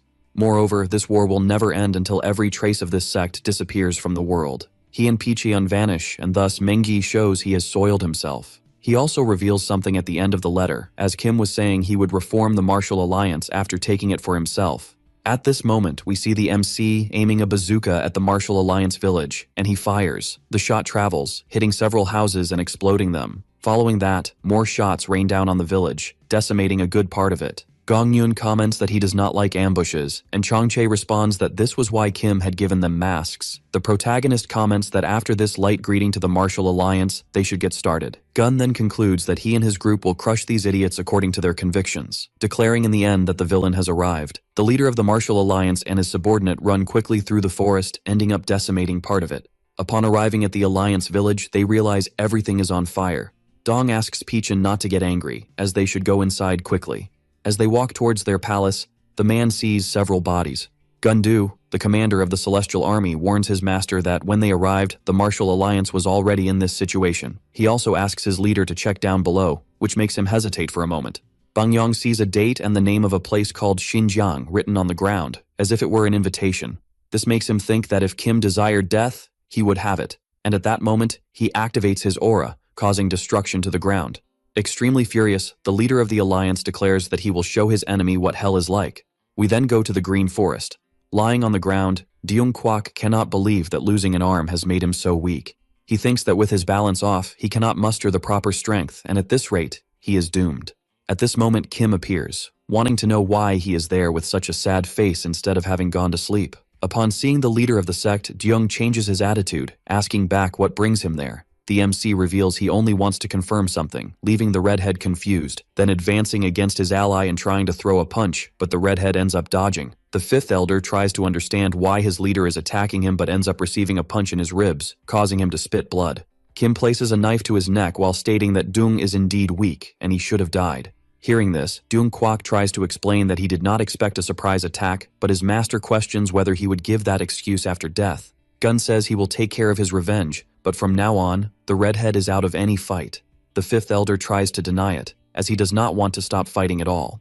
Thus, Kim responds that if Deung-kwak were in his normal condition, he would have defended that punch. He grabs his subordinate's arm, asking him to face reality. However, the fifth elder falls to his knees, saying that even dying while fighting, he would not hold any resentment against Kim, and that is why he does not want to be removed from his duties. Moreover, the redhead also promises to become stronger, and for that reason, he begs Kim not to give him that order. Gun asks if the redhead is really willing to do anything to become stronger, and without hesitation, he confirms. Noticing this determination, Kim asks Deung-kwak to be a disciple of Chang Chai, and he responds that teaching someone is not really his thing, but if that guy promised to do anything, he could very well teach him. Kim asks the fifth elder to greet the general commander, as he will be his master from now on, and he wonders why that person was carrying a club. Chang Chai punches his disciple in the face while saying that the foundation of all combat is resistance. Thus, he begins to beat Deung-kwak mercilessly while the protagonist celebrates having solved one of his problems. Suddenly, two people call for the cult leader, and Jinwol and Hwaran end up bumping into each other. The leader of the moon sect says she has good news while the third elder claims she has bad news. They glance at each other, and for some reason, Jinwoo gives a slight smile. Seeing that, Hwaran wonders what that smile was about again, and the protagonist asks what the good news is. So Jinwoo reveals that she received information that Mongu was fully recovered and would arrive there tomorrow with Haru. Upon hearing that, the MC becomes very happy, wanting to know when he would arrive. However, he realizes the situation and asks what the bad news is. Hwaran reveals that while they were relocating the remaining members of the sect, Mongu, to a safe location, they were ambushed. During the attack, Yukpei protected the sect members with his body, and thus he was captured by the Jungnan sect, which leaves the protagonist shocked for a moment. But back to reality, he seems unfazed, and the girl repeats again that Yukpei was captured. As he passes by her, the MC asserts that Yukpei was tough and wouldn't die easily, and for a moment he thought it was something more serious. Thus, Kim asks if the Jungnan sect was also part of the martial alliance, and upon receiving a yes, he states that things would change. In that case, he would go, leaving the third elder confused and not understanding. The protagonist then reveals it's obvious since he was going to the Jungnan sect, and his ally asks if he would go alone, responding yes, as he needed to test his new technique. The third elder throws herself at him, stating she didn't know what this new technique was, and since it was the first time his master would use it, it would be safer for someone to accompany him. Then, extremely flushed, the girl asks Kim to take her with him. The young man notices this, becoming a bit flushed and agreeing, which leaves Jinwol extremely irritated. The leader of the moon sect, looking at Hwaran, notices the girl laughing. A day later, Kim arrives near a village and asks if that was Jongnan. The two women behind them confirm, leaving the young man torn. Once again, the girls glance at each other, leaving a rivalry in the air. Kim wonders why those two were following him. But at that moment, Hwaran asks if he had any plans, revealing next that yes, because to face a large number of enemies, the best strategy was to target one guy, and that was the leader. After all, if you take down that link, the game ends, and thus Kim pulls out a sniper. Hwaran asks what his master meant by that. He replies that she will see, and thus the young man aims his sniper, taking a deep breath and closing his eyes. In a flashback, Gunshin asks his disciple if he knows what the most important thing is for people like them who specialize in long-range attacks. Gun replies that it's distance, and Gunshin partially agrees, as even though that's true, the most crucial thing is to be able to quickly locate where the enemy is. After all, when we spot the enemy with our eyes, there's a good chance they'll spot us too. That's why they couldn't rely solely on their vision to detect the enemy. At that moment, the young man closes his eyes, managing to see the world in 3D. With that vision, Gunshin says that even without seeing them, they needed to be able to feel everything out there. then asking what things Kim saw ahead, and he replies that there were some trees. However, Gunshin asks him to look again, at that moment shooting an arrow that pierces one of the trees. The arrow ends up exploding and destroying part of a location.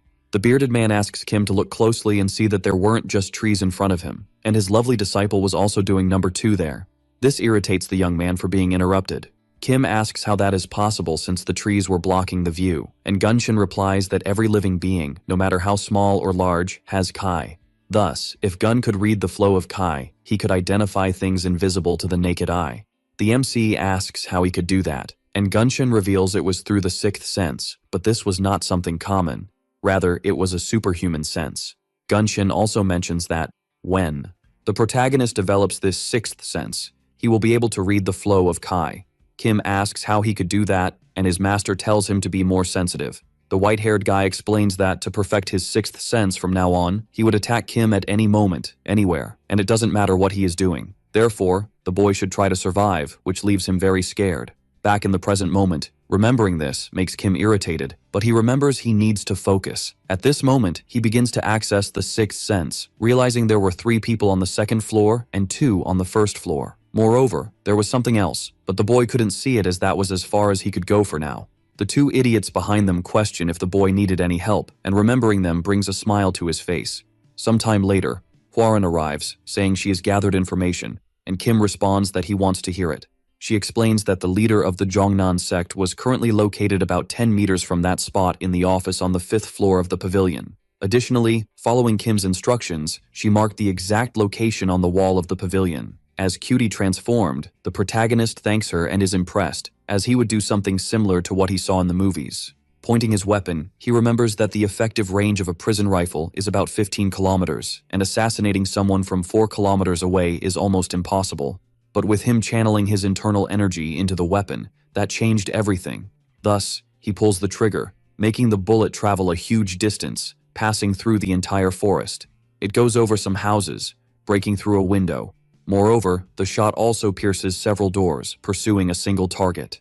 In his office, the leader of the Jongnan cult was writing a letter, but suddenly the shot hits the mug he was using. Seeing this, he immediately stands up, saying someone was attacking. However, another shot arrives in the office, hitting the man's head. We see that to ensure success, the protagonist had fired several times. After all, he would never hit with just one shot. With a psychopathic grin, Kim asserts he is sure at least one of those shots hit. At that moment, Jinwoo arrives, announcing he has found the location of the underground prison. As he stands up, Gun comments that he has hunted many pigs in his life, but this was the first time rescuing one. Thus, in the prison where Yukpai was, we see he has been tortured. An unknown figure tells the 4th elder that he was wondering when those people would arrive. The other members of Jongnan realize their leader has been murdered. Now in his armor and near the palace, Kim thinks everything went well. Suddenly, someone calls for the cult leader, and when he looks to the side, he sees that Jinwoo and Hwaran have disappeared. They ask him to look up, and upon doing so, he sees the 2 on the roof. The 2 seem confused while Kim wonders if they thought he could climb up there. Hwaran appears startled by something, and at that moment, we see a wall explode. Breaking through it, the protagonist thinks that if there wasn't an entrance, he would just make one, which leaves the 2 girls a bit shocked. In the basement, Jinwoo reveals to the cult leader that Yukpai should be around there. He also states it is likely there are guards protecting the prison below, so from now on, they should remain vigilant. The 2 head down the stairs, but something surprises the MC. For some reason, he sees several guards collapsed on the ground. Gun asks if one of the prisoners saw a fat guy pass by, but the crazy one replies that with that person around, no one will leave alive. The madman also claims that Kim will have a miserable death like all the others. After shooting the prisoner with his pistol, the MC questions why he didn't just answer the question. Once again, the MC asks if the man had seen a fat man there. After laughing like a lunatic, the prisoner explains a path for Kim, saying that by following it, he will find the torture chamber, which is where the fat person is. To repay him, the protagonist frees the prisoner. Kim tells that crazy guy to run and have fun, and he says he will show the bastards of the sect what hell is like. After arriving where he was instructed, Gun opens a door. Seeing Yukpai completely chained and injured, Hwaran rushes towards him. The 3rd elder questions how those bastards dared to treat someone like that, and Yukpai is happy to see her again. Suddenly, a man with white hair appears, claiming it was a touching family reunion. The protagonist even tries to attack him, but the stranger dodges and flanks the boy. Thus, the unknown man with white hair reveals there has been some misunderstanding, but Kim points his gun while stating he should settle this in hell. Meanwhile, Yukpei reveals to the cult leader that this guy was the one who helped him and took care of those responsible for tormenting him. The stranger apologizes for not introducing himself and reveals that his name is Cho Pyo. Jinwol thinks she has heard that name somewhere before, and Cho Pyo reveals that in the martial arts world, people have started referring to him as one of the 4 great villains. Hearing this, she asks Kim not to let his guard down, as this guy was one of the 4 great villains, and this means he was among the most wicked of the wicked, committing numerous heinous crimes without following the righteous path. Cho Pyo says that depending on the perspective, he understands why Jinwol thinks that, but he came here with his friendly side to offer his help. He also states that besides that, with the confusion caused by Kim, they will invade here soon, and thus we see several soldiers looking for them. Finally, he concludes that to gain the cult leader's trust, he would offer his help.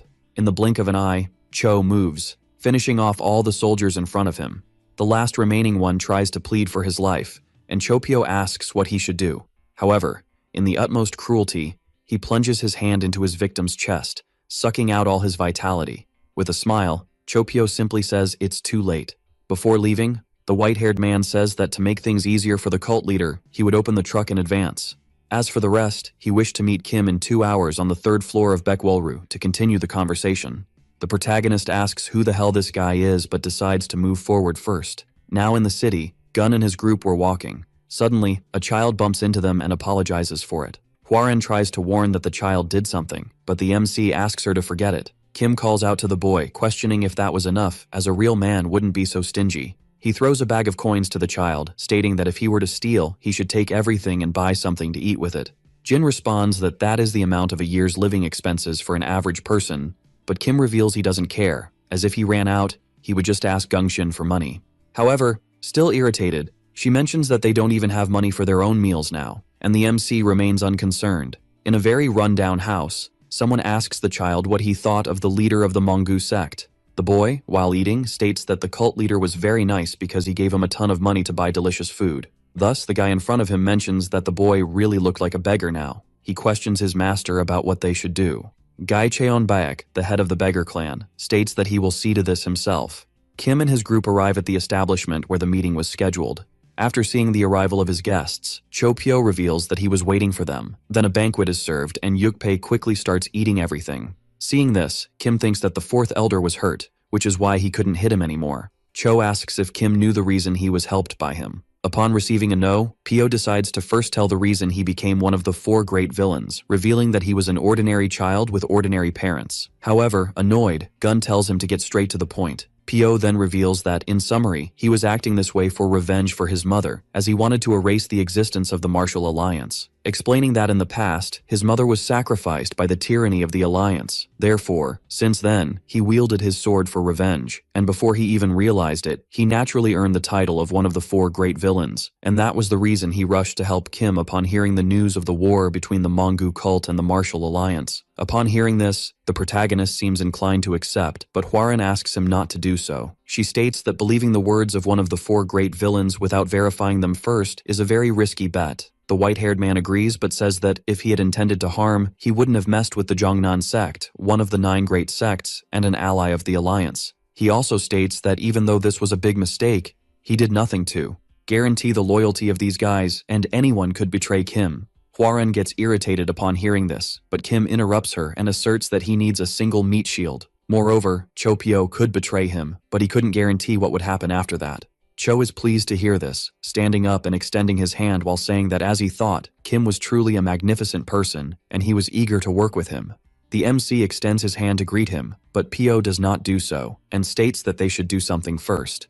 Thus, the idiot comments that he wants to confirm something first, and it seemed like it was time for those people to arrive. He heads to the railing, looking down and confirming the presence of his guests. The Jongnan guards were looking for Kim and anyone allied with him during the palace invasion. Pyo reveals that he knows Kim is strong but feels the need to confirm this personally. Therefore, he had no choice but to use his appearance to give a small lesson to the surviving members of the Jongnan sect. As he transforms into Gun, Pyo asks him to show these idiots his skills. Standing up, the MC says that the wiser it gets, the more incredible that place becomes. He also states that he would move this time as Pyo had said. However, if the villain acted recklessly like this next time, he would surely kill him. The protagonist also tells the guy to change his face because it was disgusting, and Pio agrees.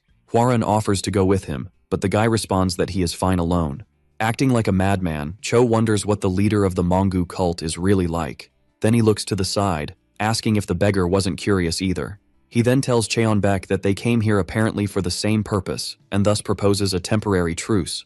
Guy agrees because if they fight here, these innocents will suffer. Jinwoo recognizes the man as one of the members of the beggar clan. Cheonbaek reveals that he can turn a blind eye to Chopyo but cannot ignore the Jongnan sect, which also belonged to the Martial Alliance and was suffering. Chopyo understands but asks the beggar to take a close look because the real villain in this fight is not Kim. With his gun in hand, the protagonist states that it's fine if those guys want to fight, but they should settle it outside. Citing that there are children everywhere, one of the guards questions how the demon could hide behind excuses after killing the leader of the Jongnan sect. Hearing this, the MC asks the nearby child to close her eyes, and the girl does so. One of the soldiers gets irritated with his attitude, but is soon finished off with a shot to the head. The MC begins to spin, firing his gun and finishing off several enemies. Another surviving soldier takes an unknown person hostage, then orders Kim to stop, or that person's life will end. Chopyo asks the beggar what he thinks about this, and who the real villain in this situation is. Cheonbaek gets angry and confused upon seeing this situation, then states that he would teach this bastard a lesson. Suddenly, Kim tells his enemy to kill the civilian, leaving both in shock. He adds that that guy has lived long enough and his opponent should just cut his throat. After that, Cheonbaek looks at Chopyo, who turns his face away, not believing the situation. The soldier then takes the little girl hostage, stating that she hasn't lived long and he wants to know what decision Kim will make. However, Gun then shoots him in the head, finishing him off and asserting that anyone who isn't related to that worm should disappear from there. Many people start to run, and the protagonist walks calmly toward the man he just finished off. He begins to shoot at the corpse, extremely irritated by this attitude. The other soldiers of the Jongnan sect can't even move out of fear. Kim questions how that idiot dares to point a blade at a child, also stating that none of them will leave this place alive today. Then a massacre begins, with several soldiers being finished off. Suddenly, a baton prevents Kim from shooting again. Cheonbaek warns that it's time for them to end this because it has been enough. However, extremely irritated, the protagonist reveals that he is the one responsible for deciding this. The beggar states that this is true, but asks if Kim can't see. After all his enemies are already dead. So he asks Gun to let these dead rest in peace. The MC questions who he was to interfere, but the guy simply replies that he is just passing through and is nobody important. Before the beggar leaves, Kim asks him to stop, throwing a coin and saying that Cheonbaek was in a deplorable state and seemed to have no money for food. He should use it to buy some soup. Upon hearing this, the beggar is shocked for a moment, but suddenly bursts into laughter. In this way, Cheonbaek bends down to pick up the coin, saying he never expected to receive such kindness at his age and would use it wisely. Finally, he thanks Kim for the good deed before disappearing. Seeing this guy vanish before him, the protagonist thinks that even the beggars in this world are strong. Chopyo appears, saying that as expected, his eyes did not deceive him, and he was eager to work with his lord. Kim responds that he is hungry and that Chopyo should buy him a bowl of soup, which irritates him. In the White Tiger Fortress of the Green Forest, Gunshin celebrates the success of the mission and asks if Gun got hurt, but he replies that he wouldn't get injured fighting against worms. The MC starts looking in all directions as if searching for something. When he looks to the side of Gunshin, he finally sees Mongu running towards him. Seeing his pet, Kim starts to cry with emotion, picking Mongu up in his arms. He then speaks to Mongu, saying he was very worried because he couldn't live without him. However, something catches the dog's attention, making him break free and go in a direction. This confuses Kim, but when he turns around, he sees Mongu staring at Cutie. Irritated, he goes to complain, but he sees that his dog is in love. Mongu goes behind Cutie, touching an inappropriate part. Cutie immediately strikes the dog and moves away. This was the first time poor Mongu had his heart broken. Gun feels sad seeing this happen to his son. Gunshin says he understands that Kim is happy to reunite with Mongu, but the two need to discuss something important outside. In the forest, we see the MC, Gunshin, and Changchai gathered. The white-haired guy asks if Kim knows anything about the leader of the Martial Alliance, and he replies that he knows Bangyang is known as the strongest. Thus, his master confirms and asks how Kim could defeat someone like that. With him responding that he would only know when fighting Bangyang, however, his gun should probably be enough. Hyung retorts that this weapon could be dangerous for someone without any preparation. However, Gun didn't know much about the leader of the martial arts world, so Gunshin asks what the chances are for Kim against him or Changchai. The protagonist, looking at those two guys, can feel two strong auras. Thus, the archer asks his disciple to observe carefully, and after hearing this, the MC becomes frightened. Without hesitation, the tall blonde and Hyung unleash all their power, and he asks if Kim still thinks he can defeat them. Gunshin asserts that this is Kim's reality now, but the two there are unusually strong. However, even he and Chong Chae being strong, there was someone whom neither of them could guarantee a victory against. That person was the leader of the Muram Alliance, Dong Bang-yeon, and upon hearing this, Kim is shocked. Hyung asks if the MC can now feel the difference between him and that guy. Finally, the young man concludes that Gun won't be able to defeat either of them, much less the leader of the Martial Alliance. Chong Chae starts laughing and says that the protagonist seems scared now, but suddenly a shot is fired into his leg. The MC then says that as he warned, with that item, he could defeat anyone. Gunshin asks how the MC could shoot his older brother like that. The blonde, while laughing, says he didn't imagine Kim could do such crazy things. However, apparently he still didn't understand the reality, and Gunshin agrees. The two conclude that there was no way to avoid it, and the older brothers would teach this brat the pains of reality. Thus, Hyung shoots 2 arrows towards Gun while Chong Chae advances to strike him. Before Kim could ask them to stop, an explosion occurs. We see Gun's eye bruised and his face completely injured. His master asks if the boy now understands reality. The protagonist asks what he should do then, as he would face that bastard in a few days. Gunshin comments that there might be a way, and Gun asks what it is. He tells his little brother to master his skills, for Kim should have a powerful one-hit attack strong enough to take down the alliance leader in one go. The protagonist claims to have a weapon, and Gunshin shows he knows the power of that object but laments that it is not enough. Hyung adds that it won't be possible to take down the leader of the alliance with just one hit from that, and they needed a more powerful strike. He then asks his little brother to watch closely because that was the second thing he needed to learn, and it was faster to demonstrate. He then fires 3 arrows, and they pass by Kim. The arrows travel through the forest, dodging some trees, and Gun realizes it's as if they were alive. However, for some reason, the arrows were returning in his direction. Once again, they pass by him, hitting the ground and causing an explosion. Gunshin explains that the protagonist needed to be able to attack freely like that to keep up with Dong's movements. From now on, he would make Kim learn these 2 things. However, if Gun did not understand his teachings, his chances of defeating the leader of the alliance were 0. The MC falls silent, and Gunshin asserts that it is still not too late. Kim responds that if he learned, he would have a chance, and therefore he didn't need to worry because he would definitely take a shot at that bastard. He then receives a message from Mi-young on his phone saying she was very impressed with his speed in approaching world domination. Therefore, she would like to give him a special mission, so if he mastered the 2 trainings, he would be rewarded, which excites the boy. Sometime later, Hwarin was in the forest looking for her master. Hearing gunfire, the young woman advances, worried about what might be happening. However, she comes across several impact marks on some mountains. The protagonist appears shirtless, asking why Jin was there and if there was a problem. Seeing the leader like that, the girl feels embarrassed, responding that she just wanted to see how he was. He inquires about her training, which makes the girl remember something. In a flashback, Jinwol says he can't believe the 3rd elder was next to the master with such minimal skills. He even claims that Hwarin should be ashamed because this way she would be more useful at home. Back in reality, the girl responds that everything is fine. Kim ignores her strange expression and asks how the others were progressing in their training. Hwarin retorts that Dyung was returning to his former self thanks to Chong Chae's tutoring, but Yukpei was not doing so well. Chopyo asks how the hell the 4th elder couldn't even break a branch. Yukpei replies that it looked like a reinforced piece of wood, and the 4th villain tells him to shut up. Even so, he tries to ask for a break, but the white-haired guy responds that there is no break for someone who can't even break a branch. Kim arrives and, seeing this, tells Hwarin that Yukpei needed a different kind of training. Seeing his master call him, the chubby boy goes in his direction, happy to see him. However, the protagonist fires at the 4th elder, and he manages to block it with his own body. Thus, Yukpei starts screaming in pain, asking why his master did that. Kim seems impressed and states that he would entrust an important mission to the chubby boy. Breaking the 4th wall, he asks Yukpei to look down and see that it would be their bulletproof vest. Finally, thinking that he can't resist a combination of tank and DPS, he would be the damage of the team. The protagonist asks if the 3rd elder had contacted all the others, and she responds with a yes. Sometime later, we see the entire tribe of the Beast Palace Naman gathered, while Samusik says that their friend needed help and they would assist him. In the Ice Palace, Wang comments that he is not excited and wants to know if he needs to go, but Okran asks him to stop complaining because they needed to go. Hwarin reports that by this time everyone should be heading there. The protagonist then declares that they should also go to dominate the world of martial arts. While Cutie and Mungu are at odds, Kim thinks that if he can get rid of the leader of the martial alliance without leaving traces, he can finally leave this miserable place.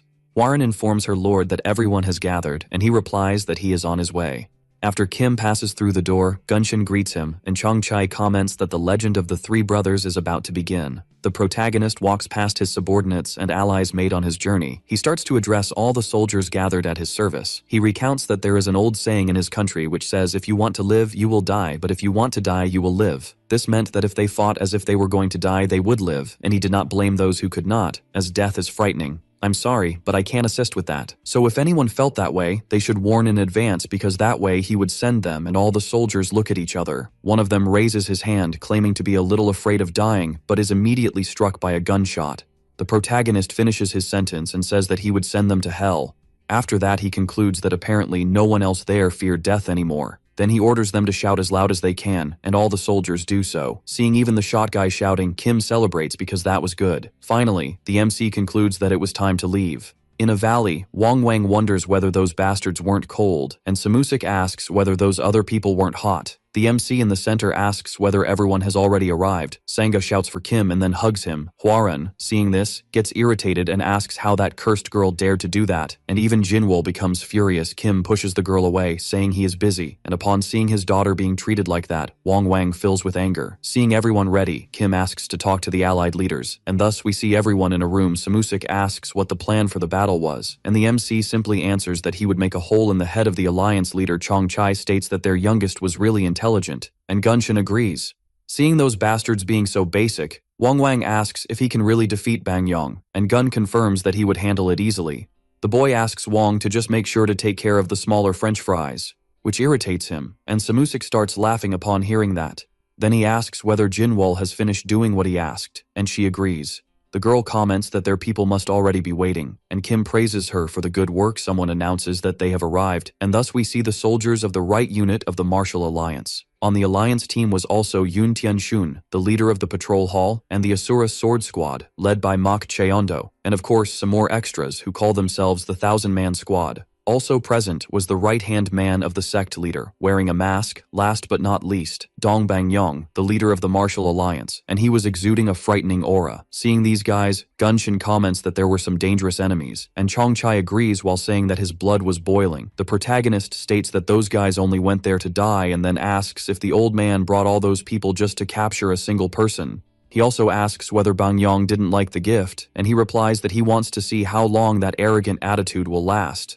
The Alliance leader also comments that it had been a long time since the last time he saw the archer god and Chongchai, and he thought the two were hiding in some mountain, then begins to mock the fact that they are calling the three of them the Mad Triplets. Gunshin becomes enraged upon hearing this, but the MC asks his brother not to get angry at that bastard. Changing the subject, Kim remembers, and warns that he had prepared a gift for his rival. Moreover, this time he would like this gift, so Gun orders Jinwoo to do something, and the woman extends her arm with something in her hand. Nearby, Mengi was nervous, wondering when the signal would arrive, and suddenly someone asks what he was doing. A soldier of the Alliance questions whether he was from the Mongu cult, but Mengi denies it. Some fireworks explode in the air, and the soldier gets irritated, ordering the manager to tell the truth and reveal who he was. With a psychopathic look, he replies that he is a villain, activating something right after Bang Yong asks what trick Kim was going to use, because he would not fall for it this time. The MC reveals that it is something all the men of South Korea should know about. In a flashback, Kim's reward for mastering the training is revealed, which was a directional bomb. Thus, an explosion happens in the middle of the enemy soldiers, cutting down many lives. Kim hopes that his enemy likes the gift, then states that they should use this chaos to attack him, like a true villain would. The two armies then charge at each other, and the war begins. A bloody battle begins, with both sides suffering numerous casualties. One of the Alliance soldiers dodges a blow, counterattacks, and rips off his opponent's head. Before he could say anything, a tiger from Samusik's tribe brutally finishes him. Samusik asks whether his pet was hungry, and seeing this, Wang Wang states that he was very savage.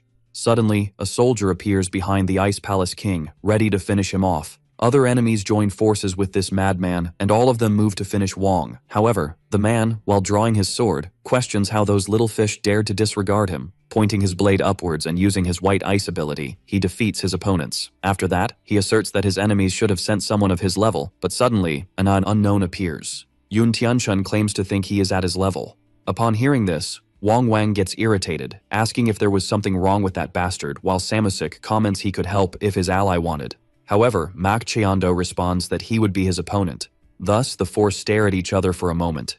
Nearby, Samusik's soldiers were destroying the members of the Martial Alliance. Some idiots from the Alliance think about retreating because they are surrounded, but a guy with an Oni mask appears, saying that no one would do that. The masked man shoots a burst of fire from his hand, and the attack defeats several of his allies and Kim's. After that, the Oni states that if anyone flees, they will die first by his hands, and suddenly a voice questions how he dared to do that. Chongchai in the sky prepares to attack his enemy while asking him not to die from one attack. After delivering his strike, an explosion occurs, and the blonde is impressed because that idiot managed to defend against it. Thus, he says he has no more reasons to hold back and charges once again towards the masked man. Kim praises his allies, and suddenly Deyoung asks for permission for something, and he agrees. The redhead disappears, appearing in front of Peachin, who says he is surprised to see him on the battlefield with only one arm. He replies that one arm is enough to deal with someone like him, and Peachin retorts that he wants to see how long that confidence will last. Without hesitation, the redhead tries to strike his enemy, but dodges and hits his rib. The man feels a lot of pain, but before he can think about it, he notices there are 3 Peachin. All of them begin to attack the redhead from all directions. Kwang, while defending himself as best as he can, thinks that in this state he couldn't do anything and needed to gain distance. Then, striking the ground with his foot and destroying it, he throws dust into Peichan's face, distracting him. He takes advantage of this, appearing beside his enemy and landing a solid punch to his face, sending him flying. Peichan recovers and, with a wolf aura, advances towards Dung, who has the aura of a tiger. The two punch at the same time and end up colliding their fists. Ak says that Dung couldn't block that with one arm, charging to attack him. The redhead conjures a spiritual arm and questions who said he only had 1. Kwang reveals that his master made an arm for him. Then, he fills his enemy with punches, deforming his face. After hitting Peichan's face for a long time, the redhead declares it is time to end this. He presses his 2 hands together, forming a club and striking Ak, who can't even react, mocking him afterward. Looking back, Deung Kwang sees Kim giving a thumbs up, and that makes him happy. The protagonist decides to end this and draws his sniper, aiming it at Bang Yang. Seeing this, the special squad of the Alliance leader positions themselves in front of him to defend him. However, Kim says it's too late for that and fires. The shot goes through the entire squad, finishing them off. Unable to react, the last soldier responsible for defending Bang Yang is also taken out. Seeing his target alive, the boy states that it is a shame because he wanted to finish everything at once. However, he was going to end it now. Suddenly, his opponent appears in the blink of an eye behind him, saying that he decides when it ends. Before Bang Yang could attack Kim, something hits him and sends him flying. We see that it was Gunshin who fired that, and he starts mocking his opponent. Irritated, the Alliance leader questions if he is old because he already said that a bow doesn't work on him, advancing afterward. The protagonist interrupts him, pointing his pistol while saying that Bang Yang's opponent is him. Kim enchants his bullets with his inner energy and fires. Dong, irritated, responds that such a simple attack couldn't kill him.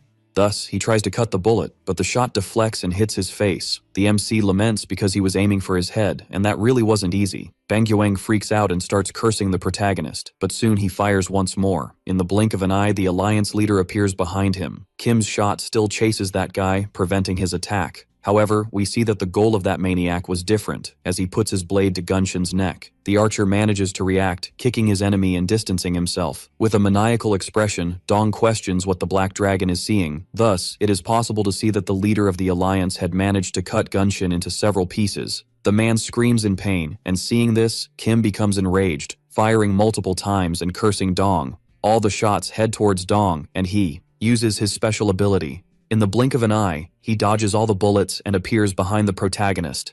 Before the boy understands what happened, Bang Yang tries to attack him, striking the ground and causing massive destruction. It is revealed that Yuk Pei had defended the blow, and he tells his master not to worry and to run. Dong praises Yuk Pei's body, but begins to charge an attack with his sword while questioning if he can stop this. The chubby guy is violently hit by the lightning attack that destroys part of the terrain. Even the fourth elder couldn't withstand that, and soon Dong turns around, realizing that Kim was running. Seeing this, Bang Yang starts to laugh, not believing that Kim fled and left his subordinate like that. However, he says that this wouldn't matter because Gun was dancing in the palm of his hand, and so the man leaps into the air. He quickly reaches his enemy, striking him with his sword and throwing him far away. Kim ends up crashing against a wall, and seeing this, Dong states that because of a little insect like that, he wasted time. Dong claims it's time to end this now, but with a frightening expression, Gun welcomes him to hell. We see 3 bombs aimed at Bang Young, and Kim says he left that for him.